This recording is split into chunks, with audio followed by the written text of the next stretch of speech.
What's good, people? What's good? I'm back. It's that dude named Dave. How's everybody doing tonight? Or this evening going into tonight? Hey, I gotta make sure y'all can hear me. I had to do some rearranging here, so I don't know how I'm sounding. I couldn't do a sound check before this got started. So I gotta make sure that it's not gonna be a struggle stream night here. Press a 1 in the chat if y'all can hear me. Press 2 if you can't. Let go. Give me a second, guys. We did a little bit of some changes here. You know, the equipment had to do some little cleaning around here. So I gotta make sure that people can hear me. Okay, I see Thomas. We're just getting started here. Can hear me? Okay, let me get started here, guys. Bear with me for a moment. We're just getting started. We're gonna get the proceedings proceeding here. How's everybody doing today? I am that dude named Dave. It's TDND. We're back on a Monday. How's everybody feeling? Oh my Lord, man. I've been gone for a few days, but you know, though it wasn't like the last time I was gone for like 2 or 3 weeks. We just getting started, getting the notifications out. If the notifications are working, if they're not working, it is what it is. We're gonna do what we're gonna do here. You know what I mean? So y'all see the title, y'all see the thumbnail. Crazy woman goes off and gets kicked out of the podcast. Hey, I was watching this was supposed to be a live stream from last week, but so many things occurred, and so I just kept pushing this one back and back. So, but I wanted to react this one. Shout out to the No Fugazi podcast, right? If y'all see the thumbnails from Cooley and No Fugazi, and they had a crazy video, and I want to do this like around like last Tuesday, guys. I'm off by 6 days at least. I saw this, I watched it, and I was like, you know, I want to react to this one. But then, you know, a couple of live streams came about, and then we had the debate from last week, you know, of Kamala Harris and President Trump, you know, and we did that, and then some other thing. Then we had Shannon Sharp trying to lie to us about going on IG Live on accident, you know. So certain things kind of took precedent, but my thing is it's not old enough yet. I still want to react to it, so here I am today, guys. So as we get started here, you know, man, talk about a nice little weekend here. What's going on, Pooh Man?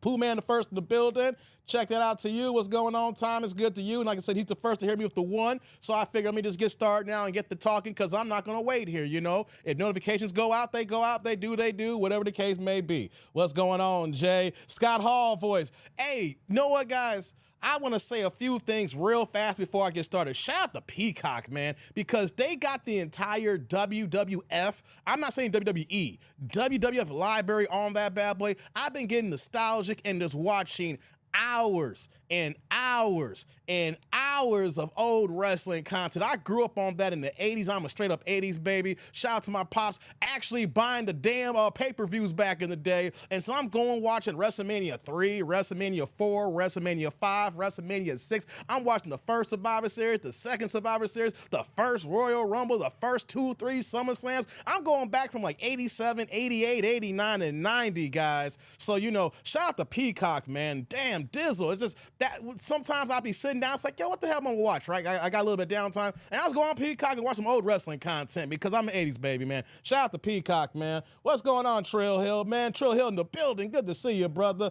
Pinball says I'm loud and clear. What's going on, Pinball? Where you at these days, man? Where is the mobile office at? I hope you're safe out there in the road, brother. T. Orlando in the building. Hey, Fanon kind of hollered at you this morning, man, because I be Ninja Watch. I didn't say much in the chat there, and he was like, he wanted to get me into political talk, and me and you were talking and text messaging yesterday about the, you know, the political talk with Kamala Harris, T. Orlando. So how you doing, brother? MOP in the building. I'm away to wrestling training. Hey, man, get that workout in, brother. Go ahead and whip some ass, brother. Pinball. The court of Rep Dave is now in session. I be here. Jay's like, I missed him, Dave. Brother, I miss him too, man. And like, you could tell like the changeover from the videography, you know, with the cameras that they use, you can see how the clarity of the different types of shot they use. Hey, Jay, I was watching old Saturday Night Main Event cards. Yeah, y'all remember Saturday Night Main Event when they used to come on after Saturday Night Live, after like, I don't know where time zone, I'm in Central Time Zone. So Saturday Night Live would go off after midnight, right? And then after like midnight, something like that, then, you know, you will see, I can't remember if it came out before or after, but it'll be like late as hell around Saturday Night Live, and I was watching some of them old telecasts. Man, salute to you, Vince. Yeah, Thomas, I saw that last night this morning, guys. Hey, let's do a silent 10 count for Tito Jackson. Man, we lost Tito, guys. Hey, real talk, no jokes aside here. I'm going to do a silent 10 count for Tito Jackson. Let's go.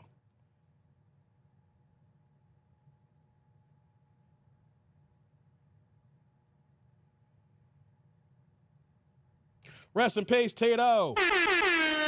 Man, Tito is 70 years young, man. God dizzle, man. Do you know what? One of the funniest things about Tito Jackson, it wasn't because of him. It was because of the show Martin. I don't know if you remember that episode when Martin flew to California to be on the Varnell Hill show. All the dick-nanigans that happened with Martin Lawrence and everything. And then when he was about to leave at the very end of the episode, he ran to a fake Michael Jackson impersonator, but probably like the real Michael Jackson. And he was like, "You ain't bad about your boys, man. You ain't bad. You ain't nothing." And Martin's like, "Hey, Michael, you don't want none of this." And then Michael's like, "Tito!" and sucker punch Martin. Hey, man, I know Tito didn't get the love like he's supposed to get, but man, when Michael sucker punched Martin with the Tito line, like, who goes for that? Tito, huh? Rest in peace, Tito Jackson, man. Trigger Black in the building. What's going on? Trust, what's going on? My man Trust in the building. I'm doing good, man. How you doing? It's good to see you a lot more these days. You know, I mean, we be hit and miss certain people, but I know you was out of pocket for a minute, living life, working hard, getting your money. I know how you get down, and I've seen you a lot more lately, man. It's good to see you again, man. How's your boy? What's going on, Lynn, in the building? Yeah, man, happy Monday to you, man. Says the DB podcast be using your voice as a soundbite. I recognize it. I saw something like that, Trust, because, you know, whenever someone uses our content, we get notifications, and I saw someone use a short and then use my content and then flipped it to a short. Then they took my voice and turned it to like an animated AI cartoon thing type like that nature. I didn't know that there was people using my voice for voiceover work or something like that. I gotta check that out, Trust. You know what I'm saying? hey, Trust, tell me this. I only seen one piece of content, right? But I get a gang of notifications, so I haven't been checking it out. Is the content at least good? Like them remixing and using my voice. Is it good? Let me know, brother. Let me know. Pinball says, "Dave, you can't keep doing these 7-hour streams. Don't look good toward the YouTube scandal." Oh, yeah, last Tuesday.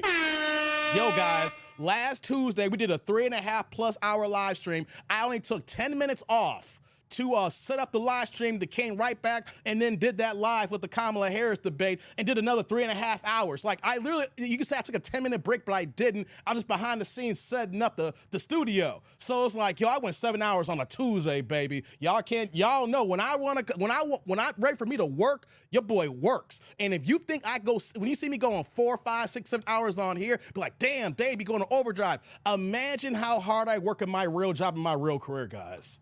That should let you know. If I can go 7 hours on a live stream, y'all should know y'all should understand my get down when I'm actually doing what pays the goddamn bills. You know what I'm saying, Pinball? Appreciate you for checking that out, man.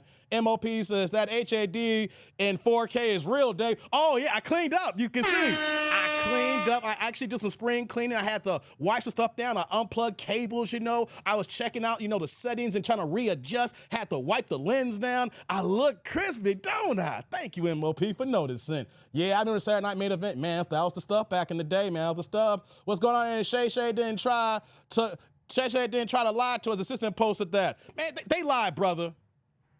Either way, it was a lie. Either way, the assistant did it. The assistant was in on Shannon with it there. Because here's the thing. He put the phone down. We heard him in the background. "Yeah, Michelle. Oh, yeah. Oh, Shannon. Yeah, Michelle. Yeah, give me that. Oh, Michelle." And when we saw him put the phone down, so if the assistant set it up and then he gave him the phone and put the phone down, either way, he had someone to help him be in on it. Either way, we don't believe him because it takes 4 to 5 steps to go on IG Live, guys. You just can't just butt dial IG Live. You got to take 4 to 5 steps to get there. And unless you're doing that and you just hold your phone and just miraculously going to every single step while your phone is butt dialing that, nah, dog, ain't believing it. Ain't believing it. Yeah, Thomas, he's with Michael, man. Salute. He was actually 71. Thank you, Trust. I said 70, 71. Thank you, brother. Appreciate that. Yeah, man. Rest in peace to Tito. You in Columbus? That's what's up, man. Be safe out there on the road, man. You remember that episode, Trust? Yeah, man. Yeah. That was a good one, man. That was a good one. Just your voice? All right, man. What's going on, Diego? What's up to you, too? Dave voice out here in these YouTube streets. Hey, you be here long enough, people gonna take your stuff, man. See, I don't trip on that, right? Unless it's being used in a malicious way. if you're on YouTube long enough, if you have content that is somewhat relevant or funny or it's just gonna be, people will enjoy it. Like if I have enough people, I'm not out here long enough like I used to because I'm part-timing these days. But if you put out enough content, if it's decent enough content, people gonna take your content, you know? So it is what it is. I ain't mad at it, just long as it's done respectfully and you ain't stealing all my ish to make money off of it, you know? I don't trip if you're gonna use me, just use me right. What's going on, Chef in the building? Yes, what's up? Said it's dope. It's similar to what you be doing, like a punchliner after they make a joke. Okay, that's what's up, man. I've been working 2 gigs myself, getting out of bad debt. Hey, brother, that's what you gotta do. You understand it. You trying to kill that debt.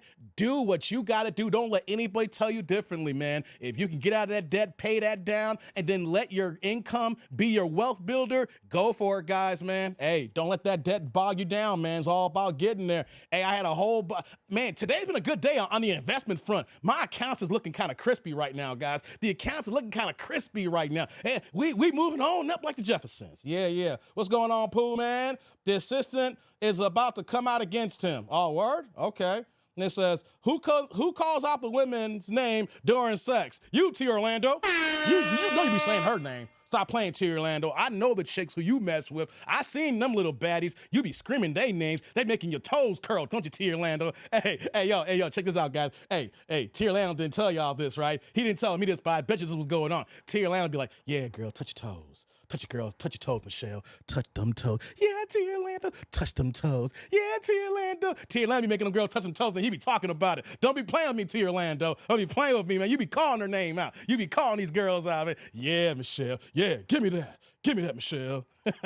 What's going on, Miss Walker in the building? Yeah, how you doing, girl? What's up, y'all? Good to see you, girl. Yeah, you Ninja Watch Network. I hear you, man. Get that money, girl. Get your grind on. What's going on, Divine in the building? Good to see you. Hey guys, let's get a little started here. You know what I'm saying? Y'all know how to support the channel. You know, you can do the Cash App ticker. You see it ticking down below there. $ that dude named Dave. Y'all know how you can support the channel. No holla is too small, guys. Whether you're dropping the $1, the $2, the $5, the $10, the whatever, the hundo, show your support, show your love. And also, we got a monetized channel. You know, we been out here cooking these streets, you know. We be up and down and up, but you know the role here, right? Super chat, super thanks, super stickers, as well as the Cash App ticket, like I said there. Show your support, show your love for the channel, because these lives ain't free, right? Hey, if I could just make enough money to pay for the equipment and the lights and electricity and my time, you know, so I can go ahead and get a goddamn cheeseburger, help the boy get a cheeseburger, all right? Anybody want a cheeseburger? And I ain't no crackhead either, so don't be expecting, Dave, you said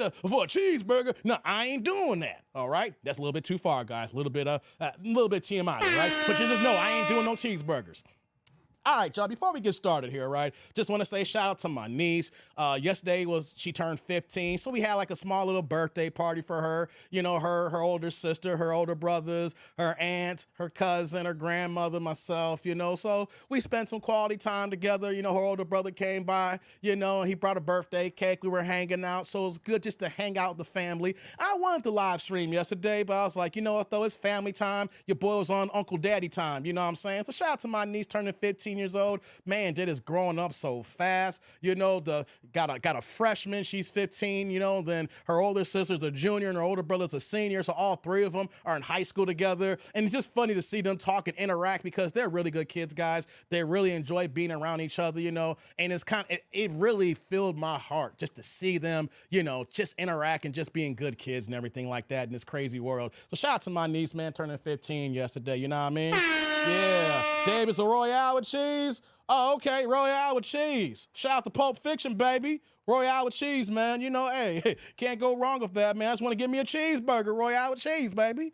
Yeah, you'll see here. Cowboys got their asses handed. Yeah, I watched some football this weekend, guys. Shout out to the Cowboys getting murked by the New Orleans Saints, the Aints. Man, Alvin he was cooking, right? Shout out to Arizona Cardinals. They finally threw the ball to the man we shouldn't call him, Marvin Harrison Jr. Man, that boy was catching everything out there, right? You know, he was over there complaining week 1. Hey, man, I ain't getting the ball. And then Kyler Murray was like, well, it's not my job to give him the ball. What the hell? He the number 4 pick in the draft. His daddy's a Hall of Famer, one of the greatest wide receivers of all time. And you talk about it's not your job to get him the ball? If you're going to spend the number 4 pick on a wide receiver, get him the goddamn ball. And they got him the goddamn ball. All right? As we talking about football, I don't want to hear anybody say it here. I know the Bears lost last night. But just before y'all even get on me, I told y'all the Bears are probably going to lose on Sunday. Okay?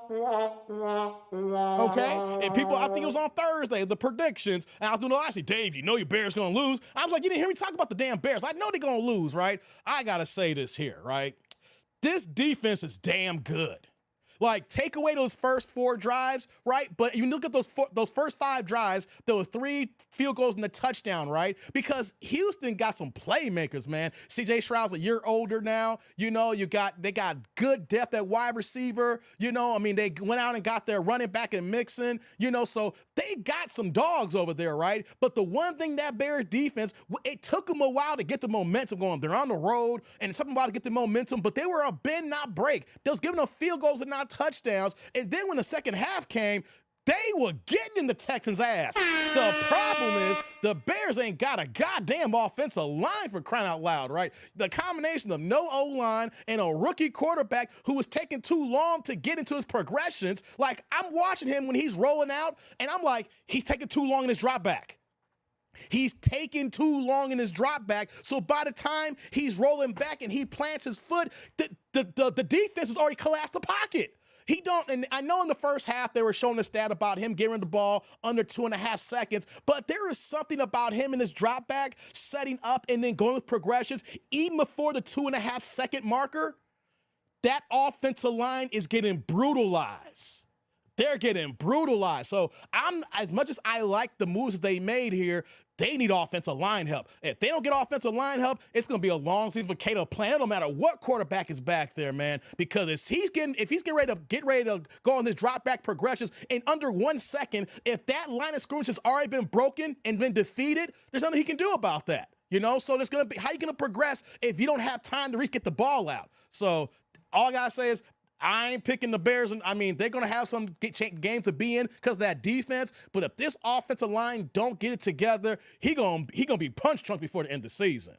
Man, Show Enough says, let's go Texans. Hey, I ain't mad the Texans showed enough. They look good, man. I wouldn't mind rooting for them. I got no beef with them. I like C.J. Stroud. I like their squad. I like D'Amico. I like their head coach. Yeah, they doing their thing, man. So shout out to the Texans, man. Like, I didn't have no, I'm a Chicago's fan, but it wasn't like I hated Houston. I want to see where they're going to go have a year or 2 here. And you know what? The Chiefs are the class of the AFC and the NFL, right? But I want to see how the season goes out and how Houston progresses because they look kind of nice. But that Bears defense in that second half, if they can just get just some help on offense, if that offensive line can just hold its own, that defense is going to keep them in many games. Because without that defense, that should not have been a 19-13 game.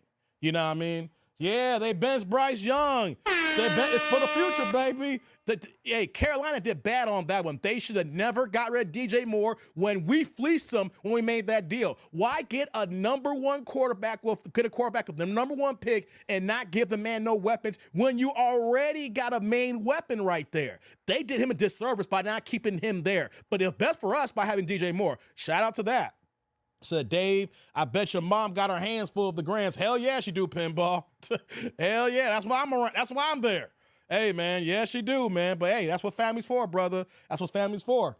Says every year I watch less and less NFL football. I'm much more excited about college football. I'm the opposite, Clifton. I don't watch college football anymore. I don't even like college football like I used to anymore. I'm the complete opposite.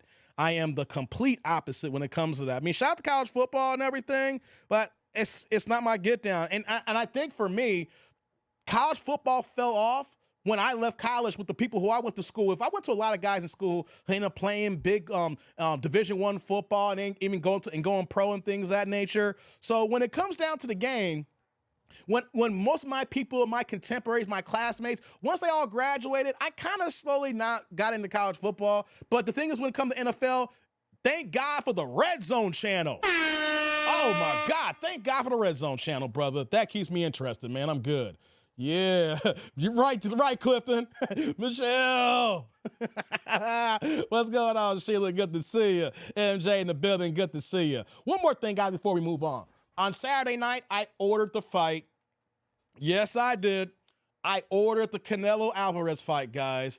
Shout out to the PBC and Amazon Prime. Let me say this before. I'm just going to take a few minutes on this. We're going to keep it moving here because this is not a boxing channel. You know, you see Ali in the background. You know what I'm saying? You see the belt. What's wrong side? You see the belt right here, you know, the championship belt. You know how much I love my boxing, right? I'm not going to stay too much on it, but I ordered the fight on Saturday night. You know, I got to say this about PBC on Amazon. The damn videography, the graphics, the display, the production, it's the best in the game. I'm going to be biased here. PBC on Amazon now, with the graphic, the display, the videography, the production, everything now. They've gotten they got so many cards in of Amazon. They're rolling this out. Man, the production is grade A. I like the visuals watching an Amazon event than I'm seeing ESPN or I'm seeing on DAZN or whatever, where we going to see it if you get a feed overseas, things of that nature. I'm telling y'all, this is only year one with this transition since Showtime went out of the game here, but the PBC, they're going to have the best production in the game when it comes to an event. And I'm watching this, and shout out to what's the announcer, I forgot his name right now, but he was doing for Showtime. It's Showtime, and they changed to prime time now. So that's on that. Shout out to Amazon and PBC, even though I don't get paid for them, but it was a good event. I say good event, the production wise. Now to get into it here, man, Danny Garcia. You know, I hope that's the last time we see him fight. I actually saw him fight 11 years ago to the weekend when me and my dad went, and I took my dad to see Canelo Alvarez fight Floyd Mayweather, and he was on the co-main event against Lucas Matisse. That was 11 years ago this past weekend, where that was basically Danny Garcia's coming out party. He knocked out Amir Khan, he became the champ, but people didn't believe in him, and so Lucas Matisse was going through the rankings and everything and knocking everybody out. They even called him the Argentine Manny Pacquiao, and they put that in the co-main event of that Floyd Canelo weekend, and Danny Garcia went to beat Matisse, beat him handily and knocked him down, you know? So it was like, yo, man, and now 11 years later, you know, and you saw how the first time you got knocked down, they stopped the fight. Man, it's just sad to see certain fighters go out like that, but that's what happens when they fight too long. You see them get old in the ring. So I hope he's retired, so shout out to Danny Garcia. Canelo Alvarez got the win on Saturday night against Edgar Berlanga. I just want to say this here. Just because it was an entertaining fight doesn't mean it was a good fight. Shout out for Berlanga making it entertaining, not a snooze fest, but just because I was entertained to watch doesn't mean it was a good fight. You know, I mean, he got his ass whooped. I mean, he landed a few punches here and there, but at the end of the day, Canelo stole the show. Canelo whooped his ass. Canelo knocked him down with a nice left hook. I think it was the second or third round. He gave him that work. Man. But just because it was entertaining don't mean it was good. And the thing is, I don't mind watching Canelo Alvarez events. My thing is, this has got to end about the David Benavidez. Only thing he brings to the fight is 25 pounds. When Edgar Berlanga came in 25 pounds overweight, a fight at 168, and Berlanga walked in the ring at 193. Canelo, you got to fight David Benavidez. You can't complain 25 pounds when you just whooped the guy weighing 25 pounds more here, you know? But he never going to fight that, man, so it is what it is. So, hey, it was an interesting event. I paid for it. I'm not going to go in on it too much longer, but at least it kept me entertained for a Saturday night. All right, let's go down here. Said Red Zone is better than the Sunday Ticket. Hell yeah, Thomas. I love the Red Zone channel. No commercials. Just go from game to game to game. And what I do, Thomas, is I just have my channel set from, like, if let's say the Bears are playing on the 12 noon time. They had prime time last night. But last Sunday, you know, the Bears had their regular noon kickoff. I'll have it on Fox, regular Fox, and then I'll go to the Red Zone channel. So if I was focused on the Bears, I'll watch that. Then I'll flip over to the Red Zone channel. And then when the Red Zone shows me the Bears update, I'll go right back to the Bears. Love the Red Zone. Forget the Sunday Ticket. Sunday Ticket is the bane of my existence. I'm not trying to watch the whole damn game. Give me the most important parts, baby. The most important parts. College football don't need a Red Zone channel. Every weekend there are dozens of games you can watch. I don't care. I don't need. Hey, Clifton, you missing the point. I don't like fucking commercials. I don't want commercials, and I want to go to the game when it's already peaking at its highest. All right? When they're getting close to the end zone, they get to that red zone. I don't want to watch the game. Sometimes there's certain matchups I don't want to see it in between the 20s. Does that make sense, guys? There are certain certain games, I don't want to see them in between the 20s. I want to know when they're getting ready to score, baby. You know what I mean? And then when they get the double box, the tri box, and the quad box, oh man, I'm good. I'm in heaven. Yeah, that's what I'm talking about. Thank you, Pool Man. Appreciate that for posting. What that white supremacist say now? Which one, Clifton? What I miss? What I miss, Clifton? Who said what? I hated to see, oh, you talking about the boxer who fought Caleb Plant? Oh, my bad, Clifton. You talking about that dude who, the guy that's a MAGA supporter who fought Caleb Plant on Saturday night? Is that who you talking about? He got his ass whooped too. That was an entertaining fight though. Shout out to Caleb Plant. You know, got back in the win column. Yeah, Pooh Man says, I hate to see Anderson Silva go out like he did in his prime. He would have been a 3-division champion for loud. Yeah, it happens, man. You know, our heroes fight too long, brother. Our heroes fight too long, or our heroes play a sport too long, and you see them be the hero, they stay long enough to be a villain, or just, when I say a villain, I'm just using that now, it's like, man, we didn't want to see him go out like that. You know, he's not a villain, but it's like, damn, homie, you used to be the man, homie. You know what I mean? So, yeah. So, shout out to Anderson Silva in that nature, man. So, okay, guys, let's get into it. I got that out of my system. You know, what's going on, M. Jones? Hey, Dave and chat. Nice to be here after a long day at work. Okay, I'm glad you're getting off work, baby girl. Hope all's well your way. Yeah, we about to get cooking here, guys. Let's get this started here. Like I said, y'all can support in the Cash App and also Super Chat, Super Thanks, Super Stickers. Y'all know the game plan here. All right, let's get into it. Because I'm ready. I know y'all ready, I'm ready, right? So, I got a couple of videos lined up here, but the main one here, we're going to get right into it. I'm not gonna go do some other subjects or topics or other videos or talk about Kamala and her lying ass or Trump's lying ass or policies not for the black community or reparations, even though I do want to talk about that. The reason why I'm not starting, I'm talking about it is every single live that I've done where I've incorporated that, guys, I've been demonetized. Every single video for the last month, guys, I know I've been hit and miss certain days here, but if you see any video that I'm talking about politics, they've been demonetized. The powers that be ain't liking the talking points. The powers that be is telling me that the advertisers don't like what we're saying here. The powers that be is telling me they want Kamala to win because I've been saying things that has not been pro-Kamala, right? And I'm not saying these as a Trump supporter. I'm saying these things as the fact that I am tired of the Democrats telling me I gotta vote, otherwise democracy is gonna end. I'm not gonna do that right now. I'm not gonna do that right now. No. Let me see if I can get this. Let me see if I can get some of this YouTube money first before they get me, guys. Let me get into it before they get me here again. You know what I mean? So show y'all love, likes up in the building here. T Lee in the building. What's going on, man? What you saying here? What's up, Tribe? What's up, TMD? Good to see you, man. Saying just started my first Instacart shop of the night. Oh, you doing some Instacart? Okay, that's what's up, man. What's your thoughts on Tua? Retirement, chef. That's my thoughts. Retirement, baby.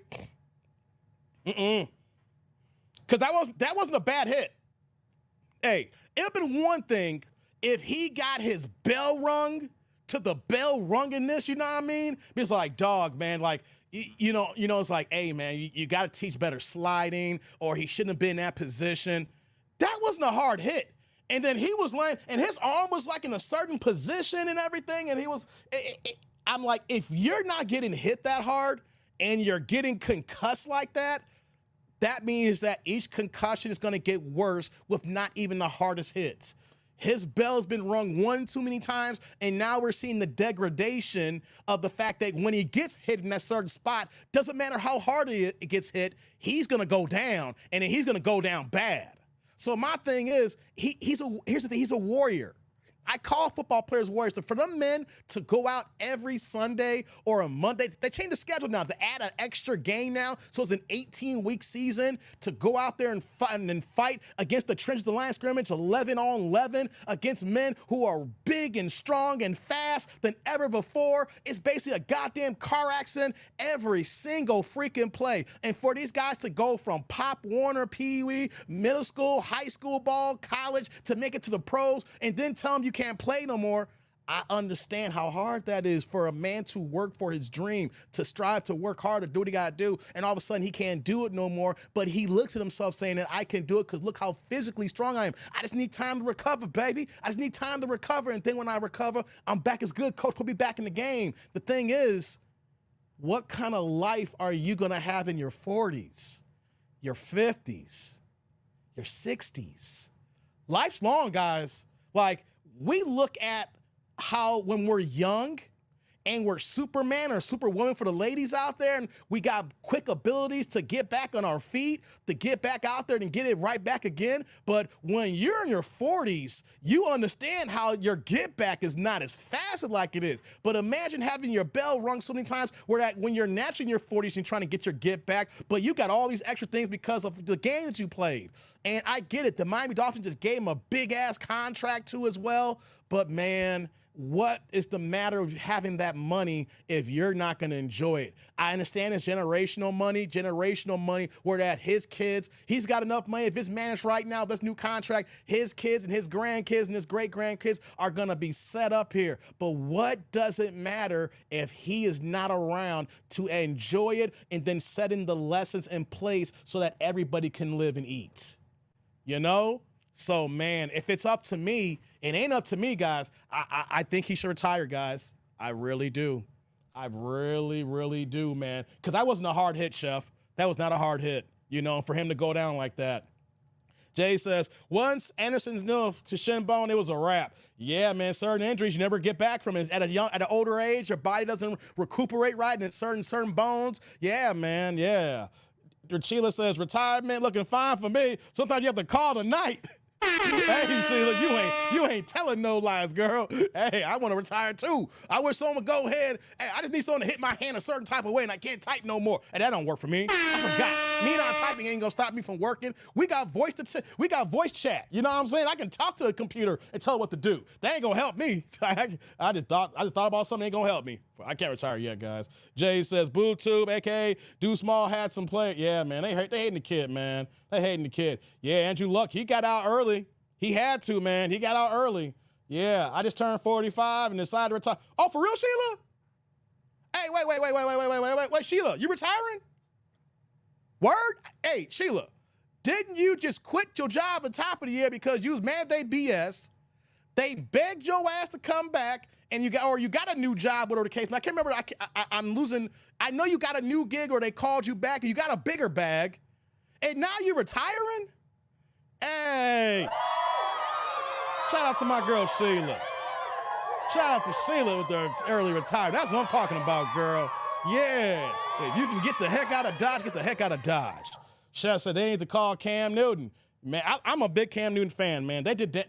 I think that Cam Newton didn't get at the end, he could have helped other teams out. They just didn't want to give him the opportunity, man. I wish Cam could have got more opportunity, but I'm loving him on YouTube. I love his YouTube channel. If you ain't checked him out, man, shout out to Cam Newton. I love his YouTube channel, man. He's like Sheila said, fuck the shit, I'm out. Yeah, that's right, Jay. Pinball said, get out while you still have your health. Exactly. Yep, Dave, I decided to leave it. It was taking a toll on my mentally and emotionally.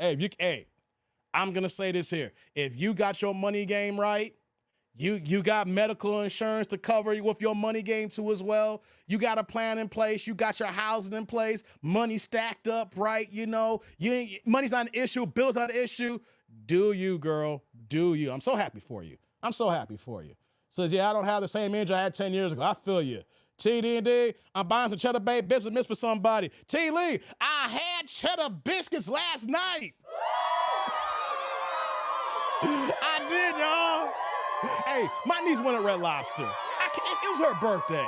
It was her choice, guys. I didn't pick the Cheddar biscuits. She chose the Cheddar biscuits. Okay, so since she wanted the cheddar biscuits, I had no problem with my niece getting the cheddar biscuits, man. TV, I had the cheddar biscuits last night. Oh, my nieces and my nephew would eat them. Man, they kept bringing news out. They were smashing the cheddar biscuits. I said, I can't talk about it in the live stream. I'm feeding my family with the cheddar biscuits, baby. Said I'm good. I have my house and PR paid off. No property tax. Hey, you good then, Sheila? Wait, no, you got the crib paid off? You got no property taxes? All you need is to pay for your basic everyday utilities. You just gotta pay for water, heat, light, internet, and gas in the car, and then some food money, and you good. Goddamn, Sheila, good for you, girl. Good for you. Oh, listen, all right, all I pay is electric and water. B's paying $2,200 a month for an apartment in Chicago. I ain't mad at you. That's what you gotta do. I ain't mad at you. That's what's so. Congratulations to you, Sheila. Yeah, Jay's like, cheddar babe, business would make you put baby powder in hand to slap a mother. You got that right, man. Shout out to the cheddar biscuits. Shout out to cheddar. Okay, guys, let's get into it. Let's have some fun, guys. Y'all ready for the Dick Nanigans? If y'all ready for Dick Nanigans, press a 1. We're gonna get into it here. We're gonna get right into it now. Press a 1 if y'all ready for Dick Nanigans. Got me some Sprite, guys. Sprite in the house. Hey guys, show your love here. Cash App, super chats, help your boy out. Devon said, Dave, you heard? Hold on. There's one. Dave, you heard about Adrian Peterson or surrender? Yeah, hey, Devon. Adrian Peterson been broke for a decade. Let's give it a buck here. What's being reported now? Hey, let me do this a favor, Devon. Hey, Devon. Hold that thought. I'm gonna start this here. If you're still here after we get done the reactions, I'll talk about Adrian Peterson. Okay? I got some things to say, and if I start cooking on Adrian Peterson, I'll go 20 minutes into that right now. Because what's happening today has been going on for a decade. It's just the fact that we looked at him as Adrian Peterson, and it was nothing. Right? We saw some things and it just kept building and building. And I said to myself, this Negro broke. You know, but it finally came to a head. I knew this was going to happen over 6-7 years ago, guys. You know, but hey, half for Derek. Come on, Pooh Man. Thomas, hold that thought. If you're still here, also too, these are guys, help me out here. When we get done with the videos and we got time, hold that Trump shooting. Okay. Hold that thought, Thomas. Bring that back up, just like with you earlier I said about the Adrian Peterson. Bring that back up, too, after the fact, guys. I want to get into the show here. I do want to talk about that. That Trump, too, as well. That's another 10, 15 minutes. These two topics, I'll go a half hour right now, guys. I can go a half hour. So hold that thought. Come back at your boy. All right? So let's get into it. Let's get to the Dick Nanigans. I want to get into it. I'm ready to laugh right now. I'm ready to laugh. I'm ready to question a few things. I'm ready to figure out what the hell was going on. Because if y'all didn't see this, this is funny as hell. This is funny as sin. It made no goddamn sense. I'm not going to play the entire video. The entire thing is like 40 minutes long. I'm going to set it up and go chunk by chunk, but we're going to play a good portion of it because there's certain things that can't be missed out here, right? And just for you guys, just to give y'all some insight on, we're going to the No Fugazi podcast, and Cooley, who's the host on that channel, that's his channel, he runs the show. I know he got a co-host on there. I don't know who the guy is, you know, but, you know, kind of like the sidekick kind of dude. Don't disrespect him, you know, but Cooley, that's Cooley's show. That's his format, you know? And they normally have, you know, 3, 4, 5, 6 women at a time on the show, give or take. You know, give or take around 5 women max, I would say, majority of the time. And once again, they have the panel and asking women certain questions. And Cooley, he's a man who's about 10 years younger than me. Gotta give him a shout out, man, because the man is very smart, very intelligent. I like the way he moves, you know, very thorough, very smart for a man young his age here. So I can appreciate seeing another young black man, you know, say what you want about him. Very intelligent, very deliberate in his talking points, and knows his delivery. Very good brother. I'll say that myself, right? What's going on, Mad Dog? Good to see you, man. Monday Meltdown says, Thomas, they call the host Kanye West. Do they really? That's funny. That's funny. So they had, for this episode where we're going to react to, they had a whole new panel of women, but there is one woman in general who, let's just say is just a little bit off. Let's just say she, we get these crash outs all the time in these channels, right? You see the women and you know that they're out here to make a name for themselves. They're out here to trying to go viral. They're doing this on purpose. They're trolling. But then there's certain women, you know they're trolling, but you know this is how they move in real life. So their life is a troll. So when we hear and see these things here, it's like, oh my God. Like, you understand the crash outs and seeing how crazy women can be, but then when you see the real crazy ones, and it makes you say to yourself, damn, I'm glad my black ass is inside. You know what I'm saying? So let's get to the video. We're going to pull up. We're going to react. I'm not going to play the entire thing, but we're going to get into it, guys. I'm going to take the banner down, but if y'all were supporting Cash App, guys, y'all know it's in the description box below, and y'all see the $ there for the supers. Pooh Man says he needs female security to handle female guests when they get out of pocket. No, that's a good idea. Because he's had to kick women off his show, but for good reason. He's not kicking them off like Fresh and Fit. Before we get to the video, I just want to put this for the record. When he has to remove women from his channel, it's not like Fresh and Fit when they go ahead and kick someone off because they don't agree with what they're saying, and then they're just looking for a hot moment just to get the ball rolling and get the audience into it, and then kick somebody out for the dumbest reasons or for the smallest reasons, right? Not giving no one no rope here. When Cooley got to kick someone out, it's because A, they're really not following the rules, and B, he gives them so many chances where that they got to go because they're disrupting the show. So yeah, they do need some security, you know what I mean? So let's go ahead. I'm we're gonna get this going here, and let's check out the Dick Nanigans. All right, I thought it was funny, so I hope y'all think it's funny. All right, we can see, you know, you got a couple of young cute girls here. The woman with the goddamn rug on her head, the fur thing, I don't know what the hell that is. That is the woman in question, guys. Let's cook. Likes up in the building. Let me go back here. Name, age, and where you from? Can you speak in the mic? Yes, my name is come a little closer to Jean. the mic. My middle name is Patience. There you go. And basically, I'm from Southern California, born and raised. Up until I was about 15 years old, I moved to the East Coast. Okay. Any relationship status? Yes, I was dating somebody whose name Sincere Cruz, and it was just for about 4 years that I was dating him, and then basically Put his whole I moved government on. out there. Sincere Cruz, dang. Oh, What if he's lost in that? okay. Been single now for about 4 months. Okay. Okay, and what do you do for a living? Yes, I do a majority of things. I am a cosmetologist. I also do barber work. I do apprentice work at a tattoo shop, basically. Okay, you can go with your questions. I do a little hip hop dancing on the side. That's Okay. about it. Nothing special here. Ain't nothing to see. How long? Let me just say this here, guys. Not just for her, but anybody in general. If anybody tells you, I'm a barber, I'm a beautician, I do dancing, I babysit on the side, I do this, I do that. Anybody that got 20 damn hustles ain't got a real job. And I get it, you gotta get it where you gotta get it, but people need to prioritize getting a career or making your hustle a career where you can see the long-term goal here. Because you're going from this one job here, you gotta take time to go to this other job here. If you got all these damn hustles, like, that's right, Divine, you ain't got no damn job. So that's why I want to say here, anytime you hear a guy or a girl, man, I do Amazon, I sell weed on the side, I cut hair, I go ahead and I go ahead and I deliver boxes. You ain't got no job, man. We need you to focus on one thing so you can get this money, brother or sister. All right, let's continue.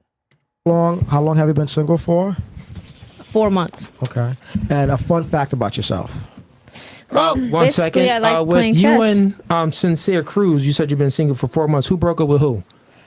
Yeah, basically, I broke up with him because he didn't want to get married. And, you know, I live in a very conservative, strict background in my family. What? And they just weren't going to allow me to date him for so long. And I agreed. I agreed with my parents. I think that in Proverbs, it says that we ought to listen to the instruction of a She quotes mother. the Bible. And we ought to love when we get disciplined by our father. So at the end of the day, I moved on. Got it. And y'all was in that relationship, you said, for like 6 months, right? I said 4 years, and then basically now I've been single For 6 months. So 4 4 months. years. So out of the 4 years that y'all been together, did y'all have sex? Absolutely, we did. Okay. Plenty So what were you of time. Conservatives and the biblical book tells you not to have sex before marriage. So if you had sex with a man and then you're expecting marriage from him, but he wouldn't marry you, wouldn't you say that you're doing something wrong? Because you give out sex. If you don't give out sex, obviously we would say that guy is doing something wrong because he can't get sex from you. You don't want to have sex with him. He didn't want to marry you. So my question for you is, what were you doing wrong? So basically, I think I was placed more as like a sidekick, like a concubine. And, you know, Solomon in the scriptures, it does say that Solomon had concubines and he had 400 wives. So you're saying that Sincere Cruz had 400 wives? Yeah, why not? It's polygamy at the end of the day. But he had other girls? Mm-hmm. Oh, okay. Did he want to marry one of those other girls? Yeah, he actually did marry Ariana. Oh, so you're just one of the girls. heaven. You're one of the girls that didn't qualify for a ring. Correct. I was wearing a dress, so I Got didn't it. qualify. Fair enough. Fair enough. Thank you for your honesty. Any other questions? No, no questions. You want to go with fun fact and stuff? Oh or- yeah. Fun fact about yourself? I like to play chess. Okay. I like one-on-one with women. I used to play with my aunt Noemi, and her and I were both women, and we were playing and we were moving the chess pieces. And I think that a lot of people got threatened by this situation is all. Okay. Let me ask, what's on your head? What is that? Yeah, what is that? Oh, it's just a scarf that I wear during out the winter time is all. Dang, it's Wintertime. September. I don't think Right. it's winter. It ain't no snow. It ain't snowing. Yeah, but I do love this scarf. You know, I Ain't paid winter. a high price for it. You know, just like in 1 Corinthians chapter 6, verse 20, Whoa, where it talks Bible about school how the references? Apostle Paul warned the Corinthians about be careful because Jesus paid a high price for you, so your body matters. Dedicate your body to Christ is all. Word. Got you. Yeah, I think you. Wait a minute, guys. Hold on. I just want y'all to understand this is not no old video.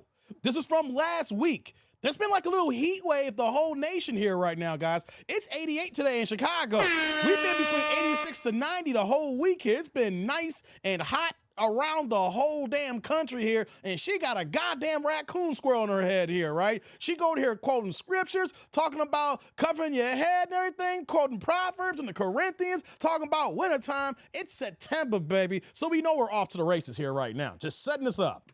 You would have had a better experience if you would have followed the book from the core, since you know a lot. If you would have dedicated your body to Christ and not let Sincere Cruz clap cheeks, meanwhile he's having sex with other girls, you definitely would have had a better experience. Not only that, you would have been able to discern the red flags within them. Yeah, I agree You with agree you. with that? I agree with you Fair 100%.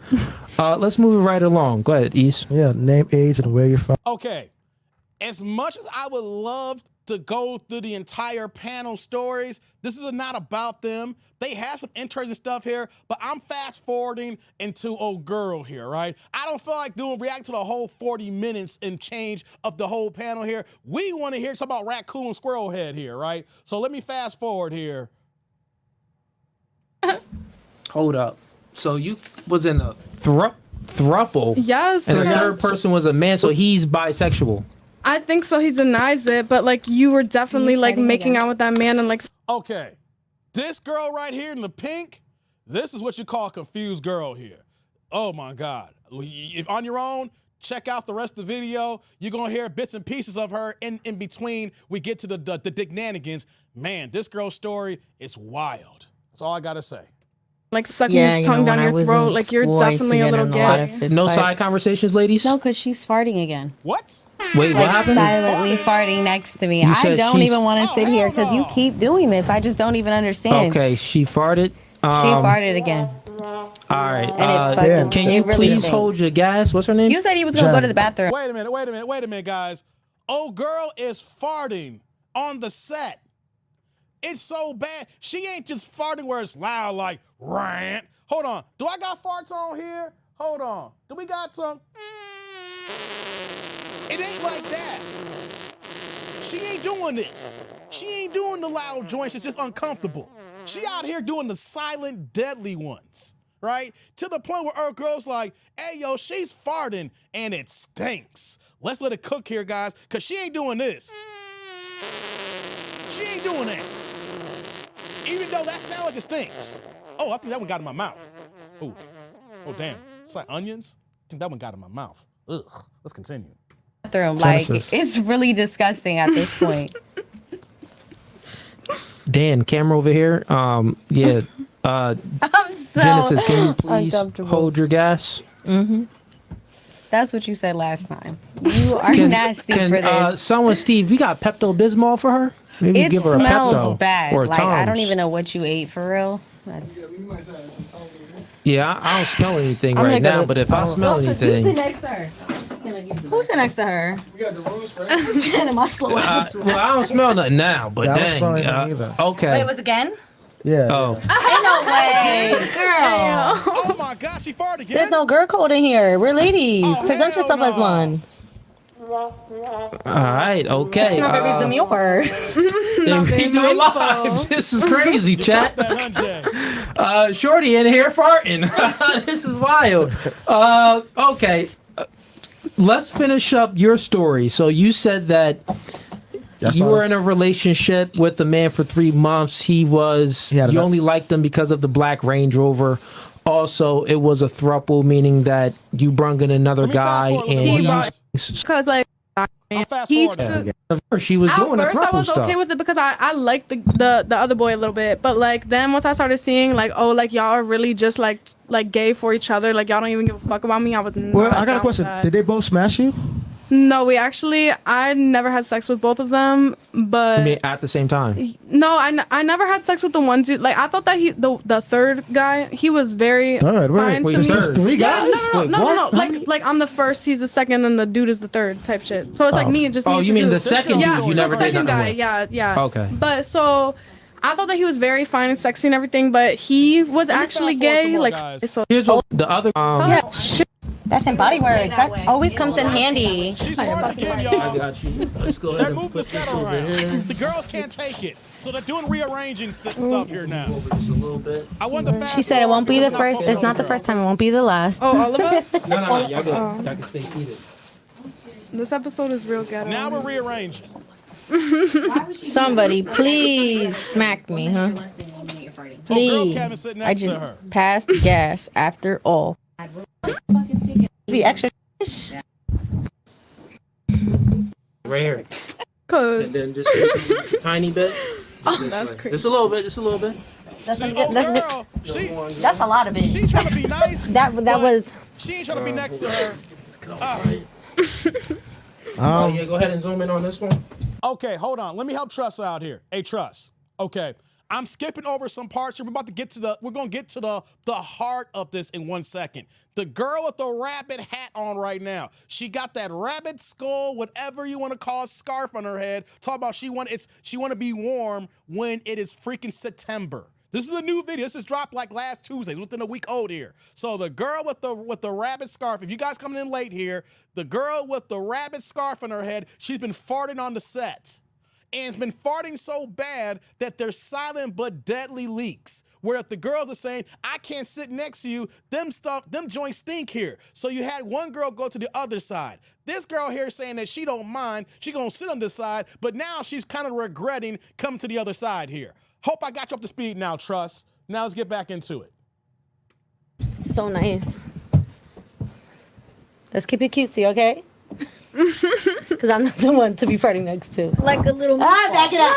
Back it up. Like a little Now donut, she getting right? handsy What's a on it. donut? Just a little circle. That's coming out your butt? Basics. No, bathroom. Yeah, what happened with the I just don't Getting even. kind of weird now, guys. went all the way? Oh, okay, went back. Look how close she is. She's trying to get next to old girl. Girl kind of got a cute body and all, but I'm all alone. I feel for you. That I'm perfume sorry, ain't girl. gonna save you. That shit was No, super it's like, gonna hey, save me because I was It's sprayed that night. on her. Best to not. Hey, don't spray too Oh, you gonna much, spray? 'cause, Hey, come I mess on. with my allergies. Hey, chat, we do it live. We got a stinky girl on the podcast. She in here farting, scaring the other girls. This is wild, but who recruited her? Ease, was this you're doing? Yeah, I did. God dang, Ease, what's going on with you, man? It's all good, man. We All do it right, live. Cooley, let's get into All it. right, chat. Sorry about that.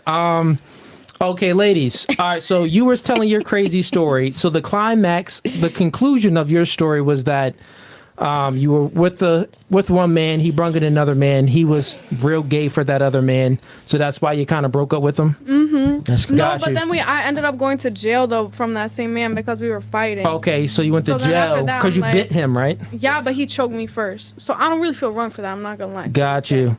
I Why didn't the dare cops you. arrest him? Because it's crazy because we were in the small ass town and then the state troopers showed up and his uncle was the state trooper and that was the cop that arrested me and brought me through. You know, like this happened to me right off the wake up. They didn't even let me put on pants. Like I She stood in front of the farted, judge in no Trust. Nothing pants. to defend, Like it was dog. crazy. No She knows panties she either? farted. No, I had on a little underwear situation, but and a little big t-shirt, but no pants, no nothing, just vibes. But Just yeah, vibes. just vibes. Praise the Lord. Okay, moving right along. Genesis, what about you? Craziest dating experience?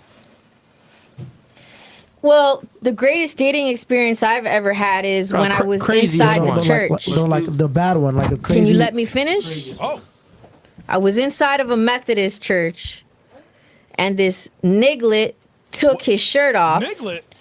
and basically in the middle of the temple is where I had sex. What? I don't think nigga is a word you should be using, ma'am. Hold on. Hold up, guys. Hold on. Has she been watching Tales from the Hood? The last time I saw someone on TV, internet, any kind of broadcast use the word niglet was the movie Tales from the Hood. Y'all know that movie? What was it, Corbin Burson? And the one scene where that he was living out in an old plantation slave cropper house, and all the dolls came to life, and they was about to kill his ass. He was like, I don't care about all you nigglets. I haven't heard no one use the word niglet since Corbin Burson and Tales from the Hood. Okay, so let's get into it now about her having sex in a Methodist church. God damn. Wait, hold on. Stop. All right, so you had sex with a man in church, and you claim that you are a holy woman? That's exactly what I said. The Methodist church. By the way, Harriet Wait, did Tubman you write was, this down? Yeah, I wrote it down. Oh, is that your little note, your little journal Oh, absolutely, for I all write of it your down. craziest things? Were you traumatized from this experience? Was I traumatized? No, I was not traumatized. I actually learned how to have peace in Christ. What the hell? From that sexual experience in church? Are we serious? Basically, do you know what a Methodist is and a Baptist is? Do you know what a Reformed Puritan is? Do you know what it's like? Really? Are you a Reformed Puritan? That's exactly what I am. When did you become Reformed? After you had sex or before you had sex in the church? So we're dealing with intimacy, huh? Let me tell you something. Affection, that's a really, really personal issue for me. Okay? So I'm not going to sit here in the middle of this stupid YouTube live platform and expose who I'm having intimacy with. We didn't ask you to do that. Oh, You I swear. already did. Please, you just said you let please. someone clap cheeks in the church. You just said Sincere Cruz was clapping cheeks and didn't want to marry you. You've exposed all this stuff yourself. What are you talking about? Historically, I'm talking about me having intimacy in the inner most holy of holies. So at the end of the day, what you see is Moses, and he's somehow connected to Jethro and Aaron. Okay? Wait, what? So what? What does this have to do with anything? What are you talking about? Do you I'm really asking want to you have a this question. argument right now? It's not an argument. I'm asking you a question. Go ahead. Go I asked ahead. you a question. You said that you are a reformed whore, meaning that you don't have sex anymore like that. I'm asking you, when did you become a reformed whore? After or before you got your cheeks clapped in church? I'm going to say after. I'm not surprised. I'm not surprised. Okay. So after you got your cheeks clapped in church, is that when you started the relationship with Sincere or before? No, actually, it was before I was with Esau, the Sasquatch. Who the hell said S.I.O.? Speaking It's of a Mike. Sasquatch. God damn. Wait, I don't know what that is. So you don't know who Esau is? No. Who's S.I.O.? I know who. Try- Subaru? I'm from Jersey. That's what we do. Subaru? That's about all I know. S.I.O. Your turn to talk. Okay. Okay, so that's your crazy story. Someone clapped cheeks in the church. A chat, we do it live. I don't know where this creature came from, but y'all getting it today. This is not made up. This is literally. Quite literally. She came in the studio like this with this book, with Oh, that hat on really? and them glasses. This isn't planned, bro. Let's move it on to you, Jasmine. Okay. Craziest dating experience. Like you gotta elaborate. Like somebody I was with or somebody I just like Either was or. talking to. Talking. I'm gonna fast forward just a little bit here to get back to the crazy chick. Okay, guys. What's your like? Yeah, you were Okay. Smack no, me. no touching, no No. guess.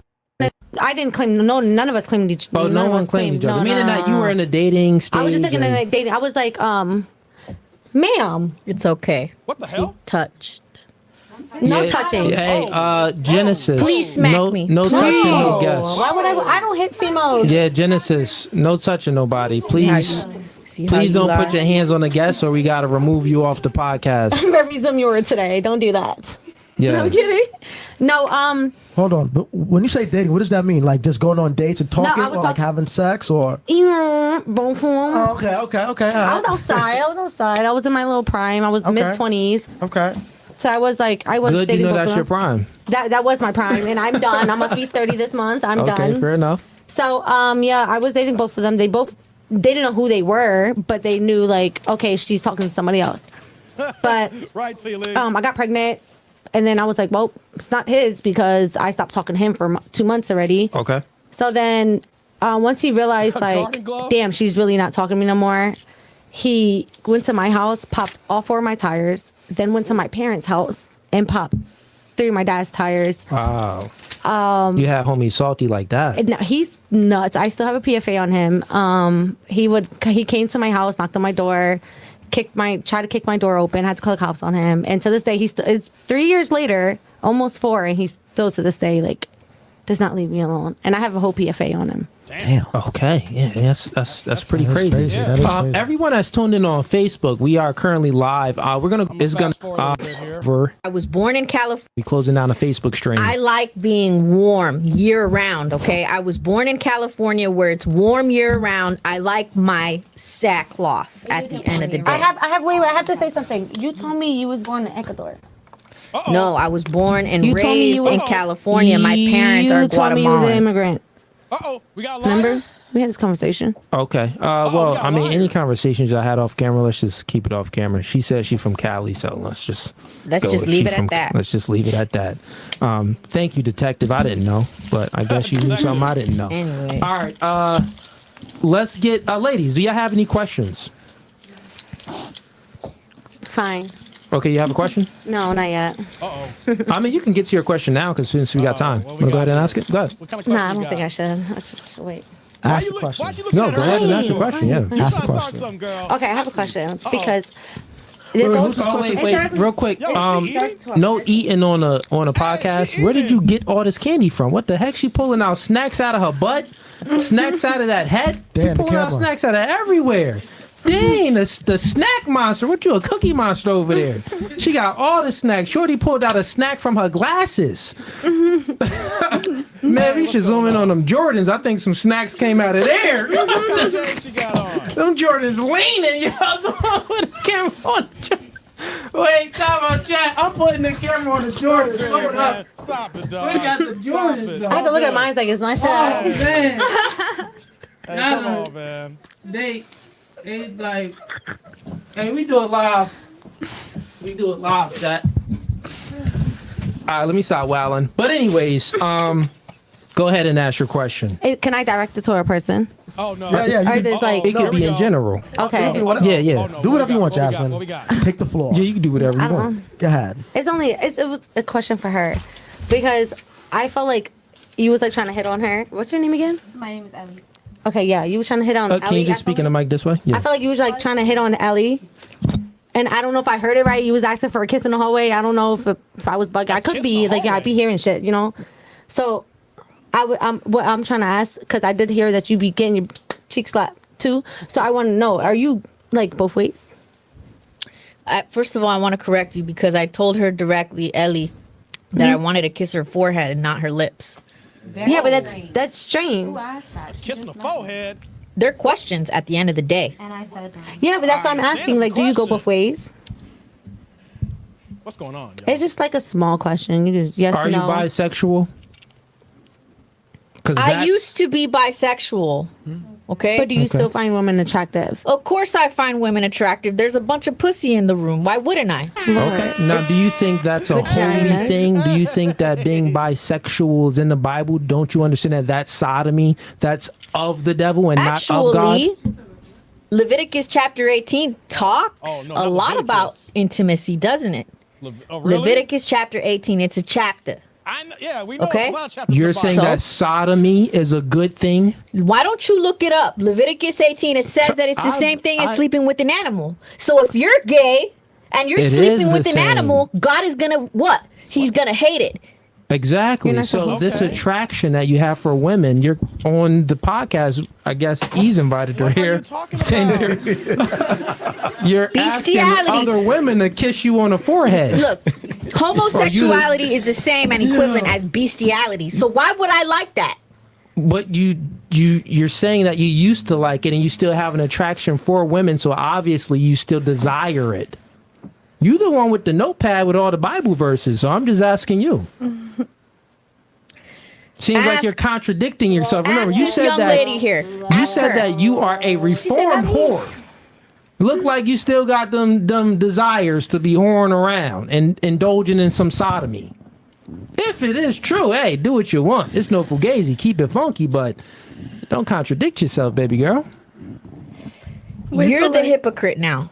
What? Got it. Let her How am I a explain. hypocrite? she have to do. It's her, not her. What's going on now? Hold on. What the hell? Hey, hey, hey, hey, hey, hey, hey, hey,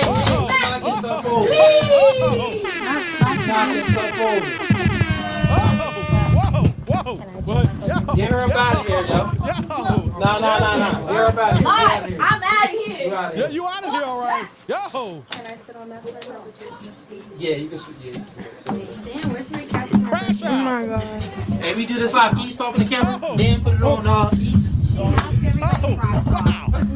All right, chat. Yo, look. I invited her on It's purpose. going down like Tell you that syndrome. right now. I invited her, Why yeah. did you do that to us? because of this. Hey, my love. Because this is gonna go viral. That's why. That's number one. Number two. Yo, Ease. Actually, I got it, bro. Cause Chat. she get wilding y'all over chats in here. a second. Steve, I'll make get sure y'all she chats in a all the second. way out, bro. Yeah, make sure she all the way out, man. Yo. She knocking stuff over, knocked over the mic. Adjust this camera, Banging on the door. the main camera, That whole thing, like, and put the light over. Fix the light. You could just the top of it. Yeah, that's good. Oh And my she, God. did you lock the door? Lock the door. Yeah, Please she lock outta the here, door. bro. Yeah. Yeah, Lock that it. shit crazy. she Hey, said, chat, we do it live and easy. Yeah, bro, you can't invite Jones like that on the podcast, bro. I didn't know she was Like, like, it's my yeah, first nigga. time meeting her today. Nigga, ease, that is a L, my nigga. It was my first time meeting her today. I didn't know she was gonna be like you that. said you invited her on purpose. So what was the purpose? Because she said she thinks that she's gonna escape. She doesn't think that she's gonna experience death. She thinks God's gonna come down and bring her to heaven. She's just not gonna experience Oh, death. you I'm like, went So there? you know she was already on that godly stuff. yeah, I She's did. crazy. I definitely did. This was his first time meeting her, though. No, He it was my did- first time meeting her. Yeah, Seriously, though. I don't think he expected this. I didn't. Yeah. Thank Did you I actually no, expect I this? did not. On Wilson, no, I did not. I did not. I did Yeah. think she was a little off, but I didn't think she was gonna do this. 'Cause I don't Yeah, know yeah. the girl. Like she hit me up. No. Okay, talk about that story. She hit you up. Okay. Explain.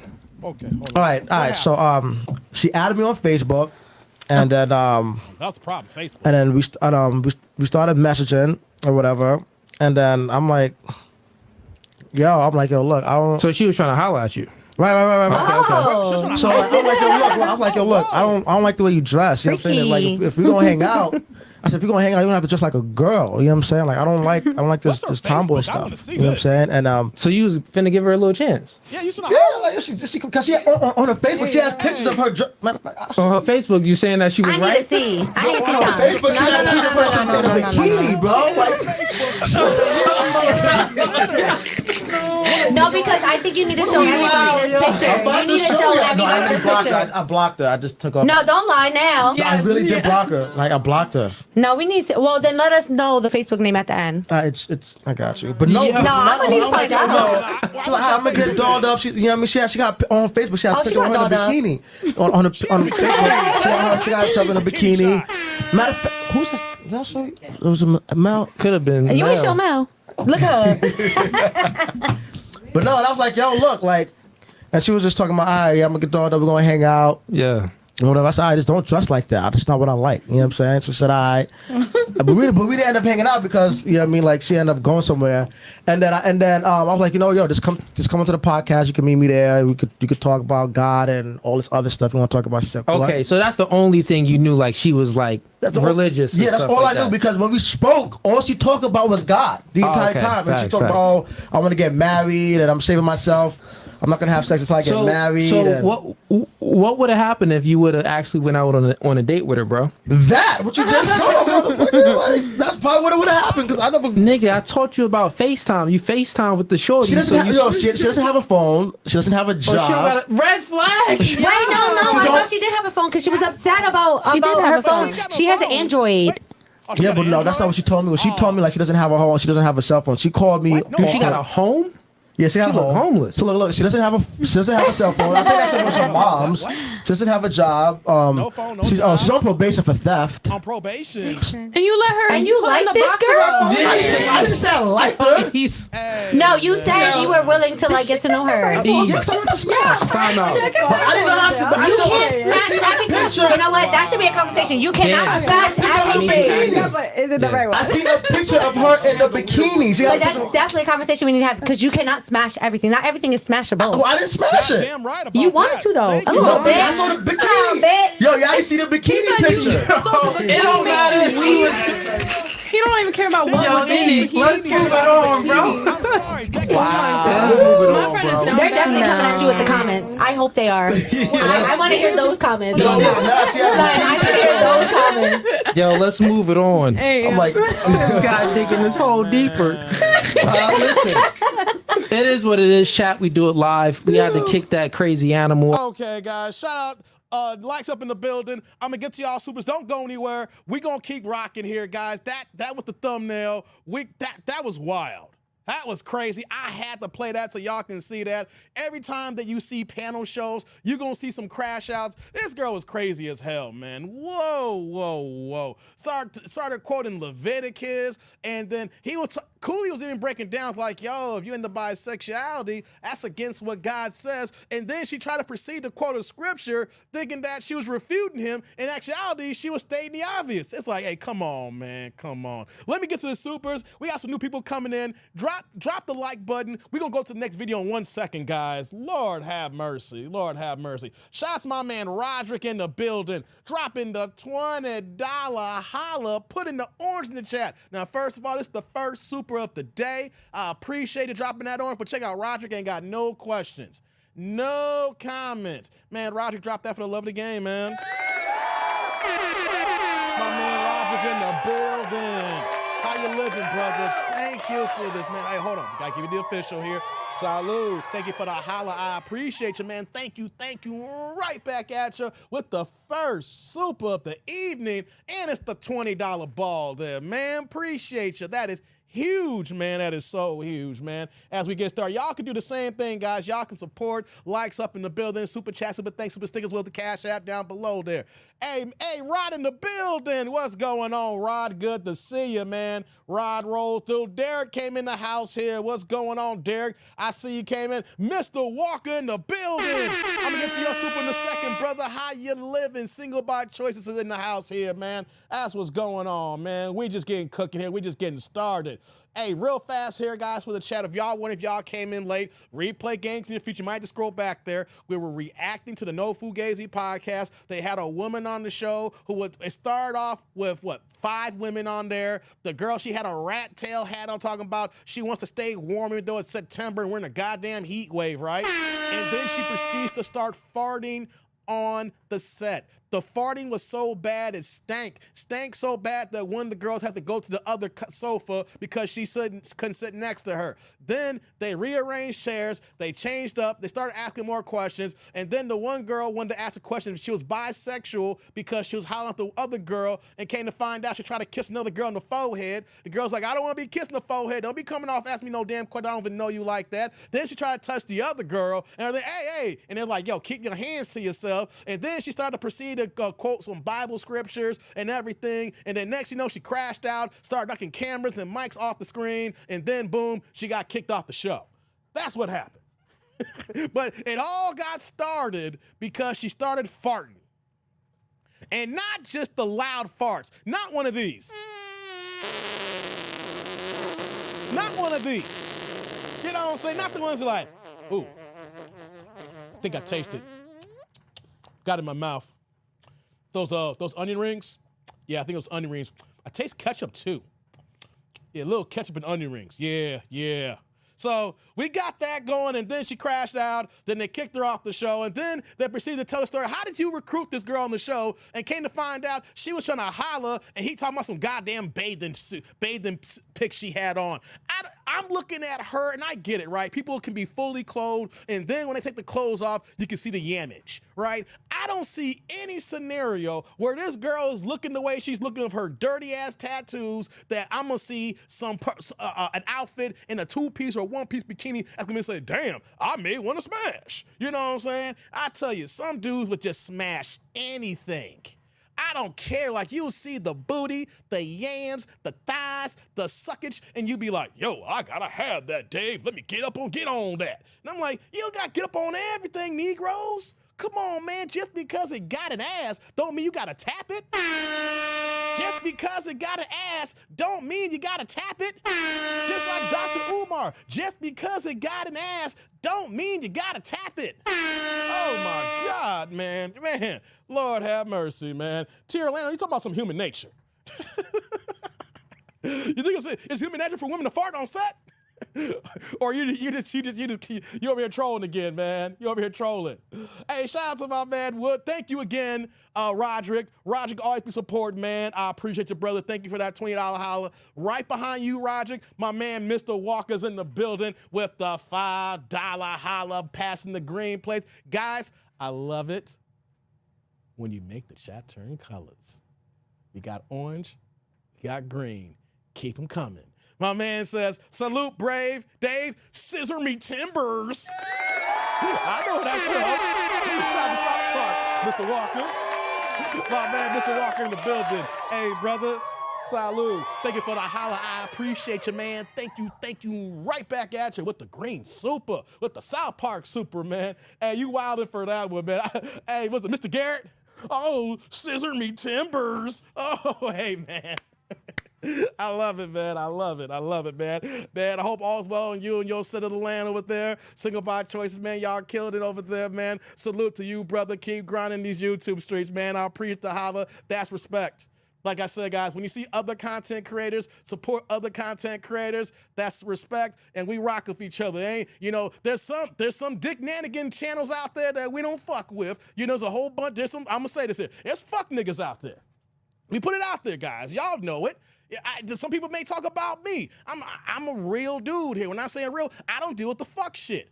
I'm saying, but you know what though? It's respect, and then there's non-respect out here, right? I respect what those brothers doing out there, man. They're smart men over there. They're funny. They witty, man. They be grinding. I'm doing they late live streams too as well. That's what I'm talking about. So shout out to you, man. Shout out to your partner, man. Keep cooking, keep rocking. Any other fuck niggas out there? No.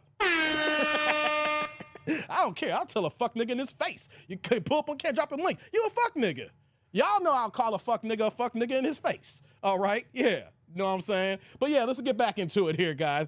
Thank you, Pooh, man, dropping the cash app there. So Ty says, I know her kitty hairy and stank. Yeah, man, she just looked dirty. Don't she just, there's certain women that you look at them and even if they did take a shower, they just look like they're dingy. Words matter, right? So I want to say certain words that just hits right. I ain't say dirty. I ain't say funky. I'm saying that there are certain women out there, when you look at them, no matter what they do, they look dingy. And no, there's no bikini that's gonna make you say, man, I'm gonna go ahead and tap that ass. That only niggas or dudes with low values that go ahead and wanna smash anything. You know what I'm saying? Rod said that man had zero standards. Facts. Lord, hey, Cooley, I know it's your co-host, man. I know it's for jokes and giggles. Man, you got to talk to your man off. Talk to him behind the scenes, man. Get him right. Get him right, Cooley. Get him right. Vince says, she got more than a little tummy. Hell yeah, man. Hell yeah. Roderick says, hey, SBC, great shows too. Yeah, man, I support them brothers, man. Hey, you guys know, if I don't like somebody, I tell people, I tell you all these live streams. T. Orlando will tell you, and T. Orlando like the pot, stir the pot a little bit. I saw you did about Ray Davis the other day, T. Orlando. When I don't like nobody, I say they fuck. Right? And if I rock with somebody, I'll tell you they good peoples. I call it, there's no gray area with me, guys. It's black and white. Either you're cool or you're not. You know, what's that one song? He's cool, he's fake. That's the type of niggas I hate. Yeah, man, yeah. Hey, he said she got said no matter what. Hey, that's right. Hey, that's another word too, Rod. Not just dingy. Not just dingy, musty. Oh, man, I can't stand a musty looking person. If you look musty and you smell musty, smelling like outside on a summer day for 4 or 5 hours, ew. Hey, man. Hey, shout out to Mr. Walker again, man. Mr. Walker's back in the building with another $10 holla, man. Dropping that yellow in the chat. What you got for me? Much love and respect, brother. Y'all good boys over there. Hey, man. That's how men communicate. When we respect another man, we let y'all know that. Hey, man, salud. Thank you for the holla. I appreciate you, Mr. Walker. Thank you, thank you. And right back at you with the super. And anybody who's watching this live right now, I know you, if you watching me, you know those brothers. If you watching me live, I forgot to say shout out to the Ninja Watchers, as well as hashtag replay gang. If y'all ain't supporting them brothers, man, and watch them when you got a chance to watch them, go ahead and do it. That's how we show respect and love too as well. We share our audience. We tell people when I'm not online, and if they online, go ahead and watch them and get they cook on.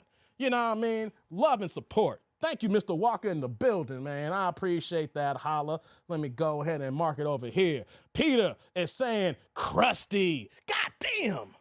Musty, dingy, and crusty. Yeah, man, when you looking crusty, come on, Peter. Ugh, just looking all hella crusty. God damn, man. If they don't like you, I probably don't like you. Hey, you got that right, brother. I guarantee you, if we talk offline and I'll tell you, I say, hey, Mr. Walker. No, I'm gonna hey, let me do a reenactment here. You know, remember what's the movie? What's the movie I'm thinking of here? I'm thinking of, damn it, DMX and Nas. I know the name of the movie. I'm just drawing a blank right now. What's the movie of DMX and Nas, guys? Help me out here, guys. DMX and Nas. I'm just drawing a brain fart right now. I talk about the movie all the time. DMX and Nas. What's that movie again? Came out in 1999. Help me out, guys. I don't feel like Googling it really fast. What was the movie of DMX and Nas? Belly. Thank you, Mr. Walker. See, you in the comments heavy today, man. Thank you, Rod, too. Belly. The scene when DMX rolls to Nebraska and then they rocking in a brand new 1999 Dodge Intrepid. Hey guys, hey yo, if y'all old enough, like I'm a middle-aged kid, I'm an 80s baby, right? Y'all, if y'all don't know, hey, Dodge Intrepids were hard in 99, right? I want to Dodge Intrepids were hard in 99, okay? Yo, and then my man Rico with the flip up, with the curl and flip, with the press and curl, and everything when he was eating the banana and he saw DMX and what did he say? Hey, Mr. Walker, he's like, I don't like them niggas. Them niggas high posting. I don't like them niggas, man. Them niggas high posting. Gonna have to drop a dime on them, man. Gonna have to drop a dime on them, man. Hey, man, that's how I feel about these dudes out here in these YouTube streets, Mr. Walker, man. Me and you could be sitting there and be like, we gonna drop a dime on these niggas, man. They some fuck niggas, dog. No, these some fuck niggas here, dog. I don't like that shit. They high posting and shit, lying all the damn time, talking all this shit, and they don't live that life when they actually really as broke as fuck. I don't like that, man. We gonna have to drop a dime on them, Mr. Walker. Hey, let me stop, man. Let me stop. I'm having too much fun with that. right, Ty, the illest ninja in Nebraska. Shout out to Method Man. Right, M. Jones? You about to drop a dime too, M. Jones? We dropping dimes like the Sprint lady. That's how you know I'm old here, guys. Y'all remember them commercials and people, rappers should drop them ones? I'm dropping dimes like that Sprint lady. Hey, come on, man. I'm showing my age right now. Is that the illest ninja in Nebraska? Dimes and Trevor's with the, you know, Mad Dog. Hey, man, you're right. 99 to like 02, 03. If you had a Dodge Intrepid, hey, man, you was like in your, hey, man, y'all have no idea. Google a Dodge Intrepid in 99, put a little chrome, put some 20-inch chrome on that. Hey, man, put some 20-inch chrome on it. Oh, man. Shout out to you, Mr. Walker, man. Thank you for entertaining me for that second, man. All right, let me see what I got over here. Do that. Okay, guys, let's keep it moving here. If y'all ready for the next video, press 1 in the chat. Let's keep it moving, guys. Let's get a 1 in the chat. Let's keep this moving here. My man Quick in the building. What's going on, Quick? Good to see you, brother. How you living? Hey, Quick. I know you in great spirits today. Hey, I need some 1s in the chat to get to the next video. While I'm waiting for the 1s here, I know you in good spirits, Quick. Yo, New Orleans Saints put a whoop ass on the Dallas Cowboys yesterday. I saw that, Quick. I know you happy over there. I know you over there. You had your drink. You had your nice little pretty little something there. But next thing you know, you saw the Saints put the whoop ass on. Hey, man, shout out to you. Quick, hope all's well down your way, man. I know you was happy yesterday, brother. I know you was happy. Shout out to you. Thanks for checking me out, man. Okay, we got a few 1s in the building. Let's keep it moving here. We're going to keep the dick nanigans going. We going back to Kendra, guys. Yes, indeedy. We're going to go back to Kendra. We're going to see what she's talking about. How about them Bucks? Hey, man. Okay, yeah. Hey, y'all got a quarterback. Hey, the Cleveland Browns loss is Tampa Bay's W. Hey, man, Baker balling. Shout out to Baker Mayfield, man. Baker balling, y'all. Hey, Baker was playing good with the Cleveland Browns, so he got hurt. And then Cleveland just gave up on him after he got hurt. He hurt his throwing shoulder. Yeah, he ain't going to throw the ball right. And then he had to bounce around because he had that nasty stigma on him. Tampa Bay gave him a shot now, and now y'all got a quarterback for the next 10 years as long as he don't get hurt. Shout out to y'all Tampa Bay Bucks, man. Cleveland, boy, I tell y'all just messed up. And y'all Ohio Ninjas, y'all keep messing up in football, man. Whether it's the Browns or y'all Bengals, man. You guys see y'all quarterback there? Was it Jamar Chase, man? Hey, man, you got to give that man his money. He over there, man, that's a dude. When a dude don't get paid, look at Chase. He the reason, you can see how Ninja's going to act. Who that? The Saints. Yeah, Mr. Walker trying to rub it in. TB12 works miracles. Let's go to, I talked about them earlier, Rod. Texans got into my Bears, but I knew that was going to win anyway. But, man, I want to see how they rock with the KC Chiefs, man. I want to see how they rock with the Chiefs. We'll see how that goes there. Hey, man. Hold on. I didn't forget about you, tribe member. Let me scroll back up. I know I missed you. What's going on, Steven? Hey, top of the evening to my tribal chief. By your pick alone, I thought that was a dude, but yeah, she's a beard. And P.S., don't want to hear nothing about what happened to my boys yesterday. Before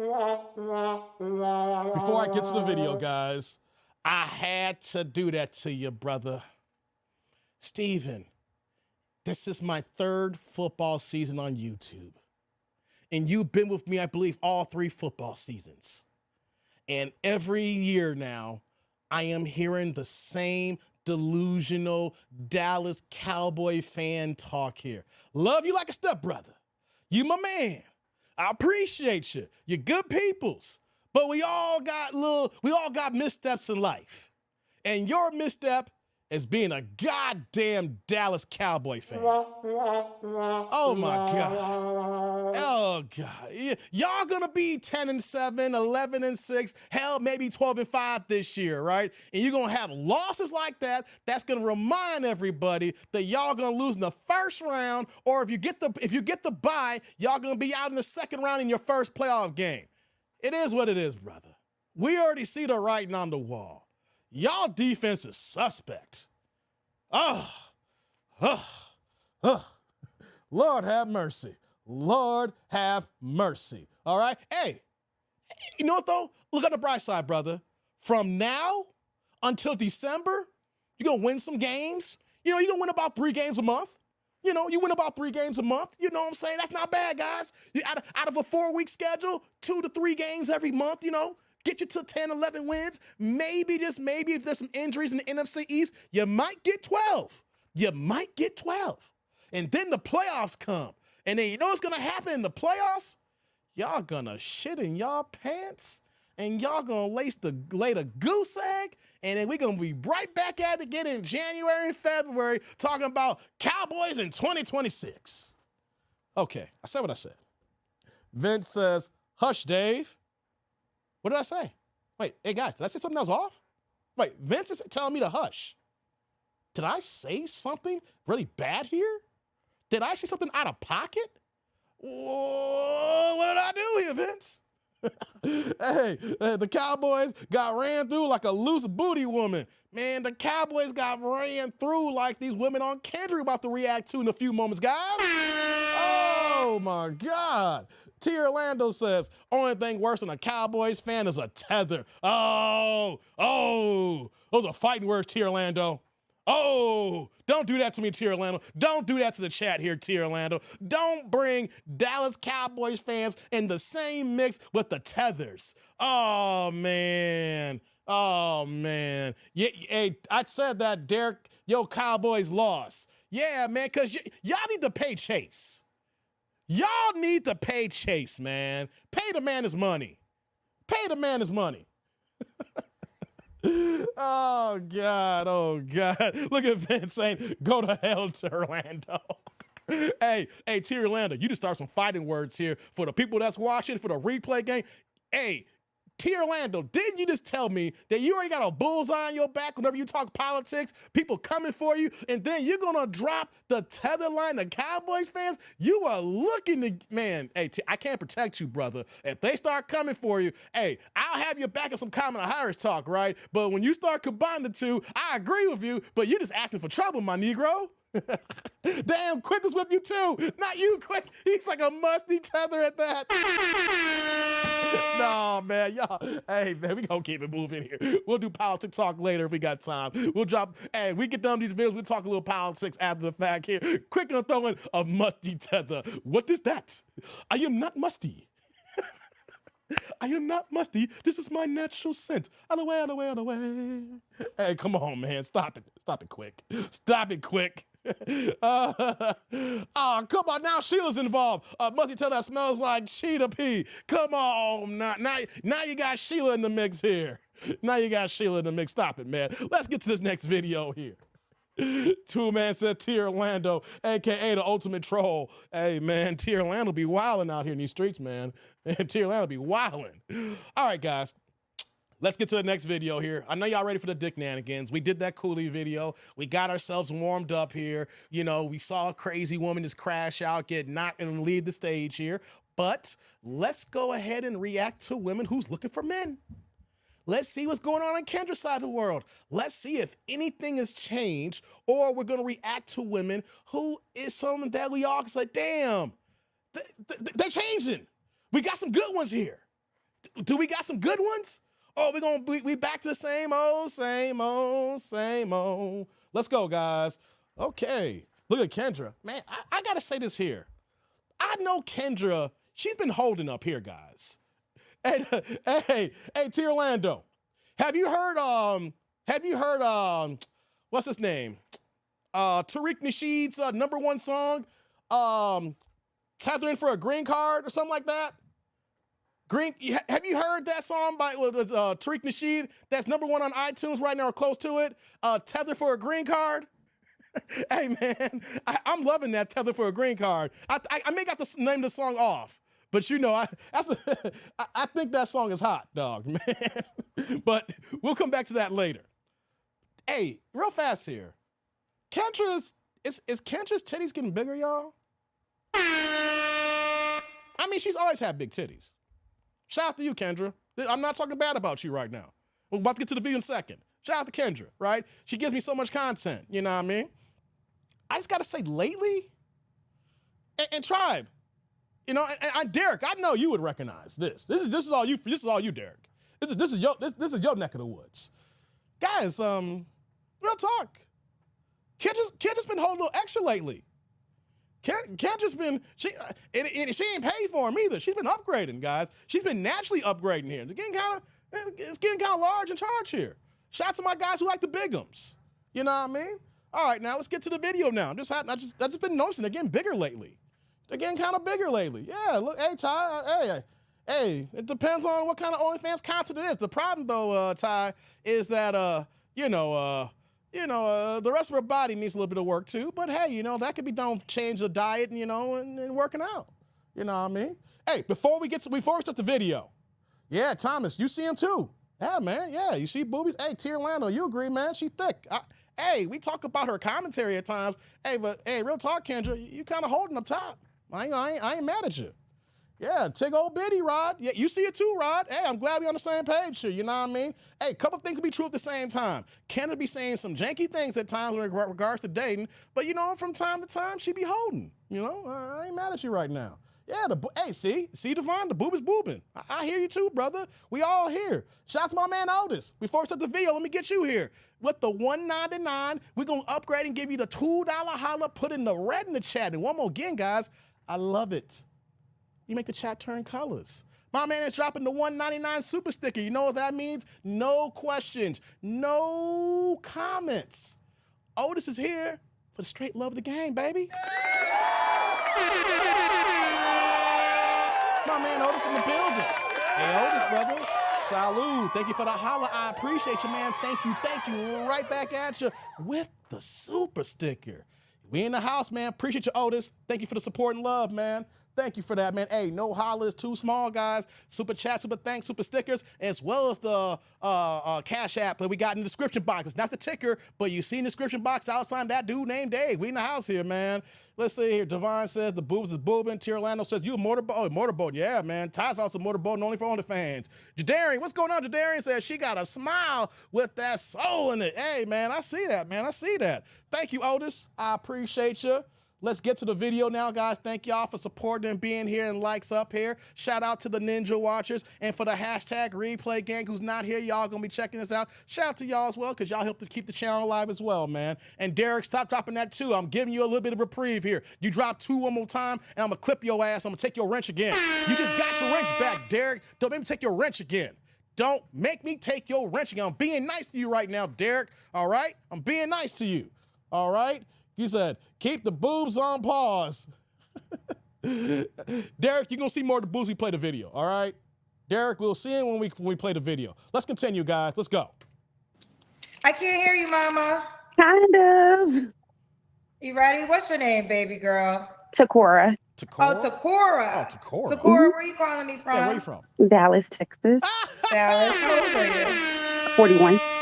41. What you do? Hold on, y'all. Hey, isn't it ironic that we were just going in on Dallas Cowboys fans? Tia Orlando called Dallas Cowboys fans in the same breath as tethers. And what is the irony that the first Kendra video, and we got Dallas in the house, y'all. I bet you Kendra wild in bed. Hey, I wonder what that mouth do, Tia Orlando. I wonder what that mouth do. You know what I mean? All right, guys. Shout out to Dallas. Y'all just having it bad this weekend. Let's go. What you do for a living? Hey, what do you do? I am an independent insurance adjuster. Insurance adjuster. Independent insurance adjuster. Okay. Mm-hmm. Do you have any kids? I have one daughter, Okay. How old's your daughter? 24. Got a grown daughter. You ever been married? No, No. Okay. And what's your zodiac sign? Damn Zodiac. I'm a Cancer. Cancer. So we got Takora, Dallas, Texas, 41 Cancer, independent insurance adjuster, mom to a 24-year-old. What kind of man you looking for, girl? Let's get into it. I just want my own man back. What? Oh, you want your own man back? Whoa. This is like the new feature. People have been calling me. Whoa. Hold on. God, wait, before we continue. Did she come on to Kendra to say, I want that old thing back? Yo, she don't want Pookie and Ray Ray.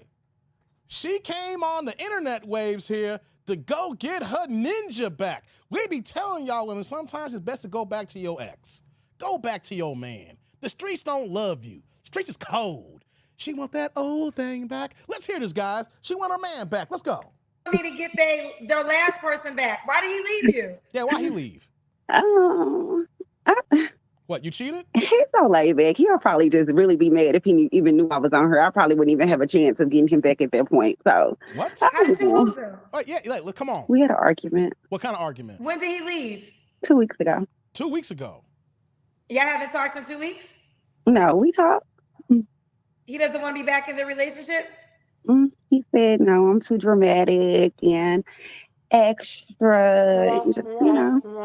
I don't know. Oh, damn. So you caught here, you want to say something to him directly? You want a PSA? Well, I said all I wanted. I called in because I was just like, if I ever get single, I want to go on Kendra G.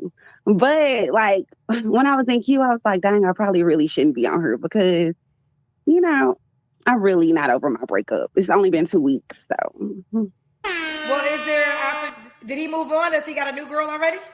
Oh no, he told me just because he says I'm dramatic and wants to end a relationship doesn't mean there has to be anybody else. Okay, is he telling you why he doesn't? Oh, he said because you're dramatic. Yeah, he said I always like make a big deal out of nothing. And that's not really true, but you know, that's how he feels. You know. Well, do you want to say his name or you want to keep it private? I don't know saying his name. Okay, I don't know what happened. But people have been calling me trying to get their exes back. Before it was two married people. You're the first. I'm not married. He's not married. You're the first not married. But Yeah. sir, she's coming on my dating show. She don't want to meet nobody new. I don't want to meet nobody new. I don't know. She wants you back. Are you gonna make changes? I don't know, girl. Hold on. Before I continue on here, guys, this is another thing that we don't talk about enough here, right? When women are with a guy and it was serious, where like it wasn't like just a kicking it situation. He may have backed that ass up a few times. When they're really in a real relationship, they don't get over their guy like that. They may, if you go in, they just get on the cock carousel because they're trying to get over that man. But they're not over that man. They're going to run back to that man if they can because she's realizing that she messed up. Right, Tila? She got a slick mouth. She's disrespectful, you know? And then he stood on both twos here. He's like, I ain't dealing with your ish no more. I'm tired of you dramatic and you got a slick mouth, which means that you be talking crazy and sideways and I'm not here for it. And boom, he's gone. He's left her and gone. And she realized, I do got a slick mouth and I need my ninja back, right? You know what she wants, guys? She wants that magical Negro back, guys. And what I'm telling y'all is, guys, if you're talking to a woman, when they say they're single, there's always a guy in the back pocket. But if she just broke up of a ninja, she never gonna rock with you. She still got that other ninja in her mind. I mean, you may get them cheeks, and if you're just saying we're here for a good time, not for a long time, because you're here for the RUO experience, recreational use only, I hear you. But if you're looking for something serious, and she's got over her, she just broke up, or he just broke up with her, y'all, you ain't got no chance. You're just there just for the sex, baby. Let's continue. Girl, are you What gonna? do you want? Okay, so we broke up before, and my birthday is in July. Good So we point, broke up too. maybe like 3 weeks before my birthday. So when he came back on my birthday, he surprised me at my birthday dinner with flowers and stuff like that. But When was we your ended birthday? July the 20th. Okay. Oh, were So- you guys not in a relationship? You said he broke up 2 weeks ago. Well, we broke up before my birthday. We broke up before my. Because you told me y'all broke up 2 We've weeks. up a broken couple up twice. times. This is the second breakup. So when was the first breakup? The first breakup was in June. So we ended up getting back together like on my birthday. He surprised me at my birthday dinner, brought me flowers and stuff like that. So we've been okay. But it was just like 2 weeks ago. We just had like an argument and, you know, he just was like, he done. You know, he was like, he should have never took me back in the first place. So Damn. Girl, move on. I know. Because he said I say stuff. Wait. Let me pause there. Did you hear Kendra say? Girl, just move on. Wait a minute. Kendra, why don't you offer some advice? This woman is opening up saying she was in the wrong. She's not talking bad about this guy here. Guys, have you noticed that? Ladies and gentlemen of the chat here, AIC tribe members, right? She's not complaining about this guy. She's owning up that she messed up. She said that she got a slick mouth. And she's on here saying, if I ever got sing, I'll go on Kendra's show, but I really want him back. And what does Kendra say? Move on. You see, instead of Kendra saying, if you really miss this guy, okay, what do you think you need to do better because he left? Because of you, but if you really want to make this work here, then you got to make changes in your life so that he don't want to move on and be sick of you. You had a relationship, there is some love there, and then you got, of course, you're going through the back and forth type of thing here. Why would you say just move on? You want her to get back on the carousel when you can get her out of the streets, give her some advice, and then run back to her ninja. Let's get back to the video here, guys. But this is how women keep other women single. Instead of giving her some good advice on how to do right to get her man back, she's telling her to move on to get back on the dick carousel. Let's go. Stuff that, like, he says I just text a bunch of stuff. I say a lot of stuff to be out of line. And like when I get mad, That's and, true, Sheila. He That's says true. that he called me ungrateful. Oh. I don't feel like I I'm don't know the ungrateful. whole scenario, but if y'all broke up twice and this is the second breakup, don't beg no man to be with you, girl. I mean, No, but I don't want to beg him to be with me. Maybe some of y'all women need to be begging.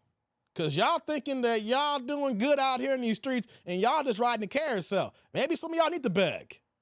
But at the same time, I do know, like, if he had did something wrong to me, it would be different. But the same thing that he tells me, like my family tells me about me and my friends, so I know so, what yeah, so he take this time to make self-improvement. You can take his advice and the things that. Wait, before Kendra's saying here, she's basically admitting that whatever he said to her friends said it to her, and her family said it to her. So you know what we got here, guys? We got an unruly woman.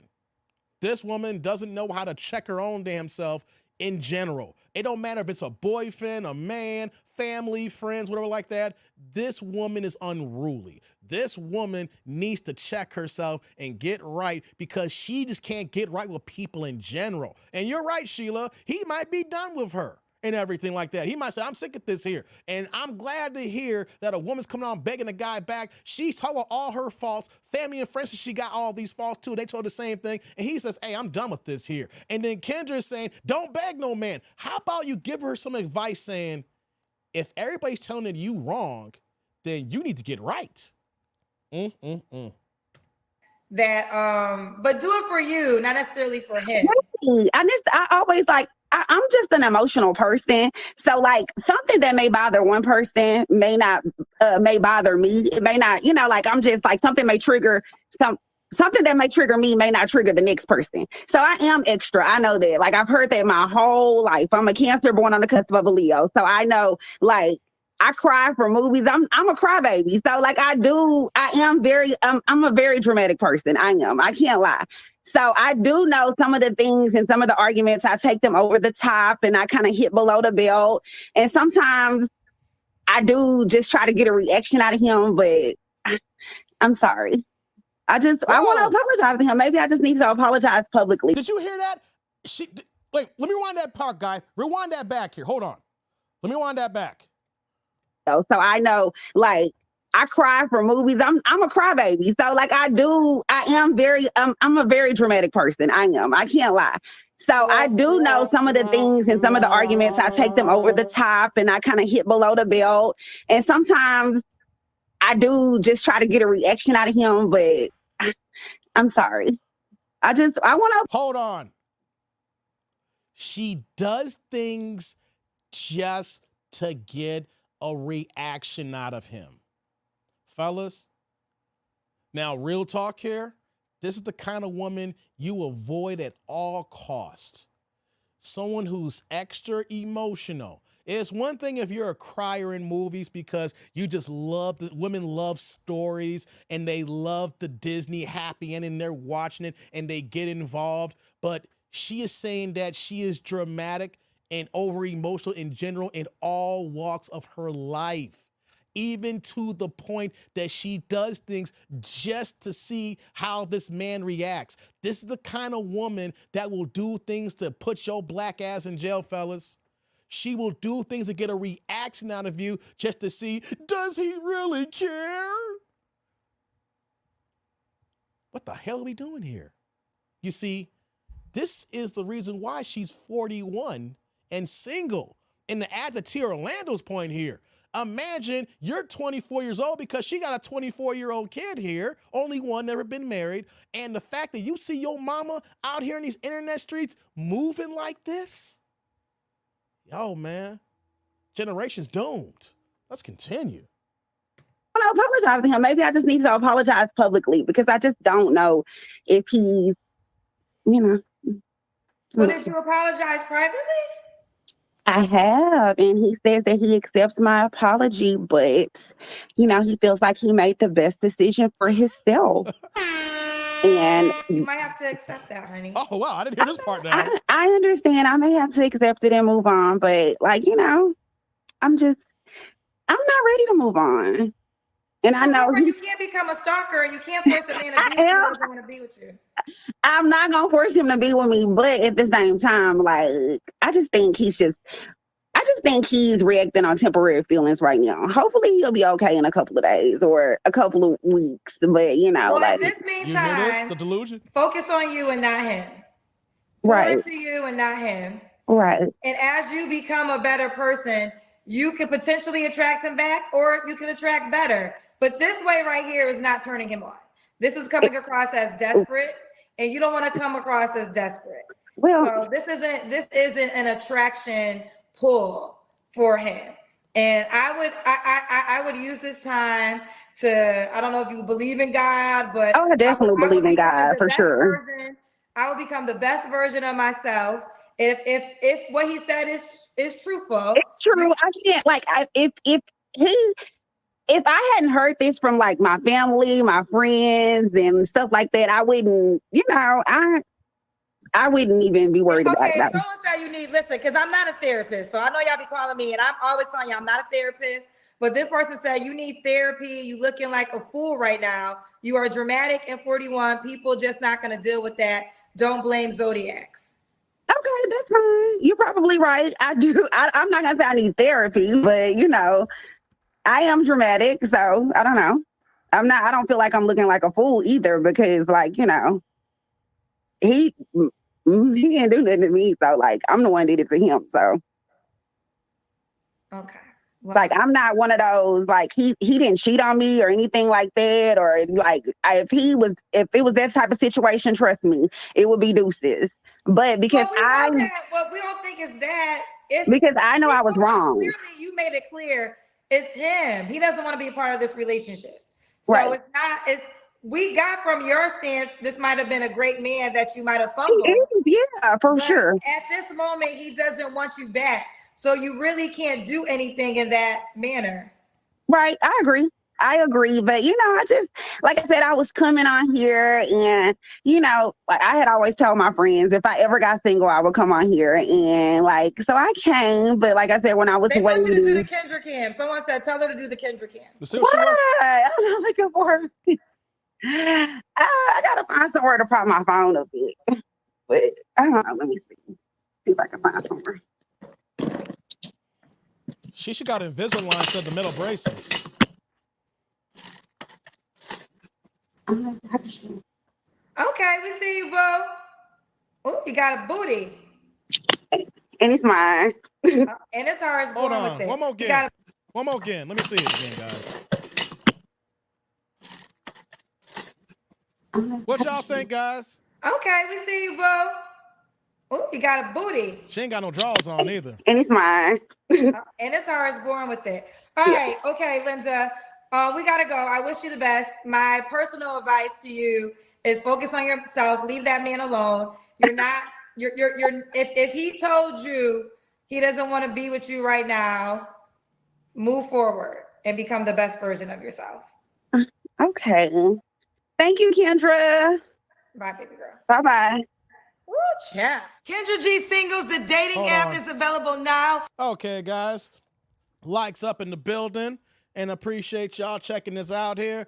Y'all hit it on the hell here. He says, you look like Mary J. Now you selling Mary Kay. Hey, come on, Kelvin. You wrong for that one. Therapy, playing game. Yeah, Tierland, that's the one there. She's playing games. She been playing games. She was. Chi-Town says her voice is annoying. What's wrong with her mouth? Braces. She all right, but she told you that mouthpiece. Exactly. She had a thong in her power too small. No, she had no drawers on. I ain't seen she had no drawers on. Come on, man. She at home with that black tight ass dress on. She was commando. She was commando in that tight ass dress. I'm gonna say this, and we're gonna move on to the next video, guys.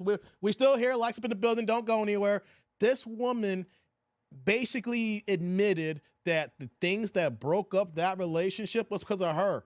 And it's not just him. It's not like one person and she's admitting all her faults. She said that her family, her friends, everybody around saying that she be doing the same janky things here. Even to the point where she said that she be playing games, not playing games, she be doing things just to get a reaction out of her guy. Ladies, if y'all listen to me right now, y'all should not be moving like this. Y'all should not be playing with people's emotions just to see what kind of reaction that man gets. And to the point now, the guy's like, I'm done with you now, right? She apologized. He accepted the apology, but he's tired of her games. And here's the funky thing, guys. This woman is 41 years old, and she's moving like a teenager, early 20s type of girl here. Getting reactions out of a man just because, doing stuff just because, just to see what he's gonna do, being all emotional, being extra dramatic, talking about she got a slick mouth and she knows she be saying things to get out of pocket. That is a dangerous woman right there, because she will do things just to trigger a person, and then you don't know the circumstances when people are triggered that they may go over the deep end. And this is why I say, guys, do not let a woman get you out of your character, out of your frame, and out of yourself here. Because there's women here who are willing to test you just to see what's going on here, right? This is what we call the shit test. This is what we call, guys, the shit test. When women get in relationships and they want to see how much shit you are willing to take to see if it press your buttons, push you over the edge, or even to the point where they're hoping you're not expecting to do is to break up with they crazy asses here. It's called the shit test, right? And there's many variations of the shit test. And here's the thing, guys, you will know the shit test when you're in it. Oh, God. Lord have mercy. She from Fragile Rock. Fragile Rock. Hey, I used to love Fraggle Rock, T. Orlando. Down with Fraggle Rock. Down with Fraggle Rock. Hey, man. Hey, man. She all right, but she told you that mouthpiece. Yeah. Yes, yes, indeed. He's probably a simp. I wouldn't call him that, Chi-Town, because he left her. He stepped on his toes. She explained what he said to her. I'm done with your janky ass mouth, and and we keeping it moving here, with the thickness, she probably know what she doing in the bedroom. She probably held on to that Negro longer than expected because she know what she doing with them yams, right? She thick. Oh, no, she not thick. She overweight, guys. Let's just put that out there. Yes, when they says, oh, she thicker than a Snicker, she's overweight. Some of y'all may like that kind of extra weight on a woman, but she's overweight, and she probably knows what she doing with it, because you saw the boobs, because we got men like Derek in my chat, when they see boobs, it's a wrap. They see the bigums and they down for the cause, right? So, her body and maybe her bedroom game kept that situation going on a little bit longer than what it's supposed to. But her mouth and her attitude is the reason why they're not together. You know what I mean? Kelvin says, premature cougars ought to know better, though. We got options. Skr, skr, skr. Yeah, box cutter. Yeah, man. So we're going to move on to the next video, guys. Press a 1 in the chat if y'all ready for it. But this is what we're talking about when women do not grow up. Arrested development. I'm just coming on the Kendra show if I get single, but really, I just want my ninja back.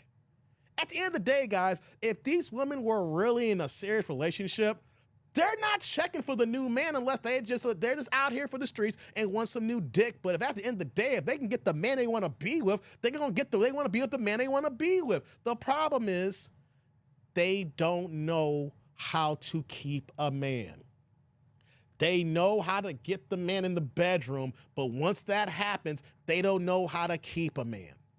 And the attitude, the mouth, just their ways is the reason why we have so many single women today. And the fact that she knows her problem and she's still doing it. That should be the main takeaway. That her family and friends said she be doing this stuff to them. And then she still continues to do it in her relationships to the point where the dude said that 2 weeks ago, I'm just done with this here. They know what they're doing and they still keep doing it. And then they want to act all dumb and then they want to cry the person back when the person stands in their two saying, I'm done with your shit. Fellas, they know what they're doing. The thing is, you don't have to deal with it. And you see how stupid she looks on the Kendra show right now. Oh, man. They always realize after the fact. Yep. They realize, hey, Peter, they know what they're doing during the fact here. The thing is, they don't think that the man that they're with is going to leave because they are so high and mighty on their hubris. They thinking they're the bee's knees. They think they're the shit. And even though they have failed relationship after failed relationship after failed relationship, they keep thinking that they're going to be able to keep that guy. And in actuality, they're never, ever able to keep their guy. That's when the delusion comes in. They start talking to their girlfriends. They're talking to themselves saying, they'll even rationalize saying, well, I know it was my fault, but he wasn't my person, and my person's out there. They're going to keep doing the shit until they're going to realize they ain't going to be able to get no man. Ooh, boy. Exactly. That's what I was saying here, Peter. You got it, man. You got it. They love taking us for granted until we're done with them from they start to panic. Facts, Peter. They take us for granted, man. Let's go on to the next video, guys. Press some ones in the chat. Let's press some ones for the chat here. Let's press some ones in the chat. Let's get to the next one here. Let's get to the next one. Okay. Let me get a sip of the Sprite here. How's y'all Monday doing, man? I'm feeling good. I keep quoting this script. I keep quoting this line, man. It's stuck in my head. I don't know why. Business is booming. Everything is fine. Got myself a Uzi and my brother a 9. I don't know why it's stuck in my head, man. Shout out to KRS-One. Y'all would deal with her for them yams. Hey, T. Orlando. The problem is men who don't got options stay in relationships longer because of those yams. Men who got options, they will second guess the first time. You know, like, okay, come on. But then, like, after that, the realization it ain't gonna take, we're like, all right, I'm done with this shit, right? If you don't gotta deal with the yams, you ain't gonna deal with the yams if you got options. It's the men who don't got options that stay in too goddamn long. Oh, boy. All right, guys. Next video, likes up in the building. We getting wild out here in these streets here. So I'm gonna do this one here. So let's go. Okay, guys, let's rock. Okay, we got Kendra's hair looking all poodleish, you know, but let's see what this one got here. Look like we got a seasoned vet. Let's go. Yes. All right, what's your name? Is it Dr. Stephanie? Oh, she a doctor. It is. Okay, is that what you want me to call you?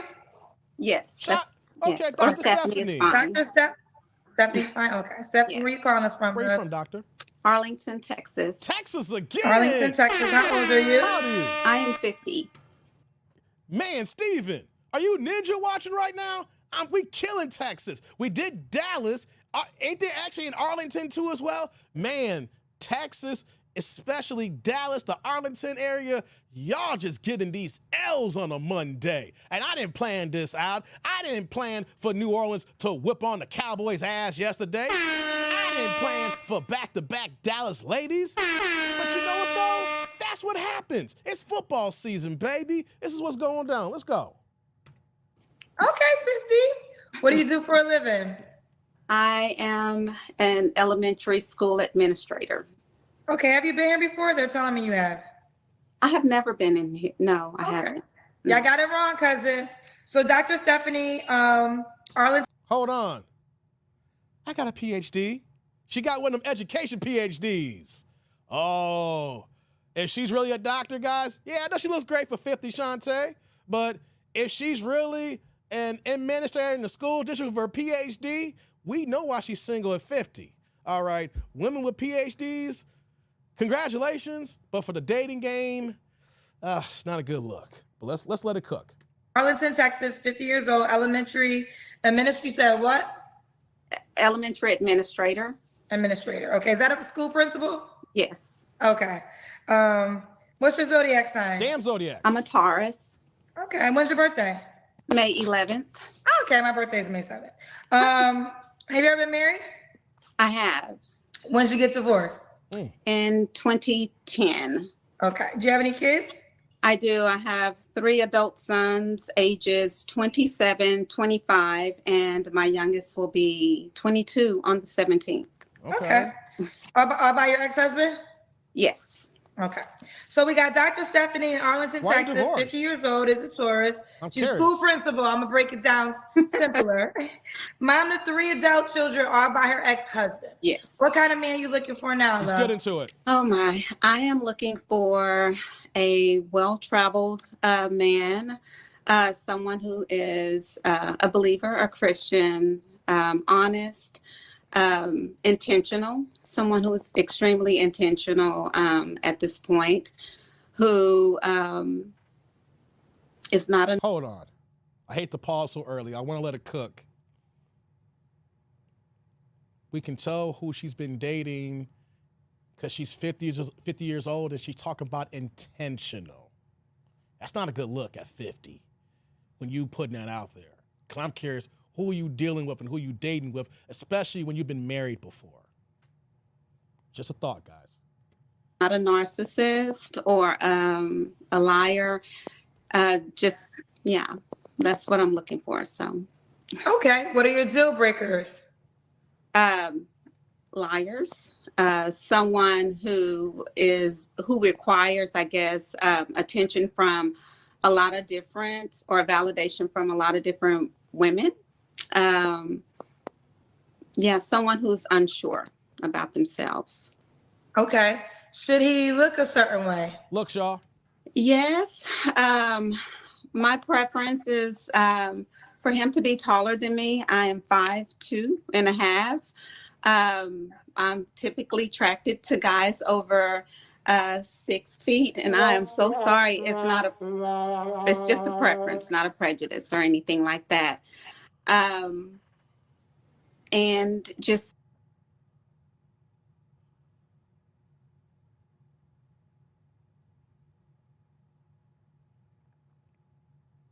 Even at fucking 50 and 5'2" and saying you still gotta be at least 6 feet tall. Come on, people.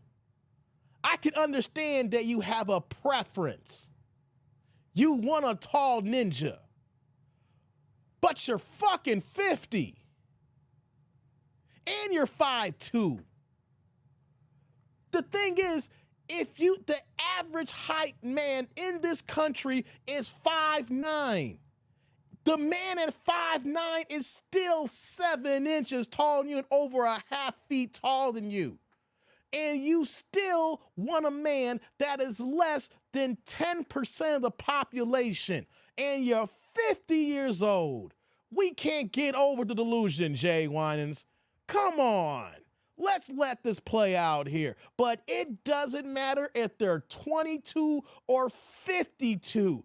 They're chasing the same man. So if we know that somebody over 6 feet tall is the minority of the selection of men, you're still competing with all the 20-year-olds, all the 25-year-olds, hell, the 30-year-olds, the 35-year-olds, the 40-year-olds, the 45-year-olds. Brothers who are over 6 feet tall know this. They know that they can pick any woman they want to a degree because they know that's one major requirement that women want. And knowing that these dudes are basically shooting fish in a goddamn barrel, and these women are too silly to recognize that you're gonna have to share this man. And if you're 50 plus, not either you're gonna share or you're not gonna find him because that man's gonna have to be in his 60s or 70s to take you seriously here. Oh man, let's continue. Just well groomed and able to put on a suit or just throw on something casual, but this right here, just kind of dress to impress. Dress to impress. Yes. Should he make a certain amount of money? Money, y'all. Be able to have a passport, again, well traveled, and just be able to take care of himself. So, yes, so I'm ready to travel. Whoa. A passport? Why is that a requirement? When it comes to dating, even if I found someone very, very serious, why am I taking your ass out of the country this soon here? Why is something a requirement that is something that's only an application away, and if you need to put a rush on it, it's going to cost $200 and change? Why is that a requirement? Gotta have a passport. Where are we going to? If I only known you for a minute, we ain't leaving the country. It's one thing if she's saying, hey, you know what though? I do like to go, like for me, I like to go to Vegas, or I like to go to New York for work, or I want to go to Florida or California. If you got some hot spots where you like to go and hang out, that's one thing. When women say they want a passport, what, you think we're going out the country right away? What, you think men of means is who really is about their money, and the man that you want is taking y'all ass out the country this soon? Let's continue. Got a doctor talking his craziness. If he doesn't have a passport, can you help him get one? I will not help him get one. No, I will not. So why not? Maybe he'd be out the country. He works all the goddamn time. Why would a man want to be with a woman when she says, I ain't gonna help you? Do you hear that, guys? It's something, reason why I'm going in on this, guys, I'm not nitpicking. It's something as simple that maybe the guy said, hey, baby, you know, I ain't got a passport. I travel all the damn time. I just ain't been out the country. Can you do me a favor? Can you help me get this passport? You know what I'm saying? Like, you know I'm busy. She's telling you off the rip something as simple as that. She's probably saying somebody's supposed to do it. But sometimes, I just want to throw this out there. Sometimes we be so busy and that we may say, hey, babe, can you just help me out with something? You know my time is all over the place here. Like you guys, you see me here, I've done 7-hour live streams and I'll work a 10-hour day. Maybe if my passport had expired, maybe I would need my girl to say, hey, can you go online and print the papers out for me? Or can you go to the post office and pick up the information for me? You know I just did a 7-hour live stream. You know I worked 10 hours this day here. I put in a 16, 17-hour day. I just don't have the time, baby. Can you help me out here? I'm just saying here because something in the small little things here, if a woman says she's not going to do it, you need to run like the goddamn wind here, because if she just can't be a helpful companion, she's good for nothing. Yeah, he already have that passport. He should already have a passport, yes. What's the age range you want to date, Stephanie? Oh, let's hear this. 48 to 60. Okay, 48 to 60. Yeah. All right, Stephanie, let's do the Kendra Cam. Okay. Okay, Stephanie. All right. Keep it in shape. I'll say you see. We see you, girl. Hold on, I didn't see it that good. One more again. Okay, 48 to 60. Yeah. All right, Stephanie, let's do the Kendra Cam. Okay. Okay, Stephanie. All right. Keep it in shape. I'll say you see. We see you, girl. Thank you. So, Stephanie, when was your last relationship? 2 years ago, April. 2 years ago, April. You don't have to answer, but I'm gonna ask. When's the last time you was intimate with someone? Blaze. I prefer not to answer. It just happened. Okay. They still fucking. Excuse me. 3 flaws you have to work on. Do you got 3 flaws? Please I can be stubborn. That's a tourist trait. 50 and stubborn. I'm determined, though. You know. No, we don't care about determined. No, as much as I am stubborn, I'm extremely determined, which makes me a very loyal person. No, we said flaws. Flaws. Well, that's what. No, my flaws. I guess. Exactly. Get back to it. Get back to it. Stubborn. That's only one? Yeah, that's only one. Come on. Communication, and I like to be right. I don't like to be wrong, but language. Again, I'm fully aware that I'm not right all the time. I don't want the cousins to get on to me too much, but I'm aware, guys. But yeah, that is my flaws. Sign language, guys. Sign language. Shame, insult, guilt. But what's that last in? The need to be right. I said earlier to run away from women like this here. The fact that she won't help on something simple like that you already got to already have it, which is kind of janky because we're not going to travel that far out the country if we just meet. I don't care. I'm a man with means here, and I'm telling you that any woman I meet, you got to earn that shit, right? But then she's telling you, I need to be right. You know that you're not going to be in a successful relationship if this woman needs to be right. She can understand that she knows that, but if she ain't correcting it, that's a hard issue. And that the fact that she's 50 years old and saying these things here, fellas, you just walk yourself into a trick bag. She could be a nice person, just not good for relationships. I mean, couple things could be true at the same time. She could be a good person, could be good at her job and everything like that. She may got good friends, but she's just not good for relationships. She's not good for men because she don't want to work with men. Okay, I own it. Okay. And why would a guy be lucky to be with you? I am empathetic. I'm a hard worker. I love hard. I am the biggest cheerleader in a man's corner. I will support him in every capacity. She's already doing that, Vince. I am, I'm a go-getter. So a self-starter. I'm assuming you don't mind if he has kids. I don't mind. No. Okay. Should he be in Texas? I prefer that he is in Texas, but I don't mind traveling. Okay. Yeah, I don't mind traveling. All right, let's do it. Dr. Stephanie, are you on the Kendra G singles dating app? I am not on the Kendra G dating app. All right, you got to download the app and set up your profile. Do you want to make your name Dr. Stephanie? We're not going to do that because she's going to take the next 20, 30 seconds to try to get her signed up in the app. Likes up in the building. We got more videos here, so don't leave here. Let me just do a quick recap, talk to the chat, and we'll move on to the next video. We're not going anywhere, guys. We got time here. We got another video. We got more videos to react to, right? Let's just say this here. This is the type of woman that you do not want to waste your time with. No.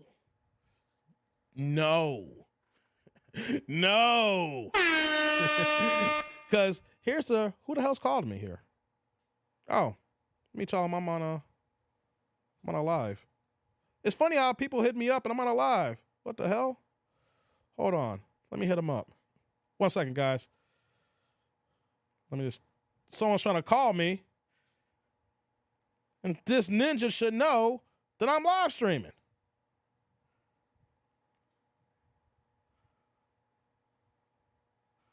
Amen.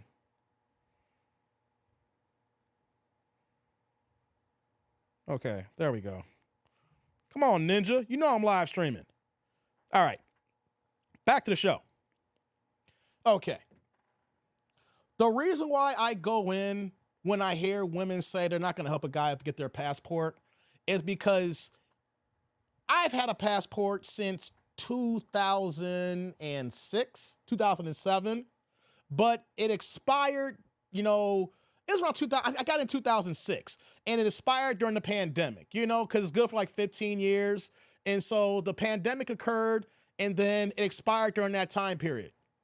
I didn't get my passport renewed to last year. So I had an expired passport for like 2 years, 2.5, almost 3 years, basically, right? And the reason why I got it renewed because I thought that, I was going through a lot of things and, my friend had passed away and I didn't know where her funeral was going to be at. It was going to be in Jamaica or she's going to have it in the States.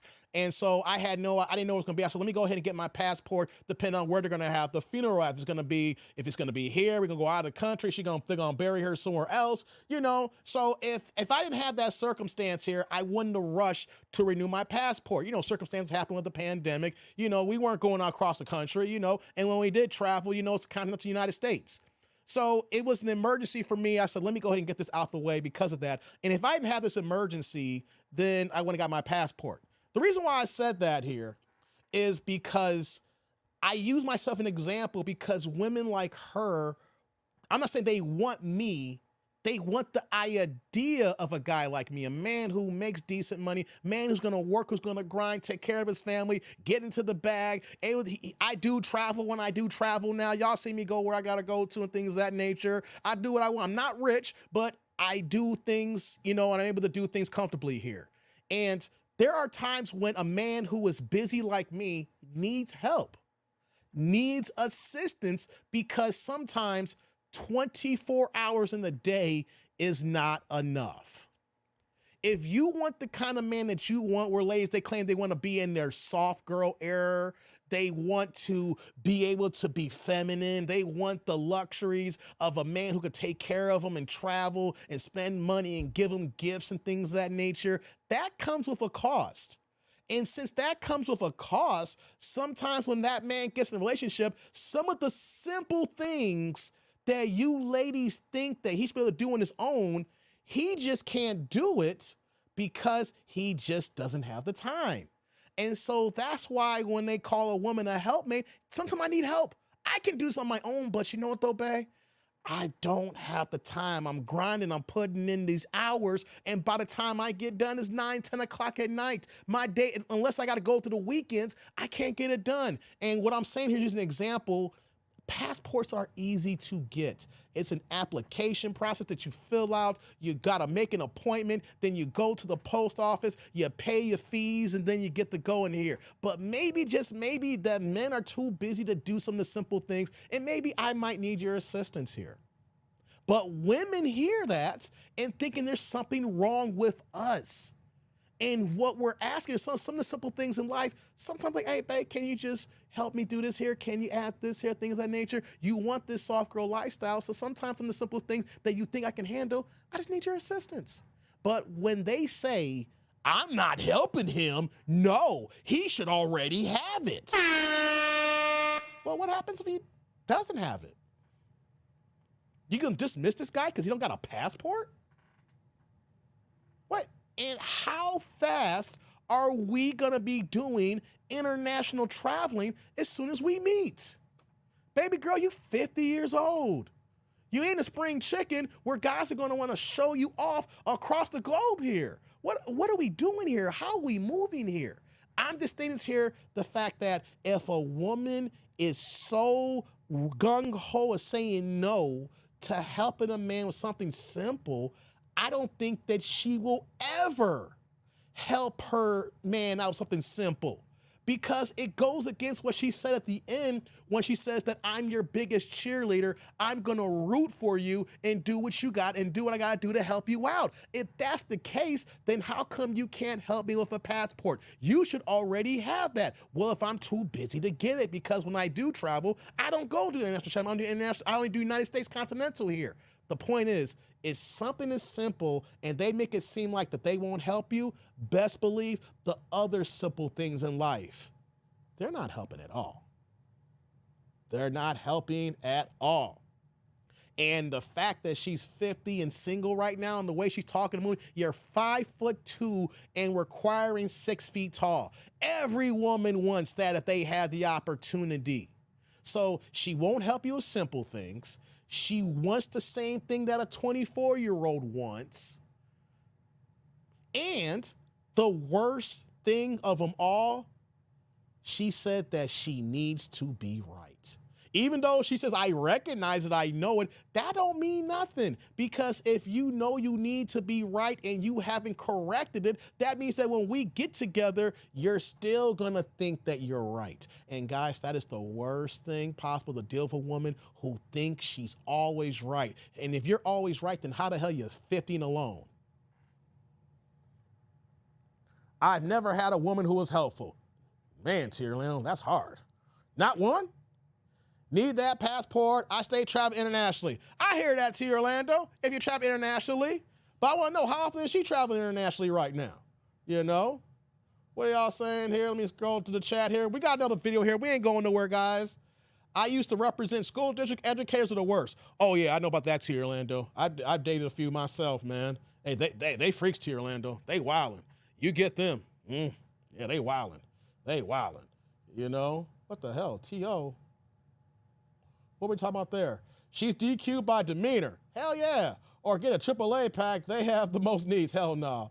Old box with unreasonable expectations. Exactly, man. Lou says, I thought she was Medicare eligible already. Damn, you wildin'. These women don't get it. A feminine woman enjoys helping her man and be by her side no matter. It says, honestly, a woman with 3 kids who left a man's a huge red flag. Thank you. Another thing, too, we didn't get to that Kendra didn't ask, why'd you get divorced? You were married? All 3 of your grown kids are in the marriage there, and you're 50 and single. I want to know why you're 50 and single now.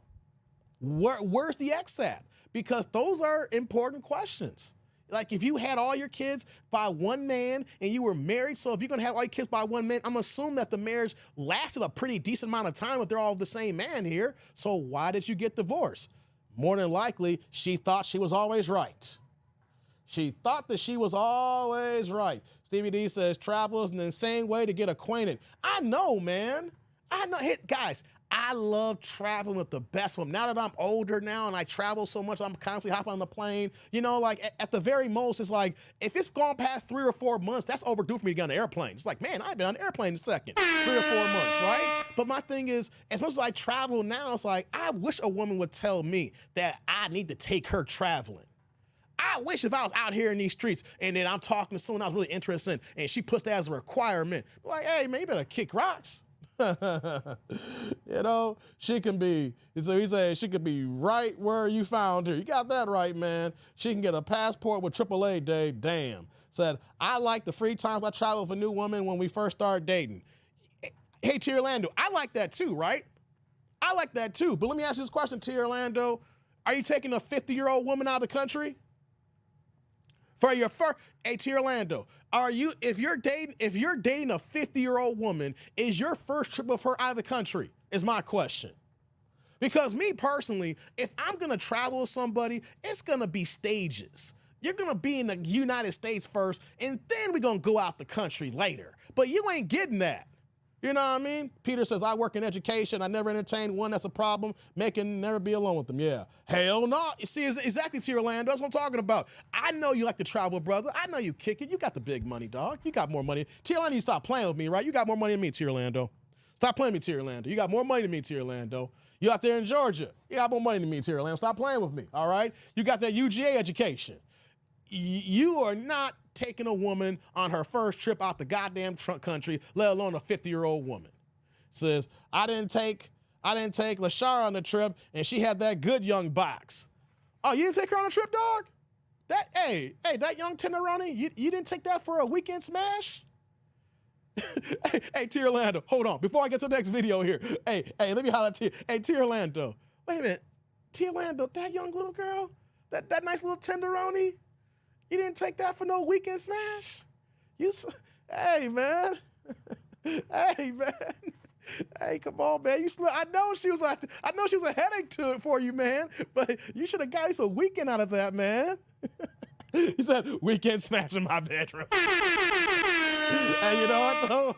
Hey, you didn't pay for the airline ticket. You saved money on that weekend. All right, gotcha. Got that bank. Hey, stop playing with me, man. Hey, man. All right, guys, next video. We're moving on to the next video. Press 1, guys. We still here. We still here. Press 1. Let's keep it going. Next video. I'm pull up the next video. Let me do this here. Let's get this next video here. What we got? Yeah, we'll do that one. Hold on. Yeah, this one. Okay, here we go. Here we are pulling it up here. Hold on. What are you saying here, Peter? I'll travel to her bedroom, then I'll see you when I see you. Hey, come on, Peter. Stop it, man. Hey, come on, Peter. Hey, Peter's like, Dave, stop playing with me, Dave. I'm going to take that trip, I'll pull up in her driveway, and I'll be in her bedroom. We ain't going to the airport, Dave. Come on, Peter. Come on, Peter. It was KS Third calling Dave. Nah. It wasn't Kip Smithers, man. It wasn't Kip. Oh, that was my boy. Hold on. He said, oh, yeah. When I call him and talk about him, he was like, I forgot about it, and I got the notification earlier. This dude got the notification. This dude, I'm going to curse him out when I call him. Hey, come on, man. I'm going to curse him out. He's like, I got the notification too, Dave. That's Ninja here. I swear, ninjas these days. Ninjas these days. All right.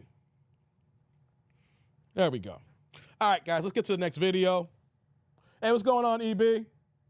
Salute to you, brother. All right, guys. Hey, at the end of the day, guys, what this video is showcasing before I go to the next video is that what we're seeing here, it doesn't matter if these women are 50 years old or 20 years old.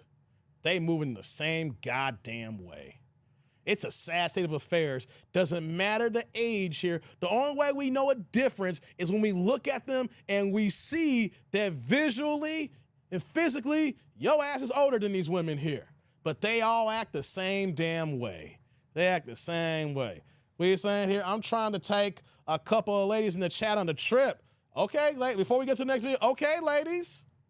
For the ladies that's here in the chat, for the Ninja Watchers and the Replay Gang, my man T. Orlando, who has a damn good career, college educated. He also posted that he got his JD, worked with several high-class judges, several that's been in the media and in high-profile cases. The ninja got a passport, and he's 6'5". And he's telling you ladies here that he's trying to take somebody on some trips. Hell, he might take some of y'all together on the trips here. Hey, ladies, y'all trying to get flued out, go holler at your boy T. Orlando here. He's putting it on the table, baby. He's putting it on the table. Says, it does matter if she is the head of astrophysics or the head of giving head in the mainstream. They all the same. Hey, Quick came in, so I'll take Sheila on my next cruise. Hey, Quick been traveling too, y'all. Hey, ladies, I'm doing promos for all my fellas here. Shout out to T. Orlando. Shout out to Quick. Hey, Quick had surgery, got his health right, lost 100 pounds, and now he's winning, baby. So, hey, y'all, hey, ladies, if y'all want a man who, hey. Quick got his own business. He's his own boss. He's making his own money. He is healthy. Get it in. Hey, ladies, if y'all trying to go ahead and hang out with your man in New Orleans, you know, we got Quick in New Orleans. We got T. Orlando in Georgia. Pick y'all chosen man here, because I got brothers in the chat, ladies. You know what I'm saying? He says, there is a clear epidemic of single women and prescription medication broken upon repair. Hell yeah. Vince says, they would rather hang out with me and watch the Dallas Cowboys. Hey, come on, Vince. Hey, Vince, you taking a shot at Steven here?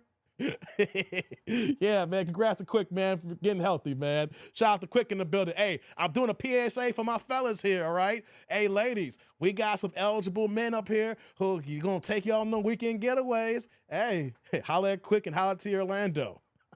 All right, guys, next video, let's cook. Let's see what we got here with Kendra here, y'all. Let's get back into the mix. You ready? Yes, I'm ready. Okay, push the camera down so I can see your face. Right, there we go. Sorry, I'm breastfeeding too. What? You're breastfeeding in this moment? Yeah. Where the baby daddy at? It's not around right now. You look at how old is your baby? Whoa. She's 3 weeks. Your baby's 3 weeks old. 3 weeks. Your baby's 3 weeks old? Yeah, she is. And you're looking for a man? Well, yeah. Baby. Wait. Hold up. Try. Wait, guys. Wait a minute. What did Ray J say? Hold up. Wait a minute. She's breastfeeding right now. Not only is she breastfeeding right now, the baby's only 3 weeks old. Her stitches haven't even healed if she even wanted to get down and dirty right now. Hey, hold on, guys. Hold on. Wait, let's let this play. Hold on. I'm gonna get excited in a second. Let me calm down. Let me listen to this Dick Nanigans here, and then let me go in. Baby, you got a baby on your titty, and you're looking for a new man already. It doesn't necessarily have to go like a fast pace, but I am. What kind of man are you looking for, a girl, as you breastfeeding? Someone. We gotta see your face, honey. Yeah, cover your breast and cover the baby, but we gotta at least see your face. Just someone that's understanding. Just really someone I can just confide in, conversation-wise. I want to ask you a serious question. You know, someone's going to say you have a 3-week-old baby that you are breastfeeding in this moment. What would you say to the guy that feels like that's a red flag? I'm not looking for anyone to take care of my baby. I do know that it's probably too soon for it. But I'm not looking for a father for her. I know it's me saying it's probably crazy because I'm literally breastfeeding in the moment. But yeah, I'm not looking for anyone to be a father. How old are you? What's your name? Yeah, how old are you? I'm 23. 23. My name is Shalayan. I go by Shay. Shay, when did you and the baby daddy break up? Well, like a few months before I gave birth. Is he in the child's life? He it's complicated. I'm not gonna hold you up because he just lost a child, so he's in and out rather. But I take care of her. Okay. Wait. Did she say he's locked up? Hey, hold on. Let me play that back a few seconds here. I didn't hear that right. I need to hear that. Let me hear that again, Tribe. Hold on. He just lost a child, so he's in and out rather. But I take care of her. He's in and out. Okay.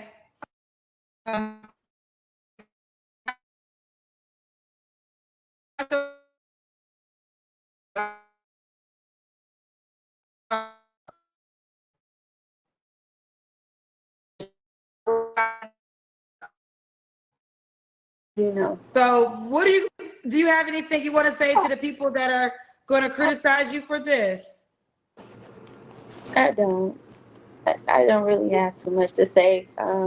If I did not end the last live. Facebook just shut it down. So I'm trying to figure out what happened. Okay. That has happened a few times, not often. But Brianna, I didn't end the live. Facebook ended the live. Okay. I don't know what happened. Someone said that was God. We were just live and. Okay, so she lost the girl. Hold on. Okay. She had issues with Facebook, and so we didn't get a chance to complete the whole thing here. So the girl's off the screen here. That is wild. She has a 3-week-old. 3 weeks old, and these women are calling into dating shows. And she had the audacity to say, I'm not looking for a father for my child. But anytime that you are with child, you have a kid, ladies, and no matter what, if the father's in the life here, you are still recruiting the man to be stepdaddy because the original father's not with you every day. Whatever the visitation rights are, there's the time period where you are alone. So, excuse me, if you choose to date and be in a serious relationship, we already know it ain't gotta be stated. What's understand is understood.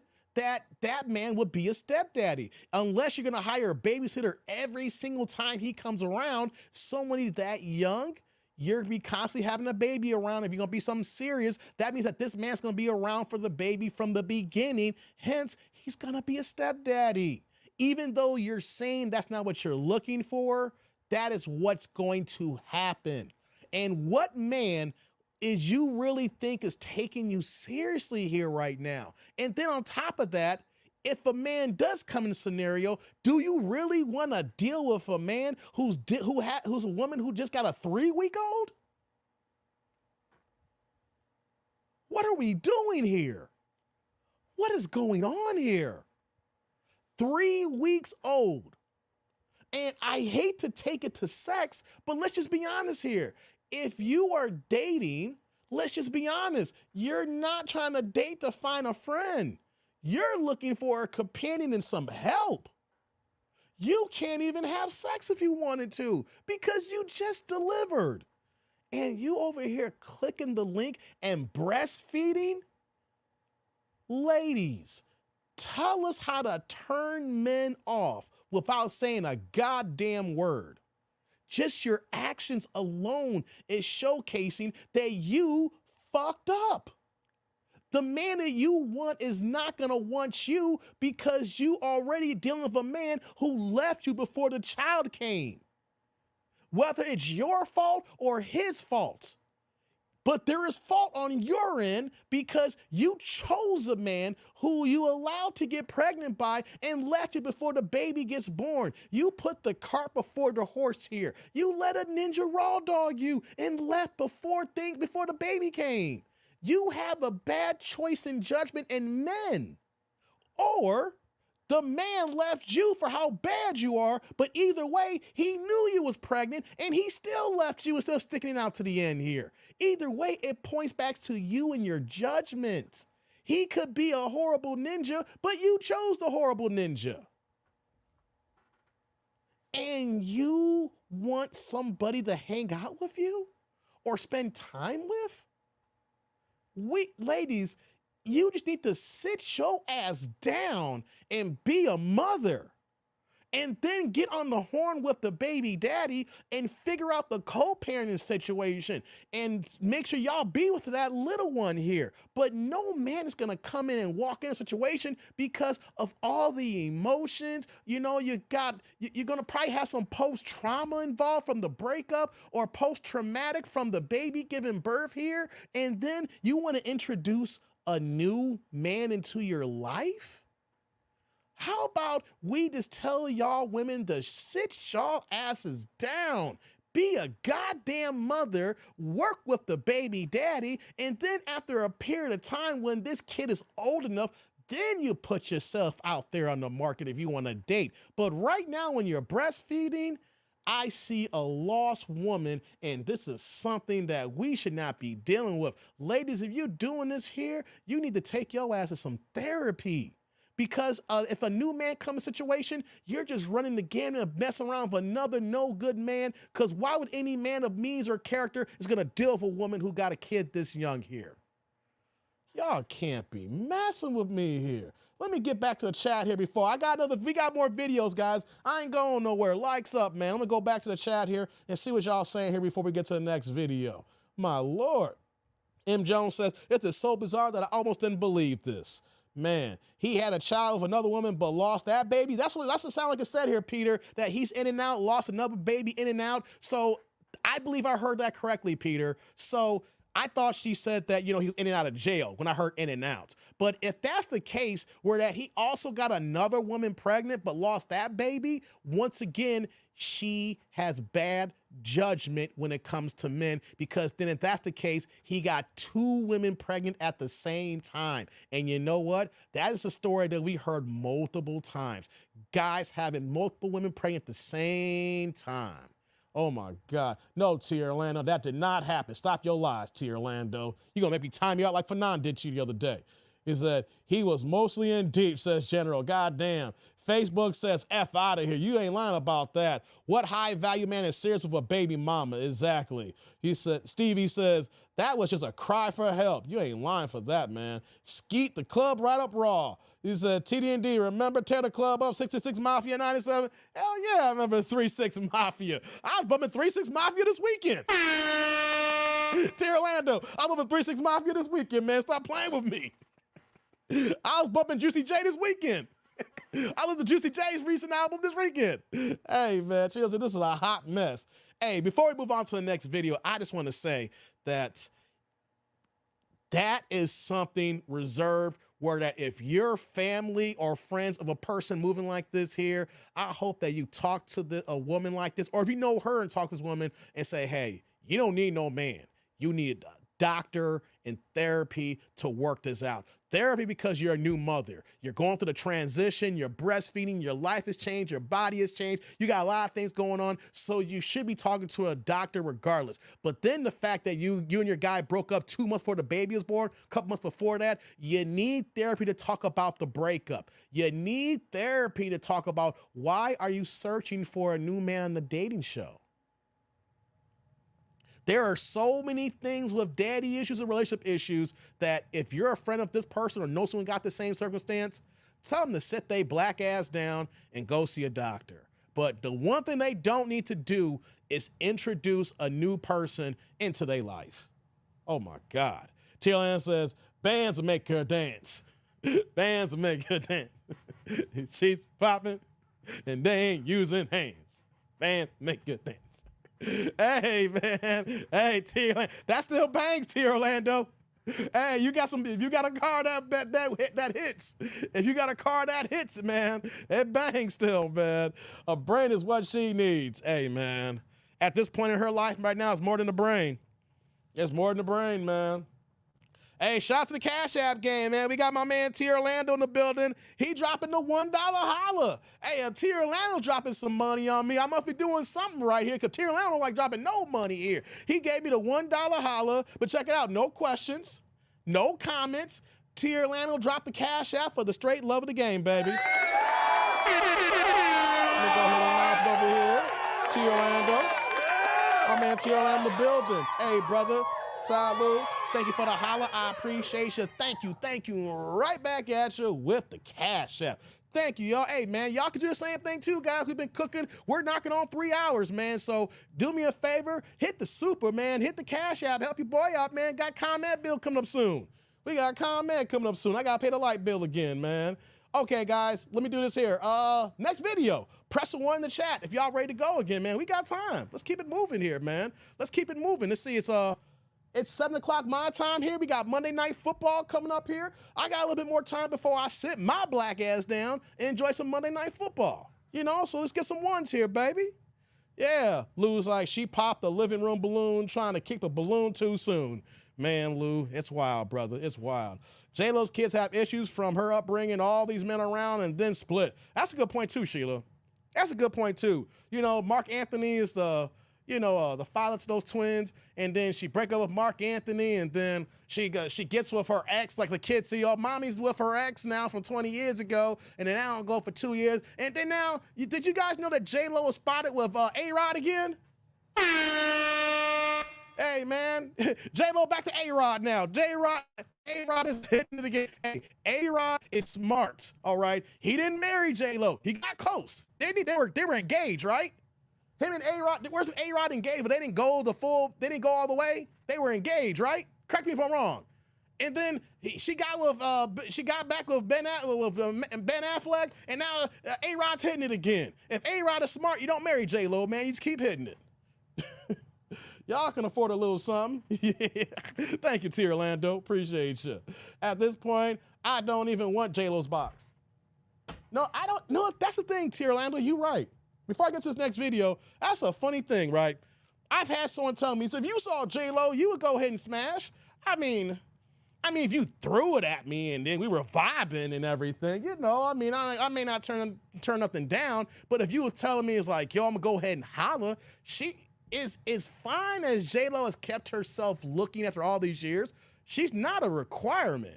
You know, like, I'm just being real. Like, as fine as J-Lo is, I've dealt with some baddies who ain't got J-Lo's money that whoop J-Lo's ass in the looks. You know what I'm saying? Like, hey, give me someone that's 25 years younger than J-Lo. I don't need to deal with no 55-year-old woman with that kind of attitude and problems. Give me someone 25, 30 years younger. I'll be happy. Yeah. An infant and not supposed to be around strangers. You got that right, man. Yeah, Vince. Yeah, that baby's so young, man. Baby needs to be around her daddy. J-Lo 97, yeah, but not now. Oh, yeah. Hey, J-Lo, well, I say the cutoff for me for J-Lo is after the Diddy shooting in the club with Sean. Yo, after she got with Diddy, and then, you know, all the things with Diddy in the club, because then she got extra when, you know, of all the bang, bang, bang, shoot 'em ups and carrying the guns for Diddy and everything like that. I say right when she got with Diddy, that was it. That was the peak J-Lo for me. After that, it's been fall off for me. I don't want to deal with no one who dealt with Diddy like that. You know what I'm saying? That take that man. Had J-Lo doing all kinds of crazy things, you know? She used to the craziness now. That's why she act the way she probably act right now, dealing with Diddy's ass. She all up in them industry tapes. All right, let's get to the next video, guys. Yeah, I don't know about J-Lo now, man. 97 J-Lo, hell yeah, man. Give me 97 J-Lo. You know, hell, give me Fly Girl J-Lo. Yeah. Give me Fly Girl J-Lo before she got corrupted by all the billionaires and millionaires and all that stuff, right? And before they made her rich. I know she was smashing back then, but she was smashing brokies back then. give me Fly Girl J-Lo. Look what J-Lo did to Affleck. Hell yeah, man. Affleck, man, went back to drinking. He had to go back to his ex, man. He had to go back to his ex for how much drinking, man. She drove that nigga to drink again. That should tell you something. That man went back to drinking again. He kept his drinking in check. He started hitting the bottle again. He's like, God damn it, what did I do here? All right, guys, let's get to the next video.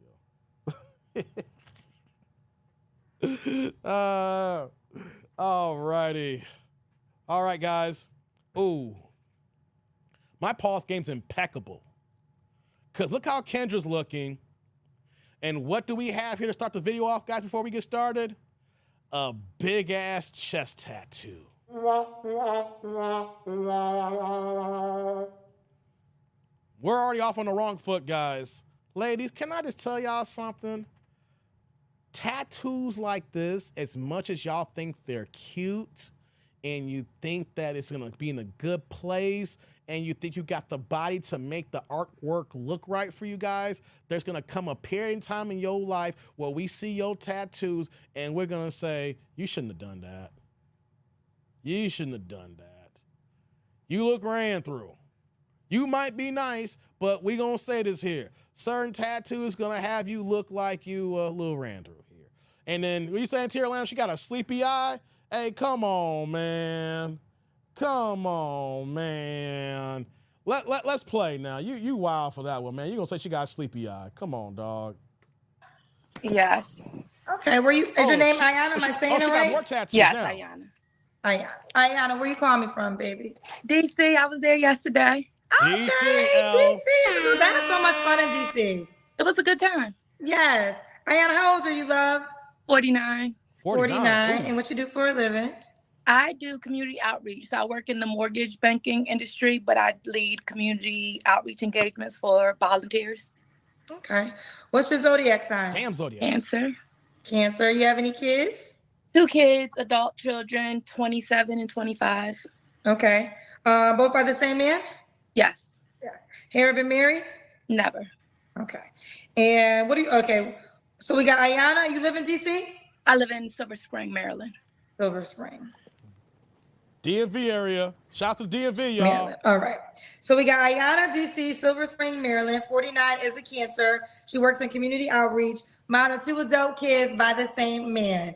What kind of man you looking for, girl? Let's get into it, y'all. A man who has his shit together. I mean, just professional, funny, sense of humor is important.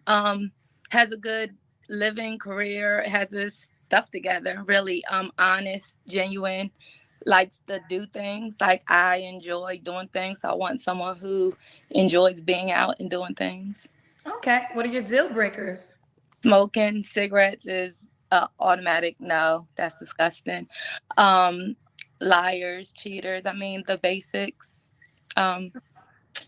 Too many, like a lot of baby mama dramas, like disgusting abusers, narcissists. I mean, you know, all the things. Okay. Should he look a certain way? Look, y'all. I don't necessarily have a look, but I'm 5'5", so I prefer someone 5'8" or taller. I don't like obese men. I work out every day. I don't get like that. I just like to eat, so I like to work out. So someone who's active and, you know, looks like they care about themselves. Pretty teeth are super important. Full lips. I love lips. So the mouth area is extremely important. Bad teeth is going to be a no automatically. Dirty hands, fingernails, no. Okay. What about money? Should you make a certain amount of money? Money, y'all. I would prefer, I make over 100, so I would prefer someone who can do the things. I like to travel. I prefer someone who can travel, who can go places, who want to do things. I cook, but I also like to go out to restaurants. So people who like to just have money to do things. That's it. It doesn't, if you can take care of yourself, you have children, you can take care of your kids, and we can enjoy each other's company and it's not going to be a burden for you, then, you know, I like my lifestyle. So you need to be able to meet me where I'm at. I feel sorry for women who make too much fucking money. I know T. Orlando, make over 100 cap. I know, but check it out. Let's just take it, for example, let's just say for right now, let's just say she does make that, T. Orlando, because it's just so ironic that only 3% of women make north of 100,000. Only 7% of black men make north of 100,000. But if it's so ironic that if we're gonna talk about only 3% make 100,000, they're all on the goddamn Kendra show. They're all called into Kendra. They all making a hundo, right? It's just so funny. But let's just human, right? I feel sorry for women who make over $100,000 a year, if it's true, because you keep saying you want to travel and you want someone to match you. What? No, they don't want them to match you. They just don't want to spend their money anymore. And if they make 100,000 and they're living on a certain lifestyle, they want you to make that 100,000 so they don't spend their money anymore. They can come holler at you, and then they're using their money for buying bags and really going out and splurging what the hell they want to do with their girlfriends. That's what it's all about, guys. When these women say they want to match, it's not about matching. It's about the fact of supplementing the income that they don't want to spend anymore if they don't live with you. They know they got their own house and they got their own bills, but if they can get another ninja, if they're making that, they want you to cover all the personal items so all the money can go in their pockets and buy all the kind of janky bullshit. That's what it's all about, really. It's not about, well, you know, we're going to be a power couple and, you know, you making this and we do it together. Especially when it comes to traveling, you need to make 100,000 because she wants you to buy her plane ticket. When you get into a serious relationship, she's not expecting to buy her plane ticket because she sees you as making good money. So you got to buy both plane tickets. You got to maintain this lifestyle. So you got to pay for the hotel. You got to pay for the rental car. You got to pay for the 4- and 5-star restaurants that you're eating out of town or when you're actually at home. You gotta pay for what she pays for, and she don't want to pay for it anymore. Let's get back to the video here, but it's not about you building a power couple. It's about her not spending her money anymore, guys. Okay, so should he make at least 100K? That would be preferable. They all want Would you date a man that made less, or is that the minimum? No, I mean, if he can come and do things with me, I can't cover anybody. Like I don't mind doing and treating for a date or things like that. Absolutely. But I can't pay for your vacations. I travel, my kids been to we'll talk about that Africa, Jamaica, all those things. I've already paid for vacations. I'm not paying for his. So see? I got you. She I ain't got paying. you, boo. All right, Ayana, let's do the Kendra Cam. Let's see what she's working with here.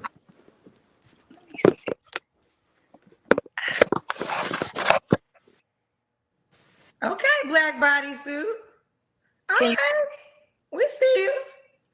Okay, we can tell you work out. Thank you. Ayana, do you want the guy to be in the DC area? It's not mandatory. I can travel. I mean, I prefer to meet because I'm an in-person. Like, words don't mean anything when you're talking. Like, I don't even believe you if we have a connection until we meet because it's just words. So I need to see the connection. The earlier we meet, the connection will probably grow because I lose interest with like all this chit-chatting. I'm gonna lose interest. So if we can set up and meet, whether, you know, if it's driving distance, I don't mind driving. I can fly, you know, things like that. But I don't need anyone to fly me out because I feel obligated. Like I was raised, a man do all that, you're gonna have to give him some. So I don't need that. But yeah, I mean, this isn't a major issue, but if we're going to date and become serious, I would prefer you to be closer so that we can hang out and do things. I don't need a text buddy or a phone call buddy. Okay, what's the age range you want to date? You're 49. 40 to 55. You ain't So getting you go younger. Yeah, only because these men be looking a little bit old, and if he gonna be old, he need to be a zaddy. Like he need to be looking like he got it. So yeah, he could, but 40 and have his stuff together. I don't need an immature little boy. I need a. You think a 40-year-old man who makes north of 100,000, which puts him in that 7% bracket that I told you about, is taking on a woman who is knocking on 50 unless that man's a simp? I'm just gonna call it here. Some people don't like it when we call men simps here. There are beta males here. There are simps here. There are weak men. We gotta stop acting like this is not the fact or the case here, people. We have weak men out here who do make good money. And the thing is, she is looking for a man who makes good money, but there is no 40-year-old that's taking on a 50-year-old woman like this, moving and talking like this here. All right. And if a man is of that age, he's only after the smash and dash. Falcons about to start, rise up. I'll be back and forth. I'm almost done here, T. Orlando. So I'm not staying out here long after I get done here. So yeah, I'm watching Monday Night Football. Need a man. Back to the video. But if he's a little bit older too, again, if he has his stuff together and he don't want to just sit at home and be a lazy old man talking about, can I come over and lay up? No.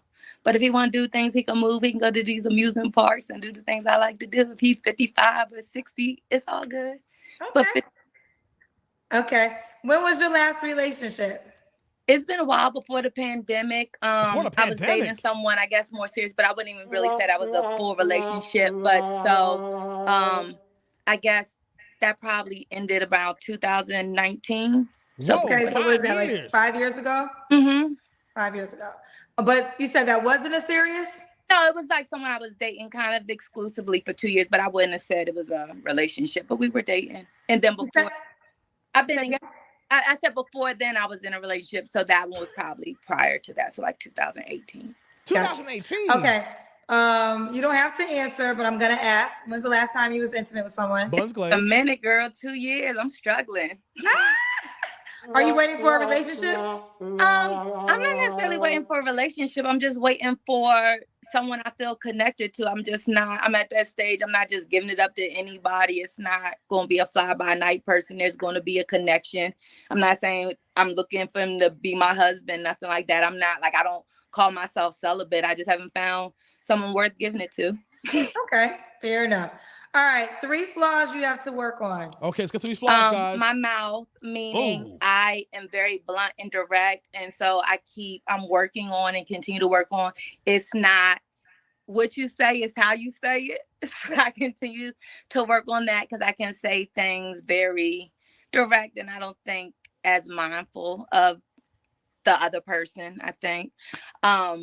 Communication, again, that goes with the being direct and blunt, but sometimes I can be like to make a point, I go hard. If I think I'm right, I'm gonna go all in. So I need to watch what I say. Need to be right again. Another flaw. I mean, I have a few, but I just, trying to stick to the good ones. No. I would say that I can be like nonchalant in relationships, so people think I don't care. But I do, and I'm just not for the BS. I cut people off kind of if it's not working. Okay. And why would a guy be lucky to be with you, Ayana? Overall, I think I am a really good woman and a good catch. I have myself together. I don't ask anything that I'm not willing to give. I own my own home. I mean, I think those are like basic things. I have my car, home, all that stuff. I have a good career. I'm a good mother. I'm a good woman. I don't think cooking and cleaning makes you as good as to own your own home. In the dating market, that's actually not a good thing. It's actually not, guys. The reason why I'm saying that here is majority of the time when women own their own home, or I should say she probably got a mortgage, I don't think her house is paid off. When they say they got their own home, I think she has home and she may have equity in it.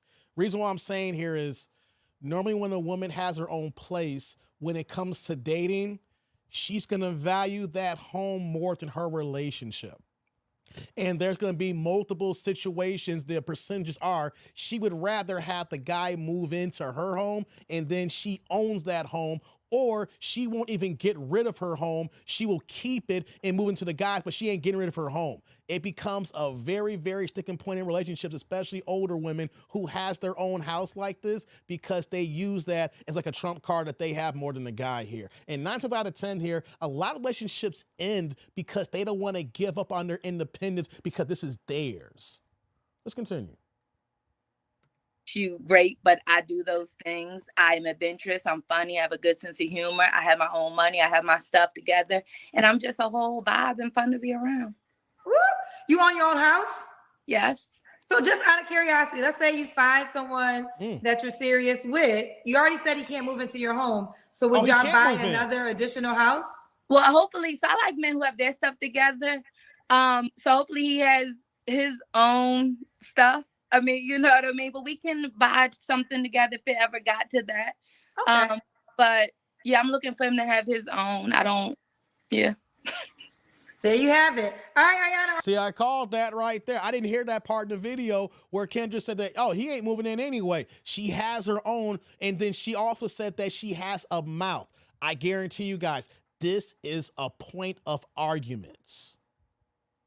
Ayana, are you on the Kendra G singles dating app? I'm not, but I was just over on, where were you at before? IG, and I downloaded it, but I didn't activate it because I came over here. But I Okay, so what do you want to call your name? Oh, we're not going to do that here. Maybe Always Yana. All right, spell it for the people.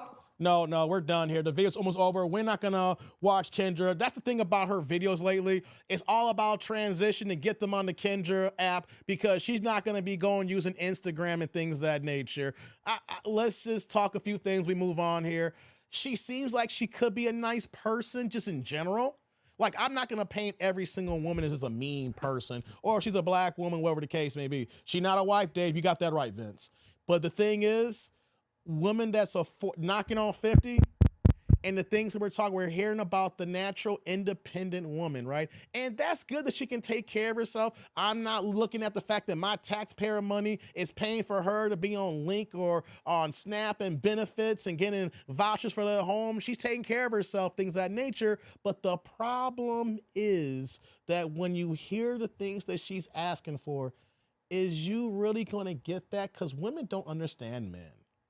And once again, we have a 50-year-old woman who is moving like a 25, 30-year-old. And then let's just add the context. I'm just saying, let's just say that she is making north of $100,000 a year. And like I said, it's very, very ironic that all these women make $100,000 a year on Kendra. But I work for the federal government, and I want to let everybody know right now, the majority of people today is goddamn broke. All right, not everybody's making six figures, but they all making six figures when they call into Kendra. And you know what I think it is, guys? A lot of these women sound like my ex. An ex that I had years ago.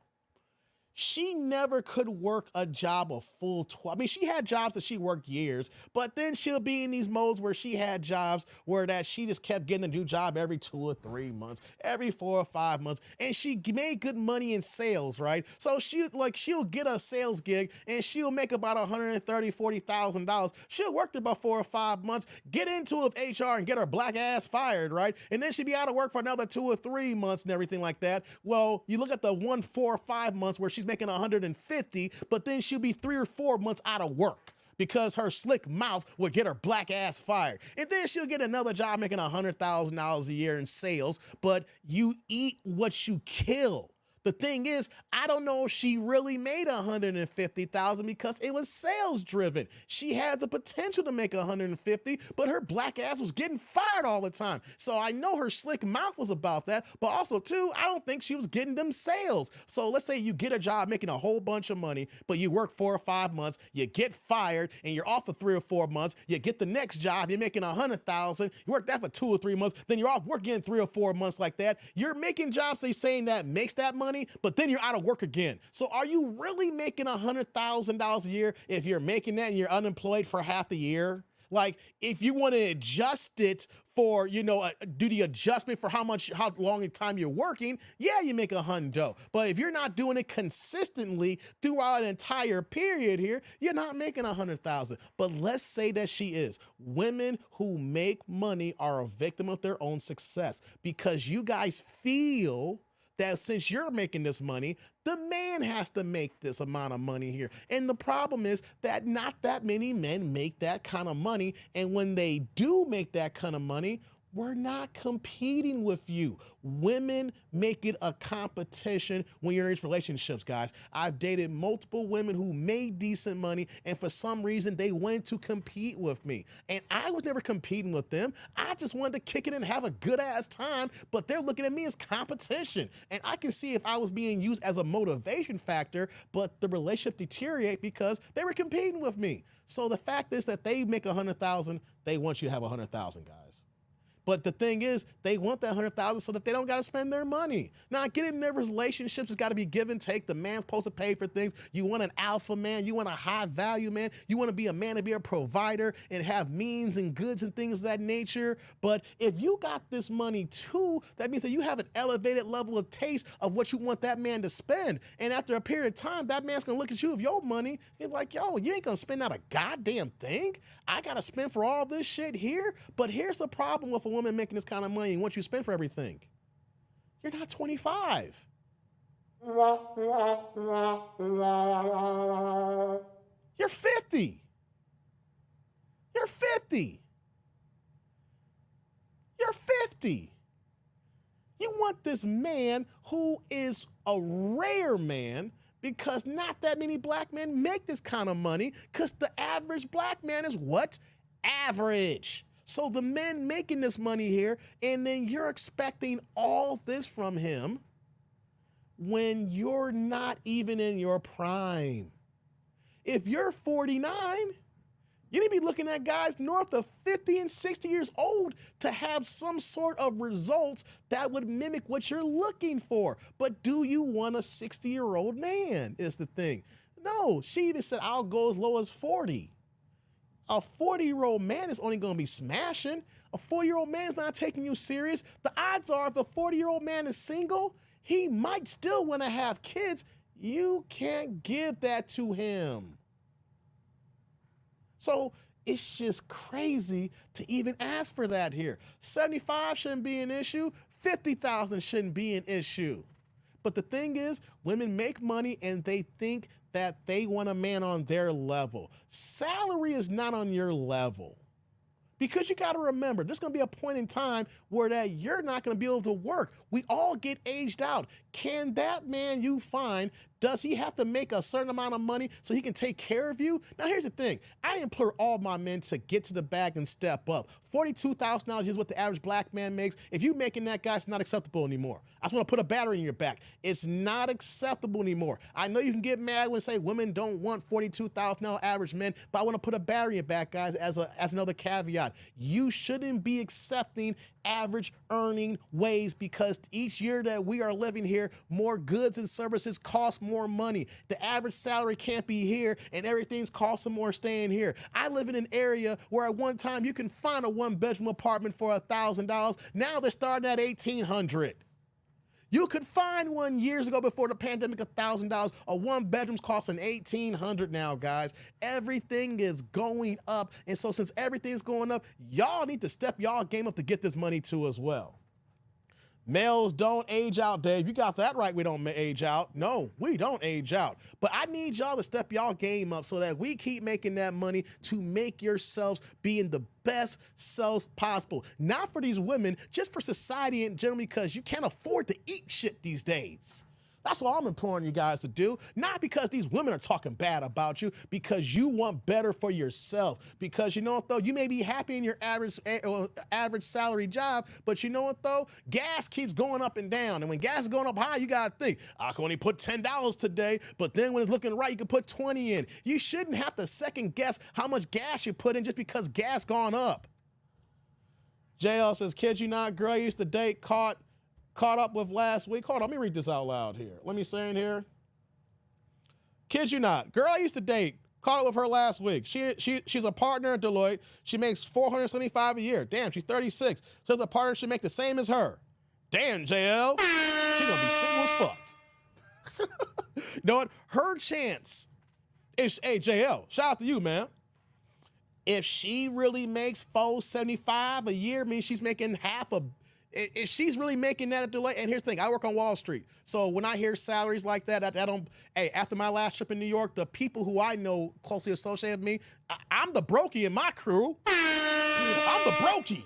All right? My former mentor's getting that bag, man. He told me, hey, D, I'm making 3 times what I'm making when you was working for me.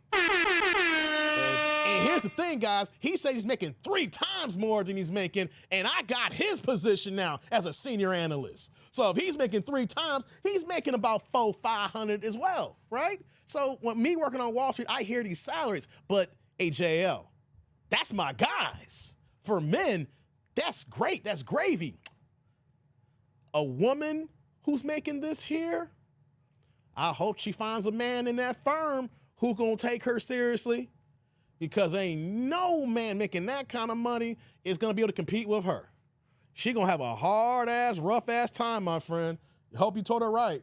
Hope you told her right, man. She not making that much. I don't believe it either. These women be lying, guys. These women be lying on Kendra, dog. All these women making 6 figures. All these black women who are baby mom. Isn't it ironic that all these baby mamas are making 6 figures? I'm trying to figure it out. He says, no woman that makes that amount will ever date. And I know, here's the thing here. I make good money, JL. As much as that sounds appetizing to have 2 salaries to bring into the house, what's going on, Drew? Drew in the building. As much as I have, that would be a nice thing when you hear that salary. I'm being honest, JL. I don't want to deal with a woman making that kind of money. I don't want to deal with that kind of headache, brother. That's the least I hear you make 500 million, I'm automatically turned off. And it's not because someone say, oh, he's jealous, he can't compete. No, it's not even that. I already know what the argument's gonna be about. I already know you're gonna throw your money back in the face here. I know you're gonna say, I don't need you. When they say that. I don't need you. And I'm like, yeah, you don't need me, so kick rocks. I'm just saying, though, a man of means. I'm not rich. I don't, here's how I like to put myself. I like to dumb down it because I'm still hustling and grinding. I don't think I'm a high value man, but I like when Kevin Samuels said to Henry, high earner, not rich yet. I keep myself in that mentality. High earner, not rich yet. You know, because my thing is, if I'm rich, I don't got to work. I still got to work, but I'm making a good salary. Me making a good salary don't want to deal with a woman making that kind of money. And you know what, though? I know women who make that kind of money, guys. Especially, I was saying, in New York on Wall Street. I know women personally who make that kind of money. I got bosses that make $300,000 and $400,000 a year on the minimum. Not my bosses. I know I deal with bosses that make $300,000 and $400,000 on the minimum, right? And I'm being low key about it. I know some women in my gig here that's making $400,000-500,000. And so when I hear JL say that, I believe that because I deal with these type of people as well. But you want to know some, JL? At least the women in my particular area in the government who's making that kind of money, you want to know something? They're already married. Matter of fact, all of them been married for decades. And a matter of fact, too, though they've been married and they husband and they happy as hell. They've been with their husband for a long ass time. They didn't get this money. They're out here single. They've been working their way up, but they were making regular money and they were married to their man. And then eventually they started moving up the ladder there. That's the difference. The women who I know make this kind of money now is not the women on this Kendra show here because they will already lock their man down and they're just working in corporate America right now. If you live in a big city like Shadi, well, that's what I'm saying, though. I live in Chicago, and my job is in New York. So my people's is in New York, and I'm also in Chicago, too. So I'm seeing the best of the both worlds from the 2 biggest cities in the United States. L.A., New York, and Chicago are the 3 biggest metropolises, and I deal in 2 of them here. So that's why I see it on the normal here. Sheila says, I'm not rich, but I'll be okay. I live within my means. I hear you. Thanks to my Godfather, show me financial means. Exactly. But you know, the thing is, when women talk like this, let's say if they do make that kind of money, they're a detriment to their own success. Because off the rip, I just said right there, JL said, he said, you know, women make $475. I know women making this kind of money here. And my thing is, I don't want to deal with that off the rip. Now, a brokety-broke, homosexual, beta male sees that and want to jump on that in every opportunity. You know, saying, I'll be the house husband. I'll take care of everything. Well, that woman runs all over that man, and that woman's not going to feel appreciated. She's going to feel some type of way about that man. She's going to leave that man one day because that man is not standing on his because he's not taking care of her to a degree here. She's become the breadwinner, she becomes the man, and then those women don't want to deal with those kind of men anymore. I'm just saying that when I hear that, it's not by me being jealous. It's not the fact that I can't compete or can't hang. I just know what comes with the mouth of those kind of women, and I avoid that with the plague here because I make good money too. And just because you make good money don't mean I want to join forces with that. A man will marry a woman who works at McDonald's for peace and quiet over a corporate America woman. Appreciate y'all for that, man. Let me go to the chat here. Hold on. Shouts to my man Upperman. I didn't forget about you, brother. He came in with the $1.99, $2 holla, put in the super in the chat. Look at that blue plate passing saying, what's up, TD&D coming in, hashtag replay gang. Shouts to Upperman coming to the building. Hey, brother. Saru, thank you for the holla. I appreciate you, man. Thank you. Right back at you with the blue super. Appreciate you, Upperman. Super, the replay gang's in your future, man. Thank you. And before I forget, man, I wanted to read this out loud before I end the show here.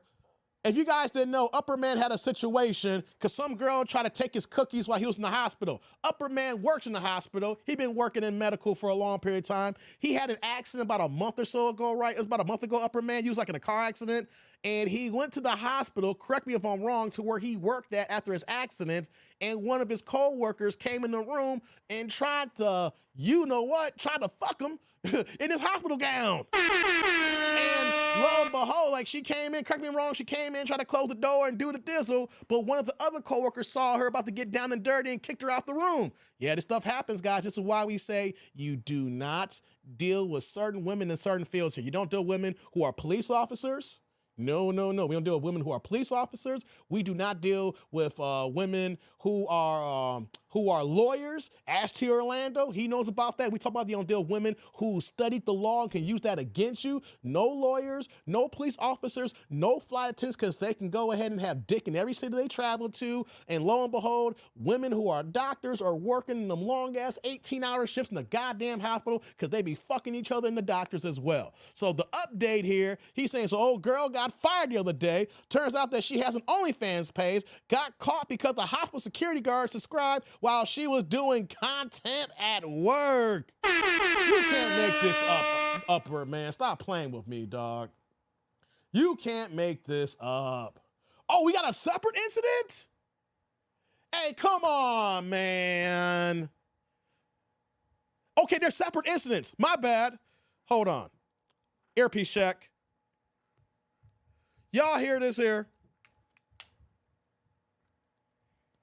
Hold on, guys. Earpiece. There we go. We're back. Hold on. Separate. Let me 1 second. There we go.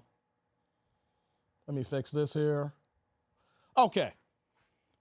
No, they were separate, and she tried it when we got back after the car accident. So this is separate incidents, Upper Man, but it's still the same woman. This woman's wilding. Hold on. It's a separate incident, Upper Man, but it's still the same woman, right? Wow. Drew says most sex happens with law enforcement. Yeah, bro. That's what I was talking about, Drew. Yo, we don't deal with police officers, man. These went in a predominantly male-dominated field. Also, too, women who go in the military. Hey, man, you gonna tell me you gonna put a woman in basic training around a whole bunch of young men who are in their physical prime, and you gonna tell me that she don't want to get her guts beaten out? Oh no, police officers go hand in hand with the military too as well. That's that's like a parallel. Police officers / military. No, you don't want that, guys. You don't want that. Okay. It says my homegirl saved my butt. Yeah, she was doing the content in the bathroom with toys allegedly. Guys, y'all can't make this up. Hey, I want to know how much money she was making on OnlyFans to jeopardize her job like this, though. Yo, I want to know how much money she's making on OnlyFans. The fact that she would do this on the job to get this content out. Hey, man. He says, Upward should have clapped. Hey, come on, T. Orlando. He was hurt. He was the first incident. He was fresh out of an accident here. He laid up all bruised up from a car accident, T. Orlando, and you want the man to go ahead and get the Chiefs clapping? Come on, man. You gotta. Sometimes you just gotta say no. Tierlana, relax your ass, man. Come on, stop playing. Yeah, she for the streets, Vince. Okay, so the word goes that one of the managers caught the security officers watching it, and she got walked out. Wait a minute, wait. This is wild here. So one of the security managers subscribed to the OnlyFans page, and then he's watching the OnlyFans on the job. You can't make this up, man. You can't make this up, though. But guys, we can't act like, oh, no. You hear about incidents like this all the time where women getting fired for their OnlyFans.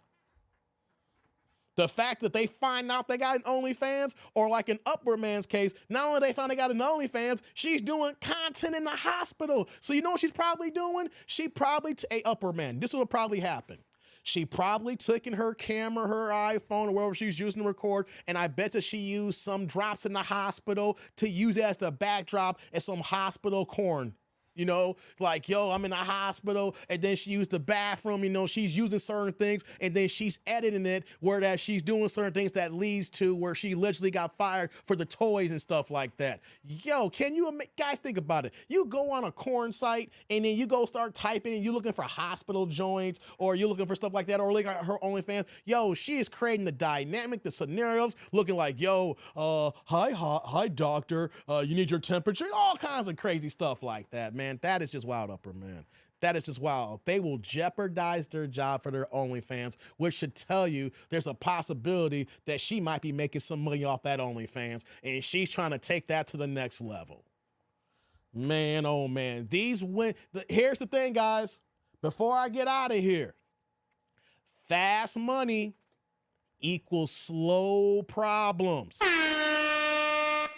You want that fast money so bad. That money comes in so fast. You get into that paper. You get into no guap. You get into the ducats. You get into them greenbacks. You making that money. People subscribing to your OnlyFans. You making that money hand over fist, fist over hand. It's coming in fast, right? The money comes in fast. And then next thing you know, yo, black ass get fired from your job. And I don't know how they do in the medical field, if they report that or some form of fashion or whatever reference going on. But now people know that you got an OnlyFans, and then people in the medical industry may know about it. Hey, everything's a small world. People from other hospitals may talk to each other. Managers talk. I'm in IT. We talk amongst all each other, whether we work for the federal government, we work in the private or public sector. We all talk and know each other. Resumes get passed around all the time. And the last thing you need is to find out that you doing OnlyFans, doing corn on the job.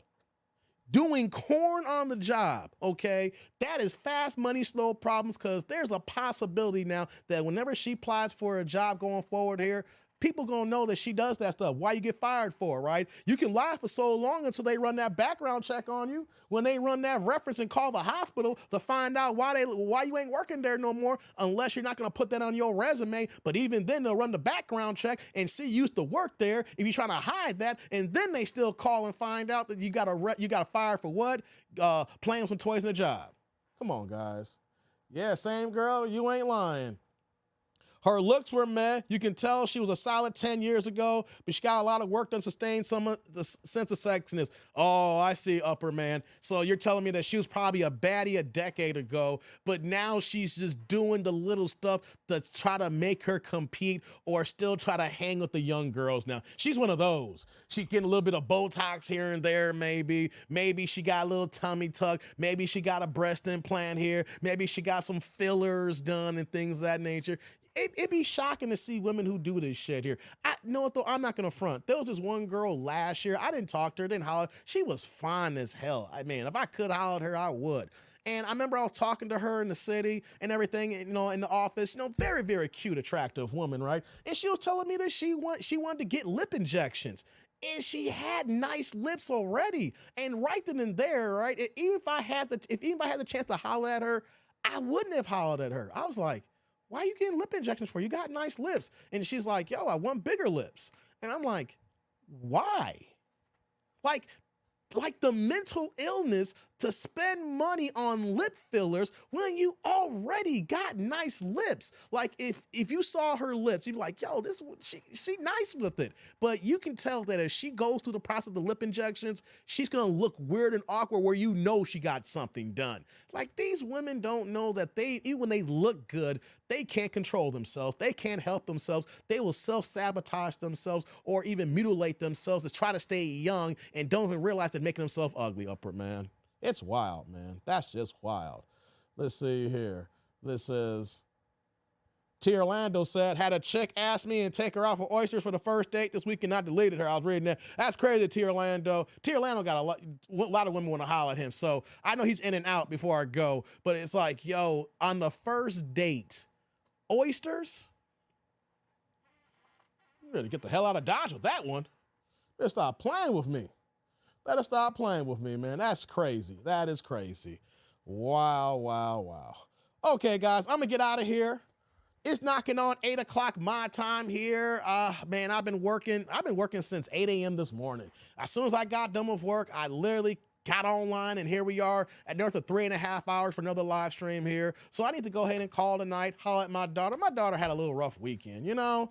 Oh man, so real fast here, right? You know what little kids do, they playing in the bedroom and she fell off the bed and scraped her leg and she was being a little extra, you know, act like she couldn't walk. I thought she broke her foot, right? But she didn't break her foot, she just scabbed up, cut her leg up pretty bad, right? But you know how little girls, she was playing the extra, right? So she cut her foot and everything and so she act like she was freaking she was crippled and stuff like that, you know? So gotta deal with a 7-year-old acting like that. And then she got the freaking hiccups and the hiccups wouldn't go anywhere and everything, you know?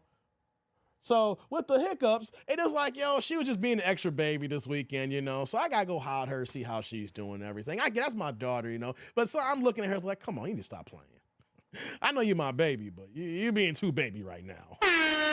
I'm a hard dad at times. I love the girls in my family. I'm a harder dad, guys. The girls melt me, but they know. The girls know when it comes down to it. Yeah, he a softie, but at the end of the day, it's like, yo, he gonna stonewall. You know what I'm saying? So I gotta holler at her to make sure she's doing okay. She had this sad look on her face, like, I don't want to have the hiccups at school, Daddy. You know. Oh, maybe next time. Hey, Thomas, we'll talk about that next time. It ain't going nowhere. Yeah, I want to go watch this game, man. I know it's going to do. We got 3.5 hours. Yeah, hey, Thomas, you're a regular, brother. Do me a favor. Hold that thought for the next live stream. I'm going to plan the next live stream here, you know, this week here. We'll see if I either go live tomorrow or Wednesday. I got to do some things before. I got to leave work early tomorrow. But if I do live stream tomorrow, it'll be a little bit later than my 5:15 starting time. So I do want to talk about that, Thomas, you know, but I want to get some dinner and holler at my daughter. You know, I appreciate you reminding me on that, man. But let me do this here. Yeah, I do want to talk about that. Here's the thing. If I talk about that Trump thing right now, we'll be here till 10 o'clock at night.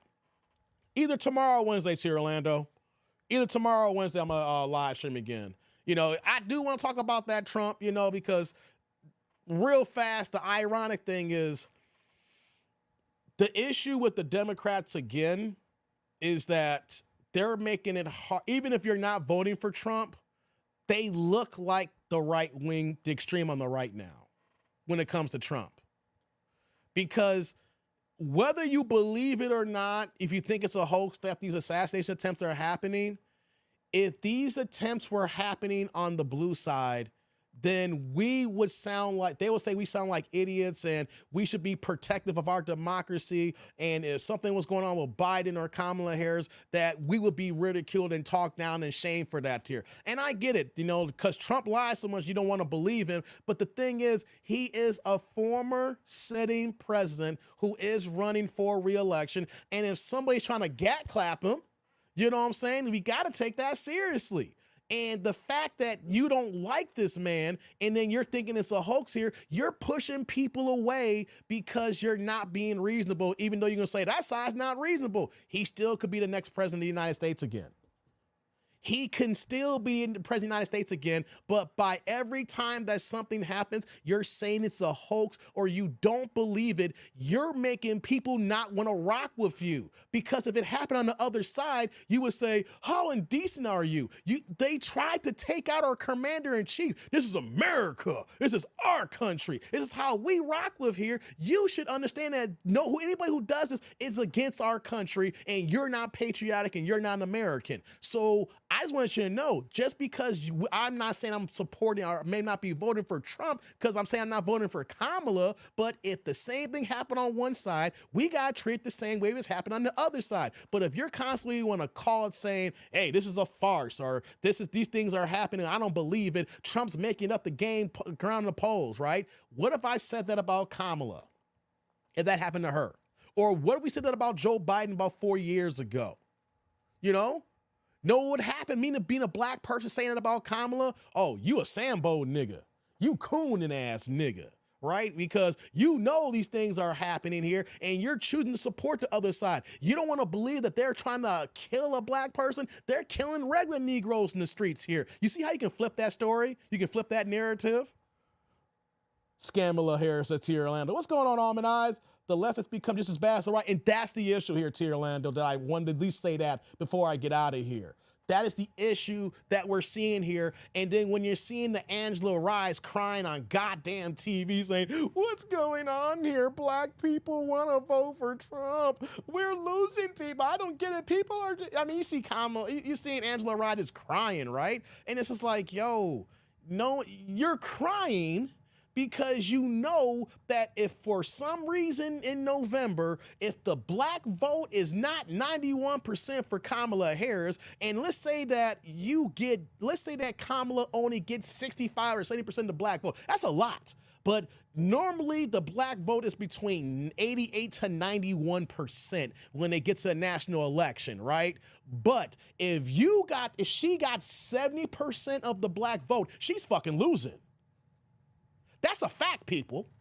If the black people vote in the Democratic major with the presidential election around 91%. That's on the high end recently. Normally you'll be as high as 95 to 98%, but things have changed as we're seeing how people are waking up to the Democratic plantation here. And the thing is, if normally you're going to get your win at 91%, and if she gets 70% of the black vote, she is fucking losing in a landslide. That is how much Democrats need the black vote. And you know why the people like Angela Rye are crying right now? Because if they can't support the black outreach to get the black voters to vote on the blue side, then what do the white people need them for on the Democrat side for? They're crying because if the black vote drops lower than ever before from the Democrats, all the black boule is going to be out of goddamn jobs and support. That's the situation here. When we hear all the outreach and all the entertainers and all the people who are the black Democrats who are talking and being the major faces here in the world of the election here, if that major black body drops well below the 90% higher ratio and we're dropping below the 80s and 70s, the power establishment in the Democratic Party, who are white people, are going to get rid of all those black people, because what do we need you for if you're black and you can't get the vote to black for us? That's the issue here. So before I get out of here, with this Trump thing going on with the gang, clap shooting, if you're going to try to say you don't believe it or you think it's a hoax, things of that nature, and then you still want the black vote, all you're doing is pushing people to say, fuck you, okay? Because I think that you're being unreasonable because you're far left, right? No matter what you think about it, that is still an ex-president who could be the next president. And if there's any attempt on him that is real, we got to take that seriously here, whether you like the man or not. Because if he's going to be our commander-in-chief here, you just can't have regular crazies taking shots at our commander-in-chief, whether you don't like him or not. Okay? Any person who is in the big show there, who's in the big seat there, we got to understand the establishment and can't have crazies on no matter the side of the fence here taking random shots. That's just the way it is. Uh-oh, what's going on here? The left has become just as bad as the riot said that they called me a Tom and Fanon chat, pushing me away. And speaking of the devil, we got Fanon in here. I'll call you a Tom as well, T. Orlando. God damn, Fanon. Why are you coming in shooting shots, Fanon? Salute to you. I'm sure you do. Lord have mercy. And hey, Fanon, I know you said earlier when I was in your live stream, I know you saw me say you want to talk politics, things of that nature. What I was speaking of here is the fact that here is another point here. I guess I'll stay for a few more minutes. There is a current of black people that the major establishment in the blue is not listening or seeing. Like I was saying about that 91% that's voting Democrat here, I'm telling you, there is a large segment of black people who are not voting for Trump, but they're saying they're not voting for Kamala, but you got the far left who only hear that if they're not voting for Kamala, you must be voting for Trump. And that is not the case. There's people who is tired of voting Democrat the entire ballot and not getting anything for their vote. Just because you're saying I'm not voting Democrat does not mean that I'm voting for Trump. It's basically telling the Democratic Party, if you want my vote because you're trying to say you're the vote of progress, you're the party of progress, you're the party that is saying that you are for my rights and you are for trying to make sure that I get what I need in this society here because you're telling me the other side is racist. I got to tell y'all something here. I respect the racist who tells me they're racist because I know where they stand instead of the motherfucker who looks at me, smiles, but when they turn their back, they're saying, hey, nigger, they're not getting shit from me anyway. The pandering is what's turning the undercurrent that we're seeing with so many black people saying, I'm not voting for Kamala. That's the issue that we're seeing here. People are tired, especially here in Chicago, to see in 1 year alone, the mayor, Brandon, we're already $1 billion over the budget. And I said last week it was $400 million that was diverted to the migrant process here. It's now they're saying $600 million of that $1 billion over is because of the migrant process. And we're seeing so many black people, not young people, we're seeing elderly black people on the south side of Chicago, west side of Chicago, don't matter side, saying, why are you forgetting about us?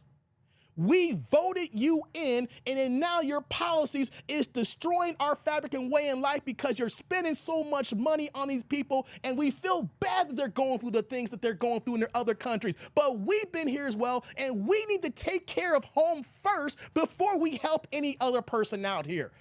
How would it look like of me being a father and I gotta take care of my kids and I'm doing everything for the community? I'm helping neighbors' kids, I'm helping other families' kids, I'm doing all these things here, and then when my kid leaves the house looking like Who Shot John, her hair looking crazy, she wearing tattered t-shirts, things of that nature, but here I am in the streets trying to help people out here. We gotta help home first before we help others. And when we help others, we are disrespecting the people who are here, and that is what black people are seeing when it comes to the democratic process here, especially here in Chicago. Why are we paying fucking taxes to other people who are not fucking citizens and we're still getting the same crumbs or no crumbs at all?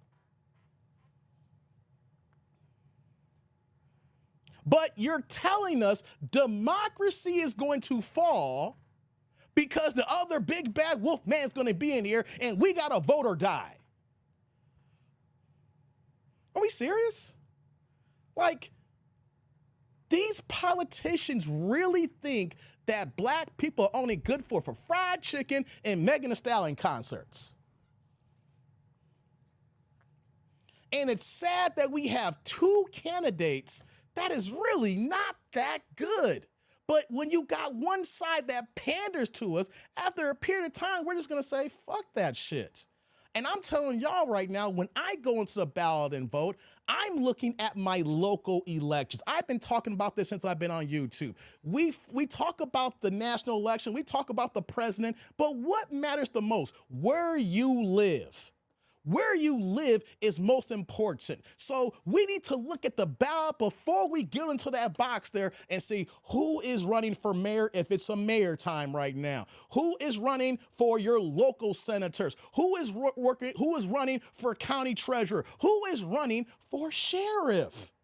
These things that are local in our town that impacts you because you live and you drive and you deal with everything that's going on here. What is going on? Is there any special agendas on the line for the school district? I saw something in the last election 2 years ago where that we had an issue of overpopulation in our schools, and they are talking about shutting down other schools here so that the average class size is going to go from 28 to like 35. And you have those things on the ballot, but the average person is not doing their homework. If you got kids saying, oh, I need to look at this here because we're paying taxpayer money and they're going to close the school down, how's my kid's school going to look when there's so many more kids in the classroom and the teacher got more work to do? How does that impact me? How does it impact my family? You don't know because you don't do the goddamn homework because you're so worried about Kamala and Donald Trump.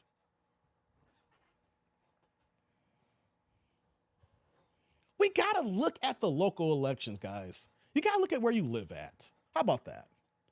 How about we look at where we live and what impacts us the most?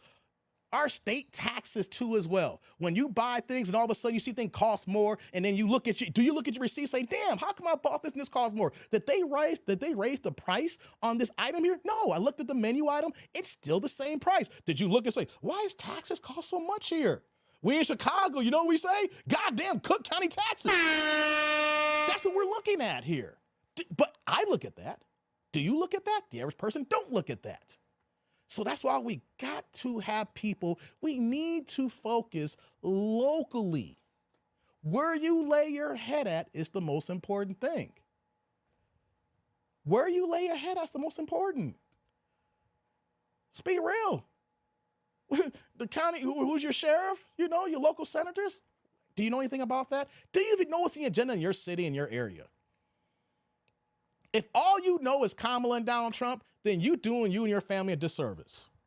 But if we want to talk about Kamala and Donald J, look at Megs. Don't forget the judge. Yeah, exactly too. Who's the judges that's vote? Who we gonna vote for? I'm talking very fast here, Orlando. When I say sheriff, but yes. Who are the judges that are also running too? I see all the goddamn signs in my area right now already. I'm seeing people putting their signs on their houses, or they putting them there because they allow that. I'm seeing them on the sides of the streets when I'm driving through. Fanon, you know the area if you're still online right now, like the area where I live at, like Neuqua Valley, and I see in Wabansie Valley. I'm seeing like parts of Aurora and Naperville. Of course, Naperville, you seeing all that stuff's being plastered right now. You know why? Because locally, I see these white folks and they're letting me know right now, this is important in our community, because you know what though? The most important thing is keeping the neighborhood safe. And if the neighborhood's safe and then we're all one big community, then that's part of the cases here. But we don't talk about these things. We're so focused on Kamala. We're so focused on Donald J. You know? Hey, don't get me started on Tiffany Henry, T. Orlando. She 35 minutes away from me. I see that shit right next door, basically. T. Orlando, this is my neck of the woods here. When I talk about Tiffany Hendard, whenever I tell people that my best friend that passed away last year, Dr. Zoe, she died from cancer, God damn it, right? I used to be out there all the goddamn time because she lives in that area. Her family lives in that area. Well, she lived in North Carolina, but her family lived in that area. I used to be out in the south suburbs all the damn time. That's in my neck of the woods here. Seeing all those impoverished black people got to deal with the fucking bullshit because we got a politician that is using the office like her own personal ATM. And you want to know something? Unfortunately, gotta say the black folks, the black people voted her in. So you know what that means, black people? Gotta vote her black ass out when it comes time, because how do you go from a surplus to $6 million in the hole? Because all she doing is buying overpriced cars with 28% interest rate, taking Vegas trips, going on first class trips, things of that nature, spending tens of thousands of dollars on Amazon, trying to roughhouse people who don't vote for her to shut down their businesses, even though when you do that, she's impacting taxpayer money in her own town by closing down businesses who don't rock with her and having police officers boarding up in businesses, and then want to try to raise taxes to cover for the money that she's overspending and the taxes that's not coming in. It's a total fuck fest right now. Tiffany got yams and she clapped them word in the street. Oh, she clapping T. Orlando. Come on now. She clapping them cheeks. She got Pookie as her boyfriend. Hey, T. Orlando, Pookie's her boyfriend. She got a ninja fresh out. Hey, her ninja is out the joint. She got a ninja out the joint who needs to file as a sex offender. She got herself a Pookie, man. I know, JL. I supposed to have been done by now. I supposed to have been done, JL. Got me talking to Orlando and what's his name? Fanny Clap Yams too. It was Thomas and T. Orlando got me started, and Fanon threw a few words in there, and got it. Fanon over here triggering T. Orlando. Hey, Fanon, when I come to your chat, man, tomorrow, I'm gonna say you wrong for triggering T. Orlando. But real talk though, man, like as I close down shop here, the issue that we have here is that the Democratic Party is giving so much lip service saying that black folks should vote regardless, but they're not giving reasons to trust them anymore. And I'm saying that you don't trust anybody who keeps telling you they're going to do something for you and not going to do it.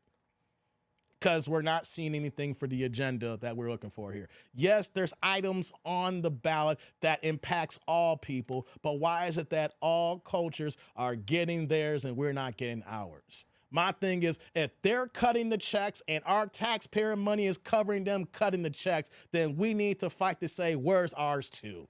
And if we're not getting ours too, then we need to let them know, fuck you guys, we're not rocking with you. Don't try to smile on our face and we got to vote for you when you're just going to say, well, don't worry, we'll get you next election cycle. They keep saying that and they keep saying it. We'll get you next time. We'll get you next time. We need more of you to vote and then we'll get you next time. We need more of you to vote now. We'll get you next time. The whole idea is to keep getting more to vote and keep getting more to vote. And you know what? We still ain't getting shit. And you know what happens? Then you see the shit on the south side of Chicago. You see that shit in downtown Chicago. You see the crap in the loop right now. I see it in the north side.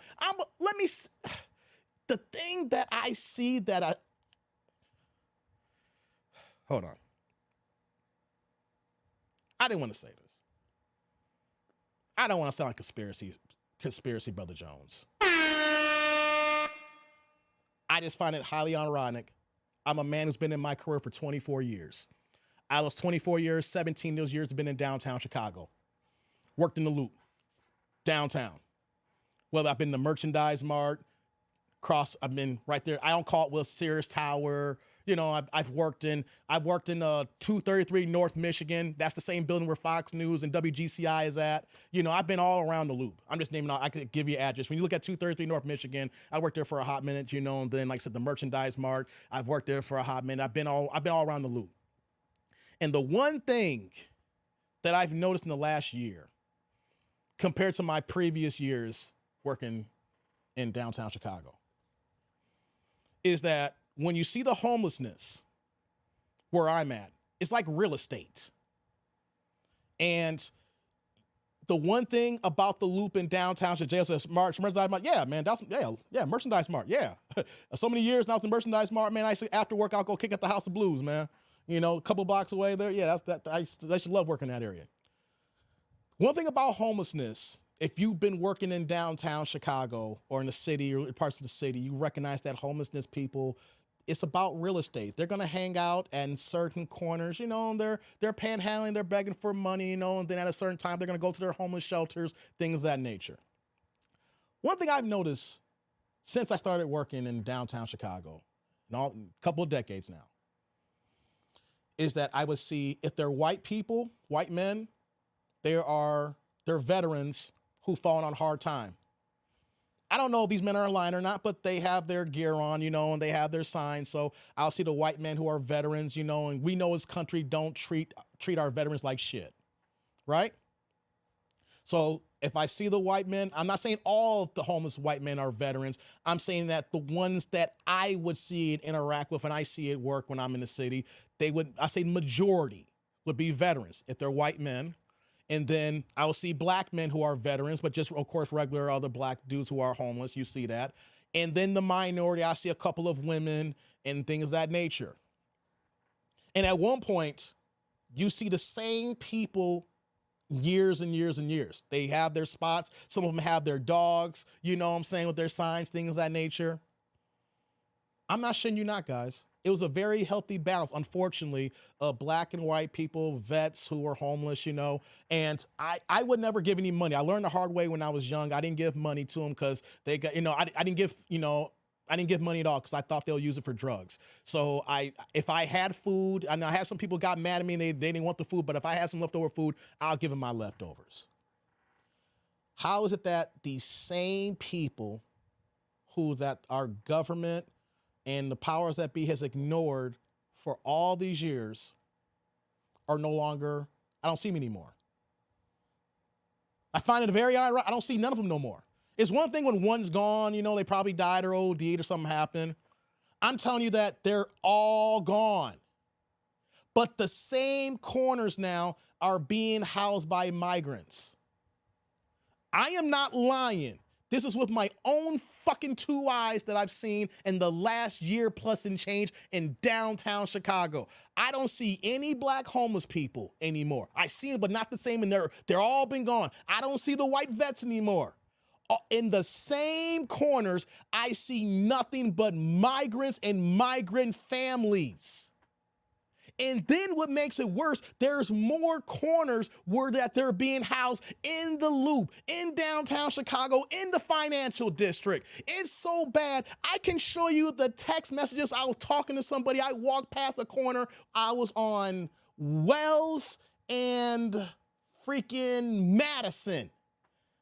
They found a way to be cutting hair on the corner.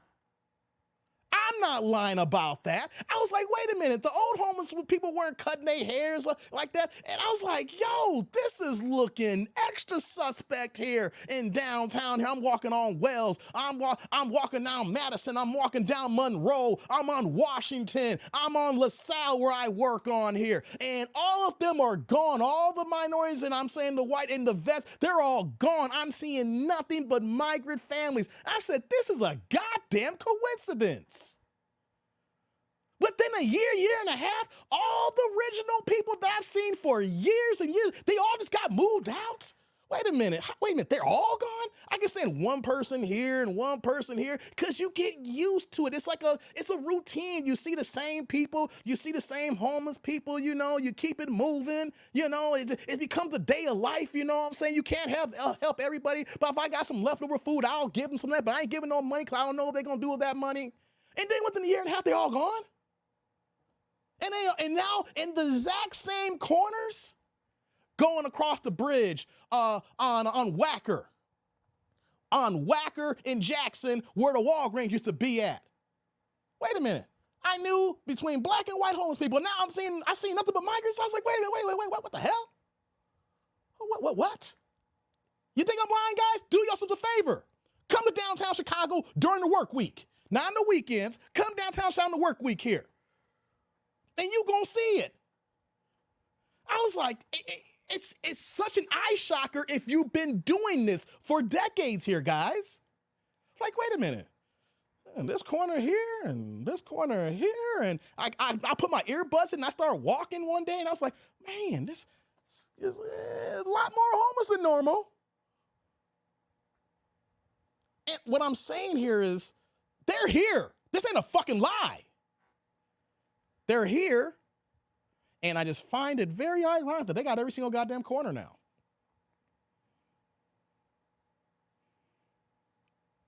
What happened to all the other homeless people that they're gone now?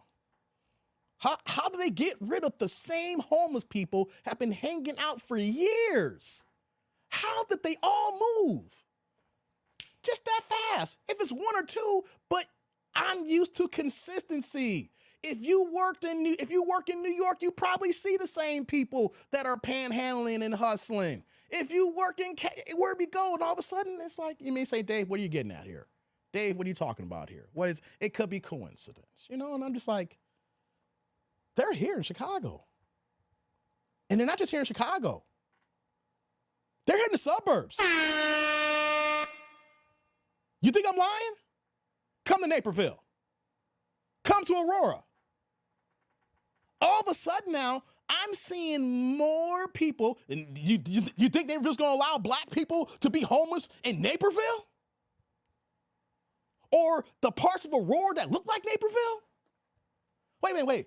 How is it now I'm seeing the migrants with their signs on 75th Street in Ogden. If you know anything about Chicagoland, that's a major thoroughfare there, right by Fox Valley Mall, right by the Home Depot. They got their signs out there. I'm like, wait a minute, they're allowing migrants in the fucking suburbs to be homeless and walk in the street? I've never seen nothing like this before. I never seen on 75th Street in Ogden. You can go down New York Street in Eola. They're walking down there by the grocery store, there by the Marianos. I mean, do you really want me to name the streets and then y'all don't want to believe me and y'all can come out here and see them? Something's going on here, guys. Something ain't right. Something's not smelling the smell test. They're here. They're here. The thing is, what are we going to do about it? When I say we, what is our politicians who want our vote going to do about it? Because whenever we saw black homelessness, it didn't give a damn. Or the veterans give a damn. But now that they're here and we spent $600 million in Chicago alone this year. It's like, bring it back here. We said, we get out here. They spent $600 million a year this year alone. I'm bringing that number because they could have gave black folks reparations and they could have, and I got to shut the fuck up. They could have gave us that money for reparations and that could have shut us the fuck up. They're cutting the checks. We're paying, the taxpayers are cutting, it's coming out the dime there. So the thing is, the play is here. The thing is, what's our politicians going to do about it? They're pushing the migrants to the city, and they're slowly coming to the suburbs. And we're watching it firsthand. And we need our politicians to clean this shit up. The question is, how are they going to clean it up? Well, cleaning it up is not pandering to us saying vote blue or democracy is over. No. We want to hear the policies that not only impact the community, but then the subset of our community as well. We want to hear what you got for us because our vote is our currency. And if you don't think your vote's not worth nothing, then why do they want to stop people from voting? Or they don't want you to vote for a particular side. Migrants selling their chocolates. Says, migrants selling their chocolates. Kamala want to help immigration, but not black people. Yeah, no. They took these corners like, Lou, they took those corners like season 3 to season 4 of The Wire. Marlo came in and took over east side of Baltimore? Was Marlo running east side and Prop Joe running west side? Correct me if I got that wrong or right there. Wasn't Marlo on the east side of town and Prop Joe's on the west side of town? Man, Marlo came on the east side and wiped and took all the Barksdale corners. That's what they did, man. I'm using that example because it's just ironic that not only are they here, but all of a sudden then when they decide to get rid of homelessness, they could do it. If they want to wipe people out of certain areas of homelessness, they can. It's about how they want to police it and where the top agenda comes from the top here. They wiped all of the original homelessness out is what I'm saying. And then they allowed the new people to be homeless is what I'm saying. I'm saying that. That's just too ironic in a short period of time. You're seeing the same people, been doing the same thing for years. All of a sudden, they're all gone. And all of a sudden, there's a new breed of homelessness here. I'm saying that when they want to do something, they're going to do it. And if you're not paying attention, it's gonna look like night and day. You're gonna see some people here, and the next thing you know, they're gone. When they want to do something, they will do it. And when they do it, if you're not awake, you're gonna see, damn, what the fuck just happened? Why did $600 million of taxpayer money go to this here?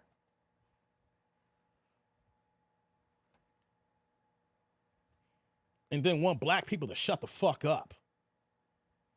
And then want to make it seem like we're fighting against the migrants, or we have an agenda against Jamaicans, or we have it in against Haitians. No.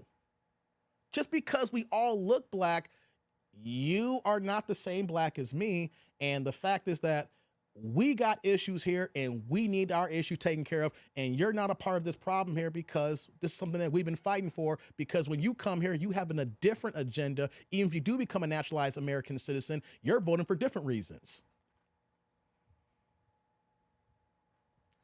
Boulay care more about immigrants than FBAs.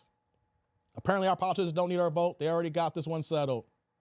DNC doesn't care about black people. Right, I'm going to jump the border and jump back. Throw me something. Coons want a poverty pimp and shame us to support the DNC about tangibles. Yeah. I just want to get that off my chest for a few minutes. I wasn't supposed to be here this long, guys. I'm supposed to have been done about an hour ago. At least a half hour ago. But this has been on my chest whenever I go in the city, guys. Whenever they want to get rid of homelessness or they want to take care of a situation, they can do it.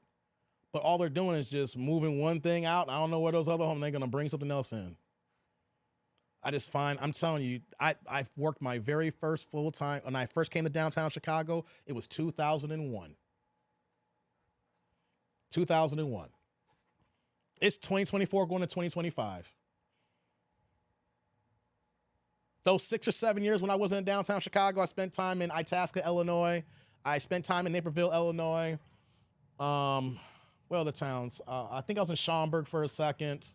But most of my time, my 17 years, 17 or 24 of total of work experience, it's been in Chicago, downtown. I'm telling you, a light switch has happened. There's no link to Orlando. There's no link. I think if Fanon's still here, he's just ninja watching. I just have to say what I have to say here because they're telling us they want our vote and they don't give a damn about us for our vote. And then we got people out there telling us we got to vote for them unless we're coons. We're sellouts. There's something wrong with us. No. We're actually critically thinking to say, one side tell us we have to vote for them. Now let's sit down and have a real conversation. What are we getting with our vote? Because we haven't gotten shit for 60 years. And if we question why we should vote for them, then you get mad and attack us. You send your tethers out like your Luke Campbells from 2 Live Crew. You send your Roland Martins, who we think is doing the bussy lifestyle. You know, you're sending the ones out there that say, you don't know what you're talking about. What is wrong with you? You are coons too. Wait a minute. I can't ask reasonable questions? And then as soon as I ask these questions, you automatically assume I'm voting for Trump.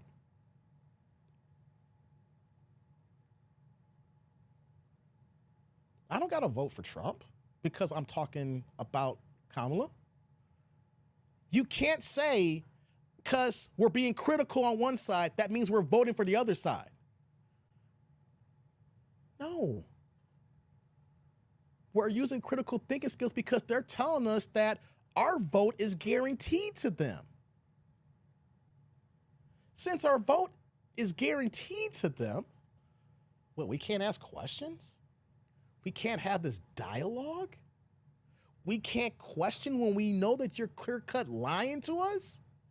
Once Kamala flipped the script about fracking, she went from against fracking to pro fracking. Some of y'all don't even deal with fracking. Don't even know what the hell fracking is, right? But I'm just saying, wait a minute. I know you're a politician. People gonna change their minds, but don't tell me you've always been for fracking when I can pull the tapes and show that you were against fracking. Very ironic that you want to say, I've always been for this here. No. Come on, let's pull this back. I was born at night, but not last night. If we're going to talk real politics and agendas here, don't lie to me here. You can tell me, if you change your mind, we're all human beings. We're allowed to get more information and then, depending on the circumstances, say, hey, you know what? I changed my mind. I think that I want to move in this area here. Don't tell me that you've always been for this here and that's not the case. Because now you're taking something that didn't need to be a lie and you're lying about it. So now we got to dig a little bit deeper here.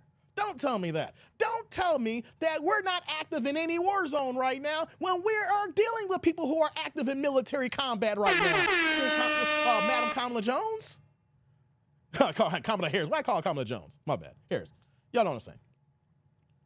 Why would you lie about something like that? Because under your administration right now. That's why. But why lie about something that could easily be fact-checked, but the average person ain't fact-checking that? You're just like, that's a small lie. Dave, what's the big deal? The big deal is if you can lie about small shit, then the big shit's gonna be just like Donald Trump too. Is the point. If you're lying about stuff that you literally said the opposite 5-6 years ago, and that's the small lies here, wait till we get to the big jokers here. Wait till we pull the big, we're playing spades here. Wait till the big ace comes out. Wait till we pull the small and big joker out. Why are we lying about the small things that we can fact check just like that? And see, when I hear that, and I'm like, okay, now we got, see, that's the critical thinking that we got here. And we say, hey, you gonna say this? All right, let's investigate this here. You're lying about this here. You lied about this and you lied about this here. Okay, why is the media not holding her to the fire so she can be accountable and talk about this here? Maybe, just maybe, because now she's on the big stage and I'm just giving grace for the argument right now. Maybe, just maybe, that was a talking point, and we can push the envelope a little bit. Maybe we can get a better answer. We're not even getting that. What we're doing is, we're doing what we did last time, though. Y'all fact-checking Trump. Yeah, I know Trump lying his ass off here, but just because one is lying his ass off here, we're going to allow the other liar to go scot-free as well? What about the other circumstance she said in the debate when she said they could not pass the policy because Trump called his cronies to shoot down the bill? Remember she said that in the debate? She said that twice. She said that in the debate, and then she used that talking point a few days before the debate. Basically, what she is telling us, that Donald Trump right now, even though he's not in office, is more powerful than he was when he was in office, and more powerful than Kamala and Joe Biden right now. You think I'm lying about that? Go to the debate. I got the debate on my live stream right now. If you go to that one there, and we want to pull that part, I don't know what the timestamp is. I'm not pulling them. I wasn't supposed to talk this long here. But that was part of the talking point that Trump, I'm paraphrasing, called his cronies and shot it down so the Republicans wouldn't vote for it here. She admitted on the debate stage that Trump has more power than her and Joe Biden. Whether you want to look at it that way, as we're saying, if he can pick up the phone call and unite the Republicans, even though he's not in office, to say, don't support this here, and then when it came down to it, they didn't have enough votes because the Republicans went against it here, she's admitting that Joe and her have no fucking power, and she wants us to vote for her so that she can get things in place here. But how you'll get things in place when you're openly telling us that Trump can make a phone call and shoot anything down when he ain't even in the top share? So not only are you telling me you're telling me these lies here that can be checked here, and I'd like to have a conversation, because I'm curious, what made you change your mind here? I just want to know why you changed your mind. So we got these lies here that can be fact checked here, and then you're admitting weakness. So if you're out here admitting weakness too as well, why in God's green earth, where we feel that America has the strongest military in the world and we're the greatest country in this planet here, but then we're going to elect someone who is fucking weak? Whereas somebody who's on the outside can make a few phone calls and shut your shit down.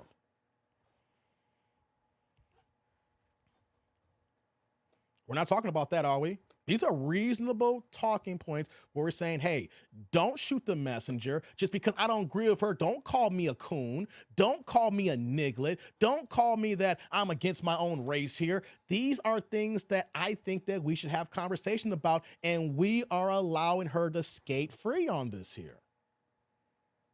She deserves to be held accountable and to be talked with these talking points and to answer our questions just like they go after Donald Trump as well. Because if you want the job, then you need to go through this interview process, and then you need to be grilled just like you go for any job here. Whether you get lightly grilled or hard grilled, but we're not grilling her. We're letting this shit slide. And then we're gonna, if you vote, if she gets in, she's gonna get 4 years, and then she didn't answer for none of the shit that we're asking about right now. So what's gonna happen when she gets in office? Here's what happened with politicians. They all act the same way. She gonna act like indignant, not gonna answer any of our fucking questions, because when she's in the top job and got the gig here, who the fuck are you? I didn't answer the questions before I got the job. You think I'm answering those questions when I get the job?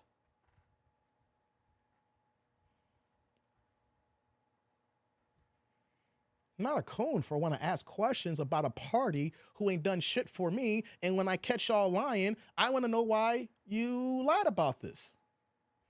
I want to know the commentary and background why you changed your mind. The same way that Barack Obama was against gay marriage in 2008 and he flipped the script in 2012. But we know why he flipped the script in 2012, because he needed those votes for re-election. It was a simple business move for him and the Democrats. We need these votes, baby. We a little nervous here. We need to pick up this voting block. We need a different kind of support here, because the blacks ain't really rocking with us. They're inconsistent, they voting. These blacks don't vote enough. When we get them, we got them, we win. But then when the primaries come, we get them, the midterms come in, we can't get these ignorant niggas to vote. So you know what we gotta do? We gotta get the K peoples. We gotta get the alphabet community, and now after that, they're questioning us now. They got a problem with us. They're not voting for us now. We're seeing the numbers drop. Hold on. We know we get a large percentage, but hey, they're talking louder now. The black people that we pay for outreach, they're crying because they ain't getting no support no more. What we gotta do? Hey, we gotta get the new black people. We gotta find new blacks and then keep them in disguise and hiding for 60 plus years until they wake up too as well. But we don't gotta worry about 60 years. They're gonna wake up, because you know what we can do? We're gonna do something better for them than we did for the original blacks. We're gonna give them a fucking house. We're gonna give them tax credits. We're not gonna arrest them for being here illegally. We're gonna give them a path to citizenship. What about the original blacks? Let them complain.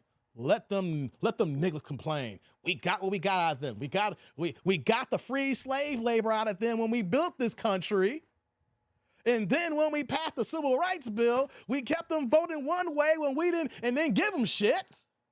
And now that they finally woke up here, we're just gonna completely erase them. They'll complain, but they'll be drowned out by the new blacks. That's where we're at here, guys. That's where we're at.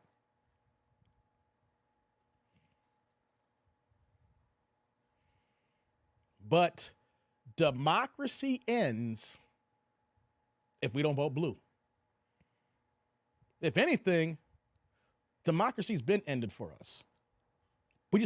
We as blacks has been so profound, so smart, so creative. We found a way to get these fucking crumbs, to do what we gotta do with this shit here and make something of ourselves here, even without the political help.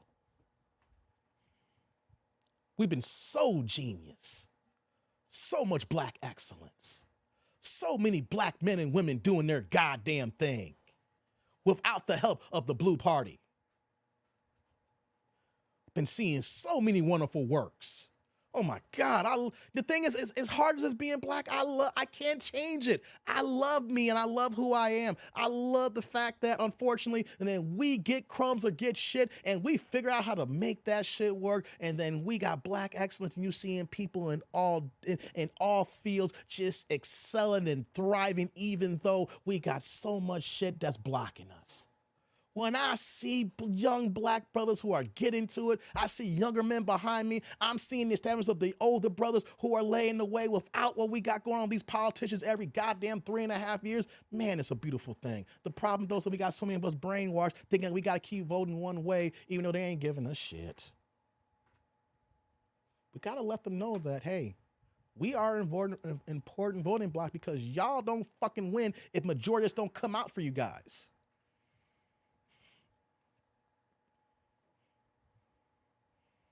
If you don't believe what I'm saying here, y'all may see a whole bunch of ninjas and ignorant talking babble black folks saying, I see this and I see this. Well, how about you talk to a man who has a pretty decent career. And I'm telling you, the areas in Chicagoland suburbs and downtown Chicago where I've seen the shit flip 180. And you guys can come there anytime, Monday through Friday. Chicago's open. You guys can see these corners. You guys can see these areas that I'm talking about here. I'm not talking about the hood. I'm talking downtown Chicago. I'm talking Michigan Avenue. I'm talking Jackson. I'm talking Adams. I'm talking Monroe. I'm talking Adams. I'm talking Washington. I'm talking State Street. I'm talking Balboa. I'm talking across the street from the Sears Tower. I'm talking Wells. I'm talking where I used to work at in a merchandise mart. I'm talking about on Illinois Street. You don't believe me? I'm giving you the streets. I'm giving you the area. And I'm telling you, you know what? That dude named Dave, I'm going to come to downtown Chicago during the workday to see what you talk about you seeing. When I'm walking around a goddamn lunch break and I'm seeing a gang of migrants on some crates cutting fucking hair on Madison. I said, where the fuck the electrical outlet was at? I didn't know there was an electrical outlet over here. Where'd y'all find this electrical outlet at?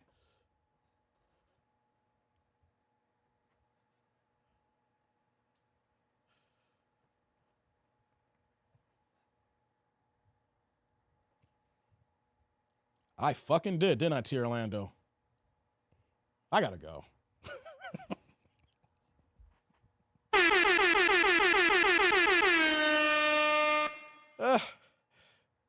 No videos, no pre-planned talking points. Someone threw a few things in the chat, and I'm just talking about what I'm seeing has been in my head, and I just haven't talked to anybody about it.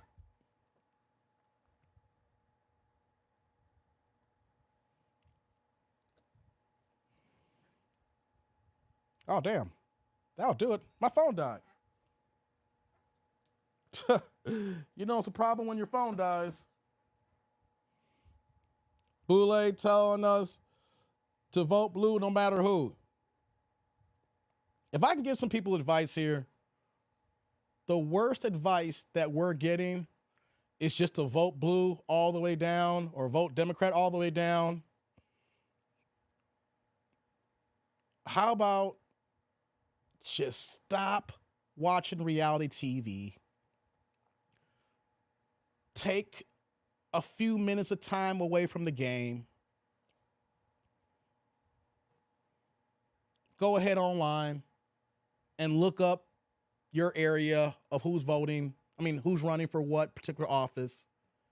And then once you get the names of who's running, you don't got to do nothing out there. You can break it up in sections because politics suck, right? Then you get a list of who's doing what in your area. And then slowly but surely, start Googling and doing your research and find out about the candidates. Hell, we got enough time in September right now. They're going to be doing rallies and they're going to be talking and things of that nature. Do your homework. Who the hell is doing what in your area? But don't be afraid to ask questions. And for y'all boules that want us call us coons because we're just not doing it just because, all you're doing is making it worse where that we don't want to fucking listen to you because we know you're getting a check because you got an agenda. Because they are moving like a cult. I was raised in a religious cult, guys. And one of the main things about a cult is it's about solidarity for their side.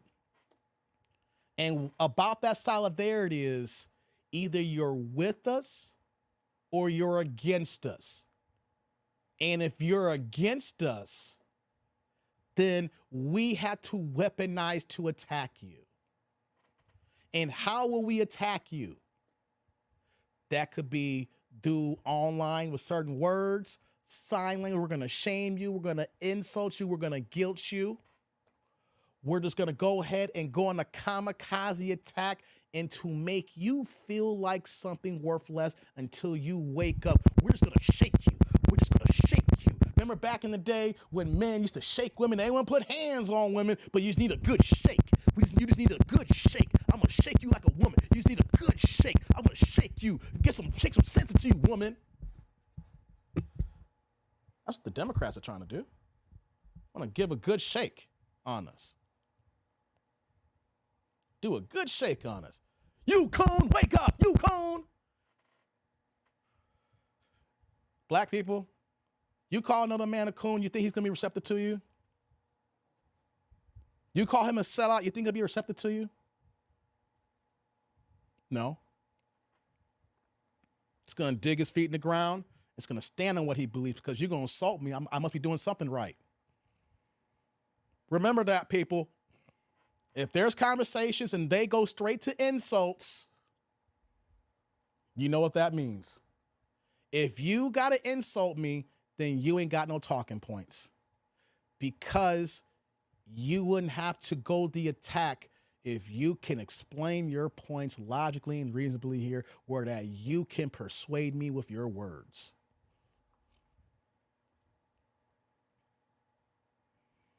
So I'm going to get out of here now.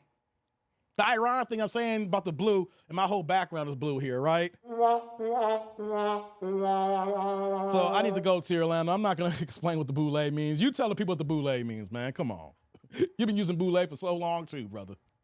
You're my guy, guys. JL said they used to be okay to vote blue back in the day. Before we started normalizing transgender stuff, we went too far. Man. Can y'all tell me any strong black man that represents black men in the Democrat Party? When I see black men, I see weak-ass men and the alphabet community when it comes to black men in the Democrat Party. Tell me I'm wrong, guys. I see black men in the Democrat Party. I see overweight fat fuckers. Like I said, like Roland. Hey, shouldn't say it like that, but come on, man. Come on. Can we lose 45, 50 pounds? You unhealthy, Negro. I shouldn't say it like that. Yeah, I'm throwing it out there, but let me pull back. You unhealthy ninja.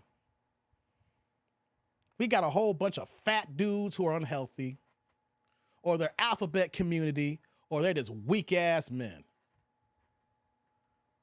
I do not see strong black men leaders, fathers in the party. Least that I want to support. Because if I see a weak ass man, I'm like, yo, I'm good on you. But guys, let me go. I shouldn't do that now.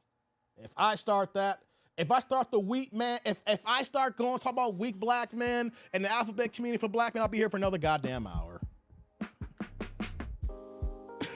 Oh my God. Maybe, you know what, guys? Next live stream, I'll make sure that I have a few talking points already lined up. This is just stuff that's been in my head and I'm freestyling right now. I mean, I'm really freestyling right now. Like I'm not writing none of this down. This was not planned out. So I'm gonna talk about this and I'm gonna address this here and woody woo here. I'm really just freestyling right now. So maybe next live stream, hey, do me a favor, guys. Send me y'all questions. How about that there? If we're going to do politic talks here, I'll drop the link. We'll have a panel, have y'all questions, and I'll be prepared to even go in harder. You know what I'm saying? So if y'all really want to have these debates here logically, reasonably here, right? But I don't want to see one side of black people who want to come to my live streams and talk, oh, you ain't black because you ain't supporting Kamala, right? And I don't want to see the other side saying that, hey, fuck you, nigga. I only say fuck you if you call me a coon. But no, nothing's gonna get done if one side who goes hard for one side is gonna call us a coon. And the thing is, like I'm gonna keep repeating, a non-vote for Kamala doesn't mean we're voting for Trump. What is Condra's broadsides? Goddamn T. Orlando.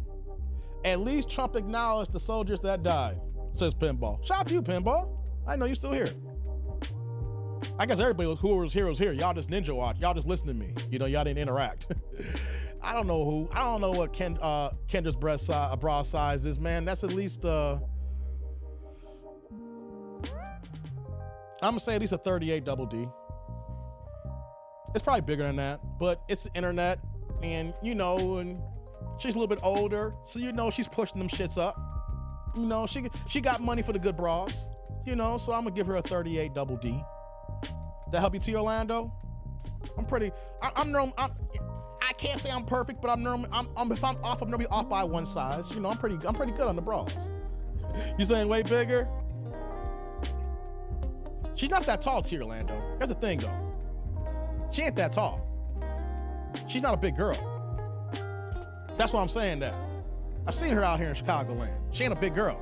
You see her online, you see her on TV, so you got to equate for her size too. You just see big titties, you think bigger, you got to equate for she's a small girl of a big size here. So when you hear 38 double D, you're thinking it could be bigger, but if you put that into a 5'2" frame, you know, you might see the equation. 5'2", 5'3", then you can see the equation. I think it might be a little bit bigger, but I'm gonna say 38 double. I'm gonna say 38 double. But guys, let me get out of here, man. I'm gonna watch this game, Monday Night Football, for what's left of it here. You know, what's up, Grits and Bacon, Replay Gang House. Shout out to the Replay Gang, hashtag Replay Gang. Shout out to the Ninja Watchers. I appreciate y'all here for the AIC. Hey, shout out to people who did drop me some supers today. It's a little slow day, but I ain't gonna complain. Something's better than nothing, baby. It's gonna help you keep the lights on, man. So you know what you got to do, guys. Click on comment, subscribe, like, and click on that bell notification. Share these videos if y'all got questions for the next live stream. Shoot them my way, baby. But on that note, I am out of here. Peace out. And don't do nothing crazy out here in these streets, guys. One love.